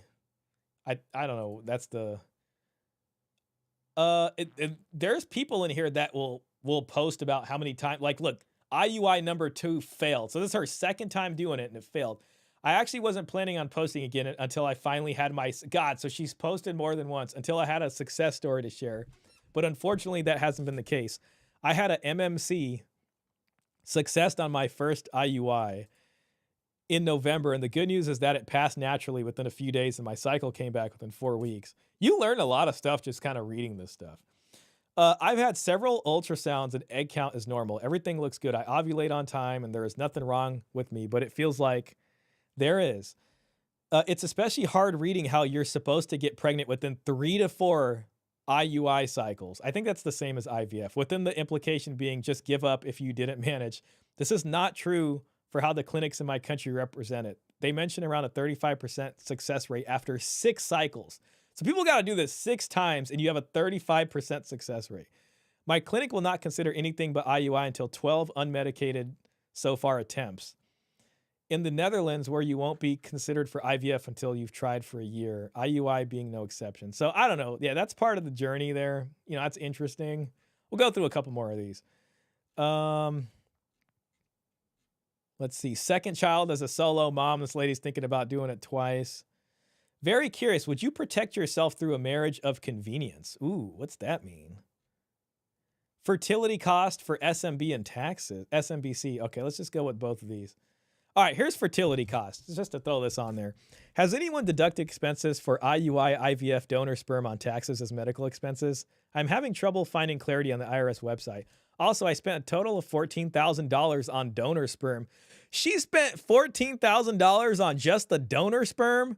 That doesn't even include the IUI and the IVF? Oh my God. But this is for this child and hopefully a future child. Would I count all of that this year? Man, this is crazy. Yes, I claimed it back twice. It's definitely murky, but I'd consider it an IVF cost. Why wouldn't it be? I got back about $5,000 for about $25,000 worth of IVF, but it always varies based on your income. So yes, he was $25K in the game. I mean, it's just an interesting subreddit. Very curious. Would you protect? I don't know what she's talking about. Marriage of convenience. This question has been on my mind with all the craziness in the US and abroad where women's rights are being attacked. In the past and present, there are certain situations in which one might choose to get married for safety and a better life. Do you feel sufficiently worried that you would consider, for example, a marriage to immigrate out of your country, or maybe a platonic marriage to a... Man, this poor guy who ends up with this woman. Or maybe a platonic marriage to a man within your country. Options starting with X are for those living in extreme countries with women's rights like Afghanistan. He says US and Afghanistan. She puts them in the same category. Options starting with O. All right, whatever. So this is her thing.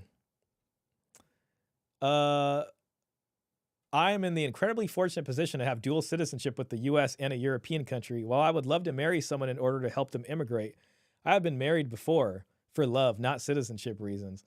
And the amount of power that gave someone over my life and choices was too terrifying for me to do it out of convenience to someone I don't know well. The person I married switched to flip afterwards and became someone I didn't recognize. We had been together a long, long time. So yeah, we got a sad story. You know, happens to guys, happens to ladies. Let's see.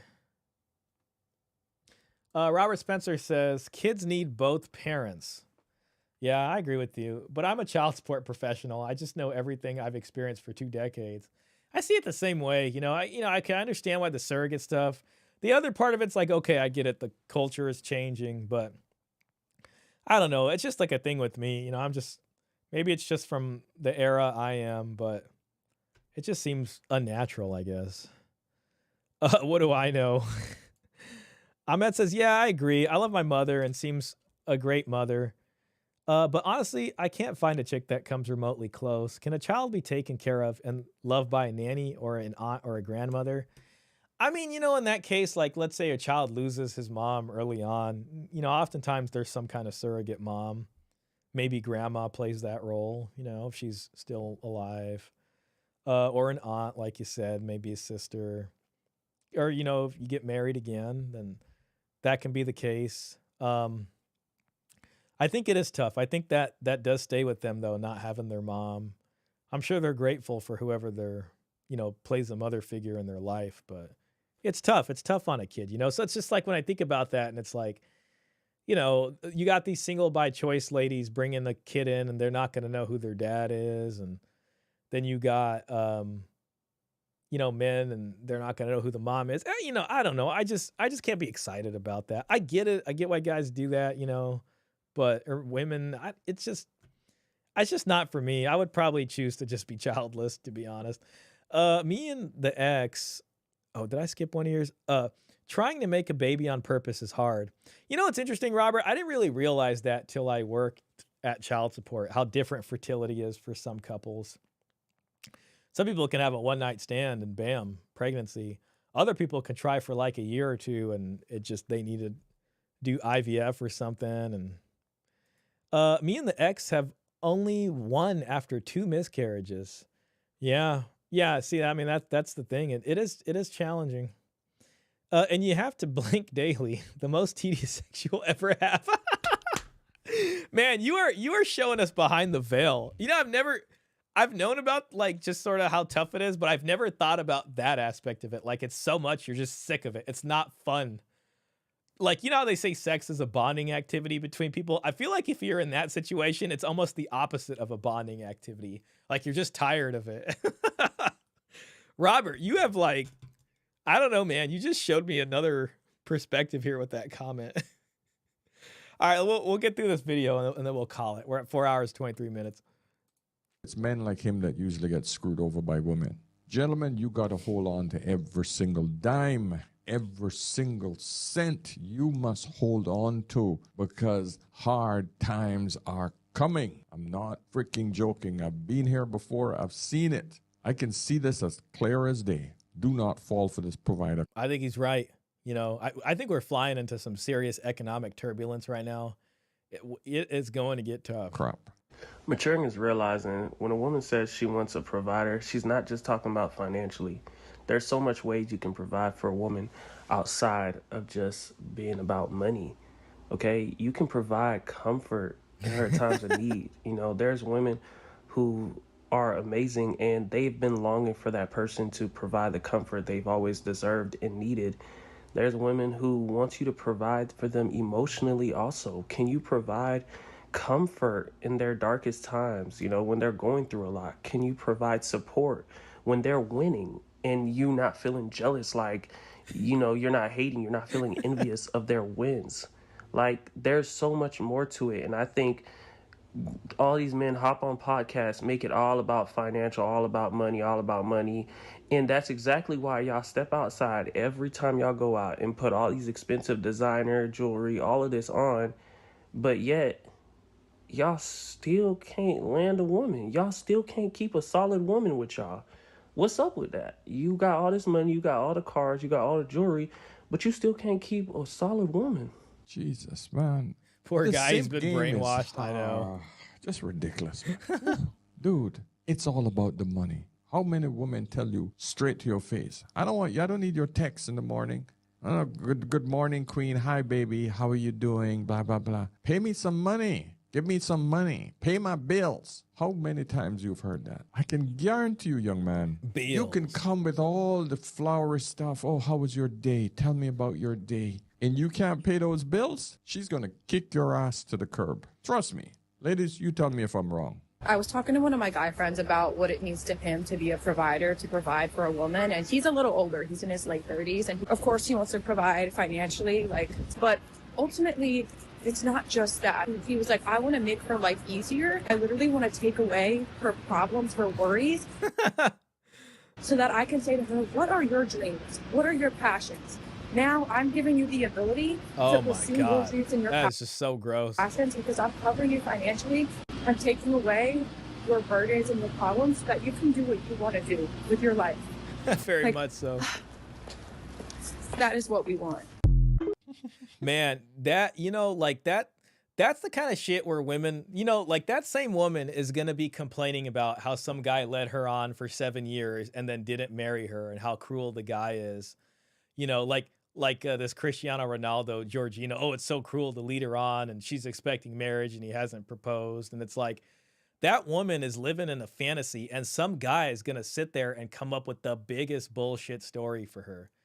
He's going to be like, oh my God, I want to do this. I just want to help her pursue her passions and dreams. And then he's going to sit there and smash, you know, for a solid year, 2 years, 3 years. And then finally, like, she's going to realize she's been had and she ain't getting a damn thing, you know, except a bunch of sweet lies. And then she's going to be upset about it and she's going to hate all men. You know, they just make it happen for themselves. There's no even reason to hate her, Robert. She's setting herself up for the biggest disappointment of her life.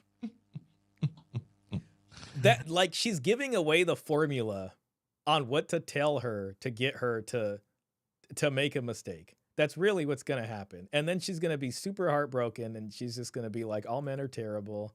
But she's setting herself up to become that guy's prey. She probably keeps that guy around just in case she needs a backup. Exactly. And that guy's sitting there saying all that stuff because he's trying, he's trying to get it in. And then after he's done, he's gonna like, yeah, whatever. Oh gosh, he's good. Yeah, we want to take away your burdens and your problems, but not at the expense where I'm sinking. Not at the expense of where you're not giving back to me. Just showing up and being beautiful and saying, "Hey, hi, honey, I love you." That doesn't warrant the costs I'm paying to take away your burdens. What are you contributing? Because none of these women are talking about what they're going to do for. Why does a woman who's strong and independent in our feminist culture need a man to help her pursue her passions and dreams and to remove the burden? If you're strong and independent, that's what it means to shoulder the burden, to pursue your passions and dreams. Like, how could you on the one hand say you're strong and independent, on the other hand say like, oh, the type of man you love is the one that just takes away the burden to help you pursue your passions and dreams? It's just like, it's just such BS. Or a man for this provision that they're getting. None. Now, I personally only date generous men or men that are inspired to take care of me because I naturally am a nurturer. I'm going to take care of you. Whatever I see you need, I'm going. This is as bad as like a guy saying that he's an alpha male. It's like if you come in there and you say, I just wanted to let y'all know I'm an alpha male. I'm an alpha male. I can do this. That's the same thing. Like, I'm a nurturer. I'm a traditional woman. It's like just as cringe and bad. To do. If your dishes aren't organized, I am going to organize them. If I feel like you need something business-wise and I can help, I am going. Whoa, dude, she's going to organize the dishes. Where I'm going to find a way to help you. I feel like if I am in your life, I'm going to add value. Damn, she's going to help you in business. She's going to set up the printer, make sure the printer's working. Intentionally, I'm going to pay attention to where you don't even have to ask. If you need something, I got you. So I am only dating people who feel. This is the sales pitch right here. This is the sales pitch. She says she only dates people that have, are generous. This is after probably 10 years of dating everybody else. The same way. If you are not inspired to take care of me or to make sure that my life is easier by being around me, baby, you don't have anything for me. I don't have anything for you. I think I played this one before because I remember she said, I'm going to organize the. Yeah, I did. She's going to organize my dishes. Yeah, we're going to organize my dishes. Thank you. I needed my business. She's there to help me. This is the thing. Women have no idea what they're going to bring to a man, but yet they want it all. They want an easy life on the back of your hard life. This is the problem. They want you to be the work mule, the workhorse. Take care of me until I'll suck you dry, and then I will move on. And listen, I wish it wasn't this way because it was never like this in the older days. Oh, no, it was not. No, it was not. A man was happy to take care of his wife. Let's not forget about what the wife did. She did not come into that marriage empty-handed. But this isn't today's modern woman. This is the problem. The cost of living has gone up. Wages have stagnated. Women expect the same traditional man they had back in the day to protect and provide, but they bring nothing to the table except some beat-up coochie.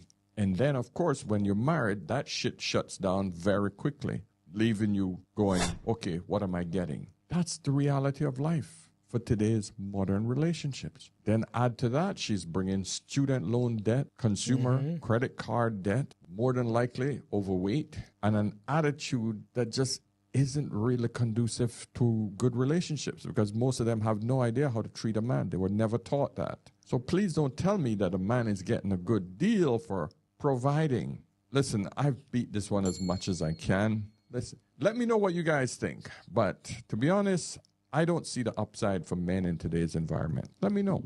Okay. I appreciate him. I like his content. I don't know. I really like his stuff. Ask an Older Man. Fantastic channel.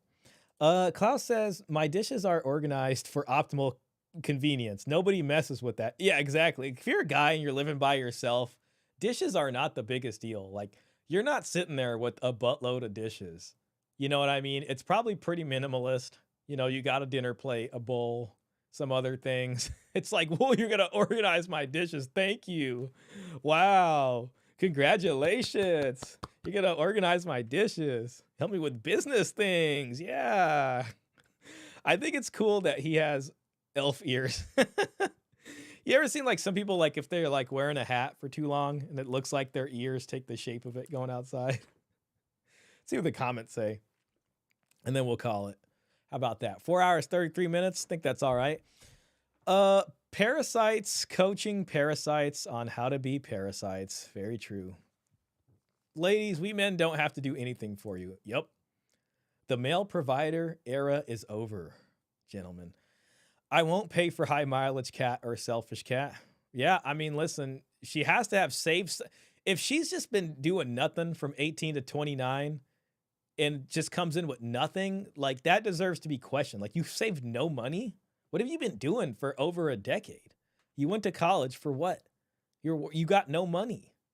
Why are you even talking about marriage? It's just not free. That has nothing to do with you right now. You didn't save no money for marriage? Like, that's how you got to come at them. And lady, the men that were acts of service got wrecked and divorced. Exactly. Like that guy, that guy talking a big game, that this is what's coming down the pipeline. They ain't doing that twice. Bruh, Chads are smart enough to never settle, and us 95% are invisible to women anyways. A little negative. Notice how it's always about what a man can do for them, not what they can do for him. Well, I mean, they can organize your dishes. So there's that. The princesses are looking for a servant. The days of providing for feminists are over. A man in his masculine energy doesn't know what a love language is because that's not something we talk about. Man, why do modern women always talk about men being a provider? Why do these women think a man is supposed to provide for them? Why do they think they deserve to be provided for? Why are they constantly wanting to be taken care of like a child? I thought they were strong and independent and don't need a man. Women have no choice but to work. Isn't it beautiful? Why would a man provide for a woman who doesn't need him? I'd rather take my money and spend it on me. I was married 23 years, dated for about 2 years, and now single for 5 years. Because everything you said was 110% true. I'm just way better off financially, physically, and mentally being single. Men must never steal a woman's opportunity to be strong and independent and not need a man. Win-win for both men and women. Even the guys who can afford to be a provider don't want to do it. Why? Because most women don't treat us well enough to be worthwhile. It's a risk to reward problem. See, this is what I was getting at. Even if 20% of the guys can do this, they still shouldn't do it. Really, they shouldn't do it. Crazy, they have no clue. Glad I walked away at 44. Today, 59, retired and enjoying the fruits of my labor. Another shout out to MGTOW over here.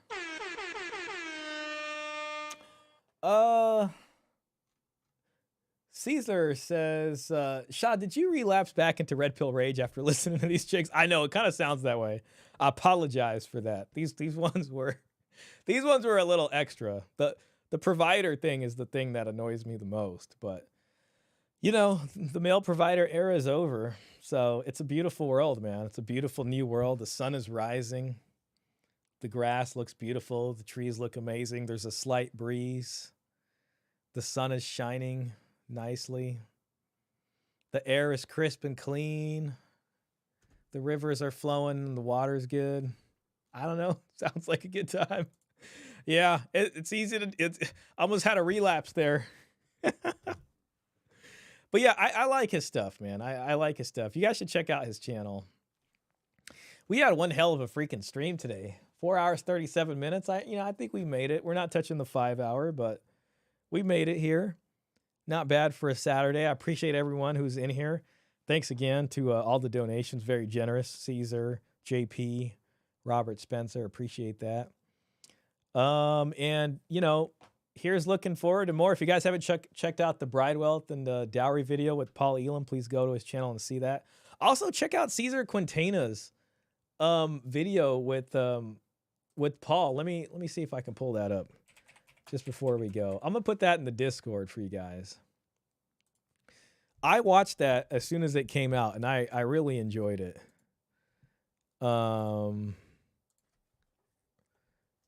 Oops, copy right here. This is Caesar. Good. We got Caesar Quintana on the big screen. See, I'm gonna put that in here. This is me. You guys have been having fun in the Discord. I gotta get Panda and Mr. Pitt figured out on the Discord. So maybe I can find you in there, Mr. Pitt, or whatever, and see if I can get you some powers to change some things. But please check out this video. And Paul and I, we're planning to hit a part 2 on that, discuss some more stuff. And hopefully we'll be able to get some more content for y'all that way. But yeah, so thanks for sticking out with me, guys. Let me just end this poll here. We're at 90% yes. I can't even remember what I asked. It was so long ago. It should pop up any second. Huh, well, it's not even popping up. That's too bad. Looks like the poll's just gone. The poll's gone forever, guys.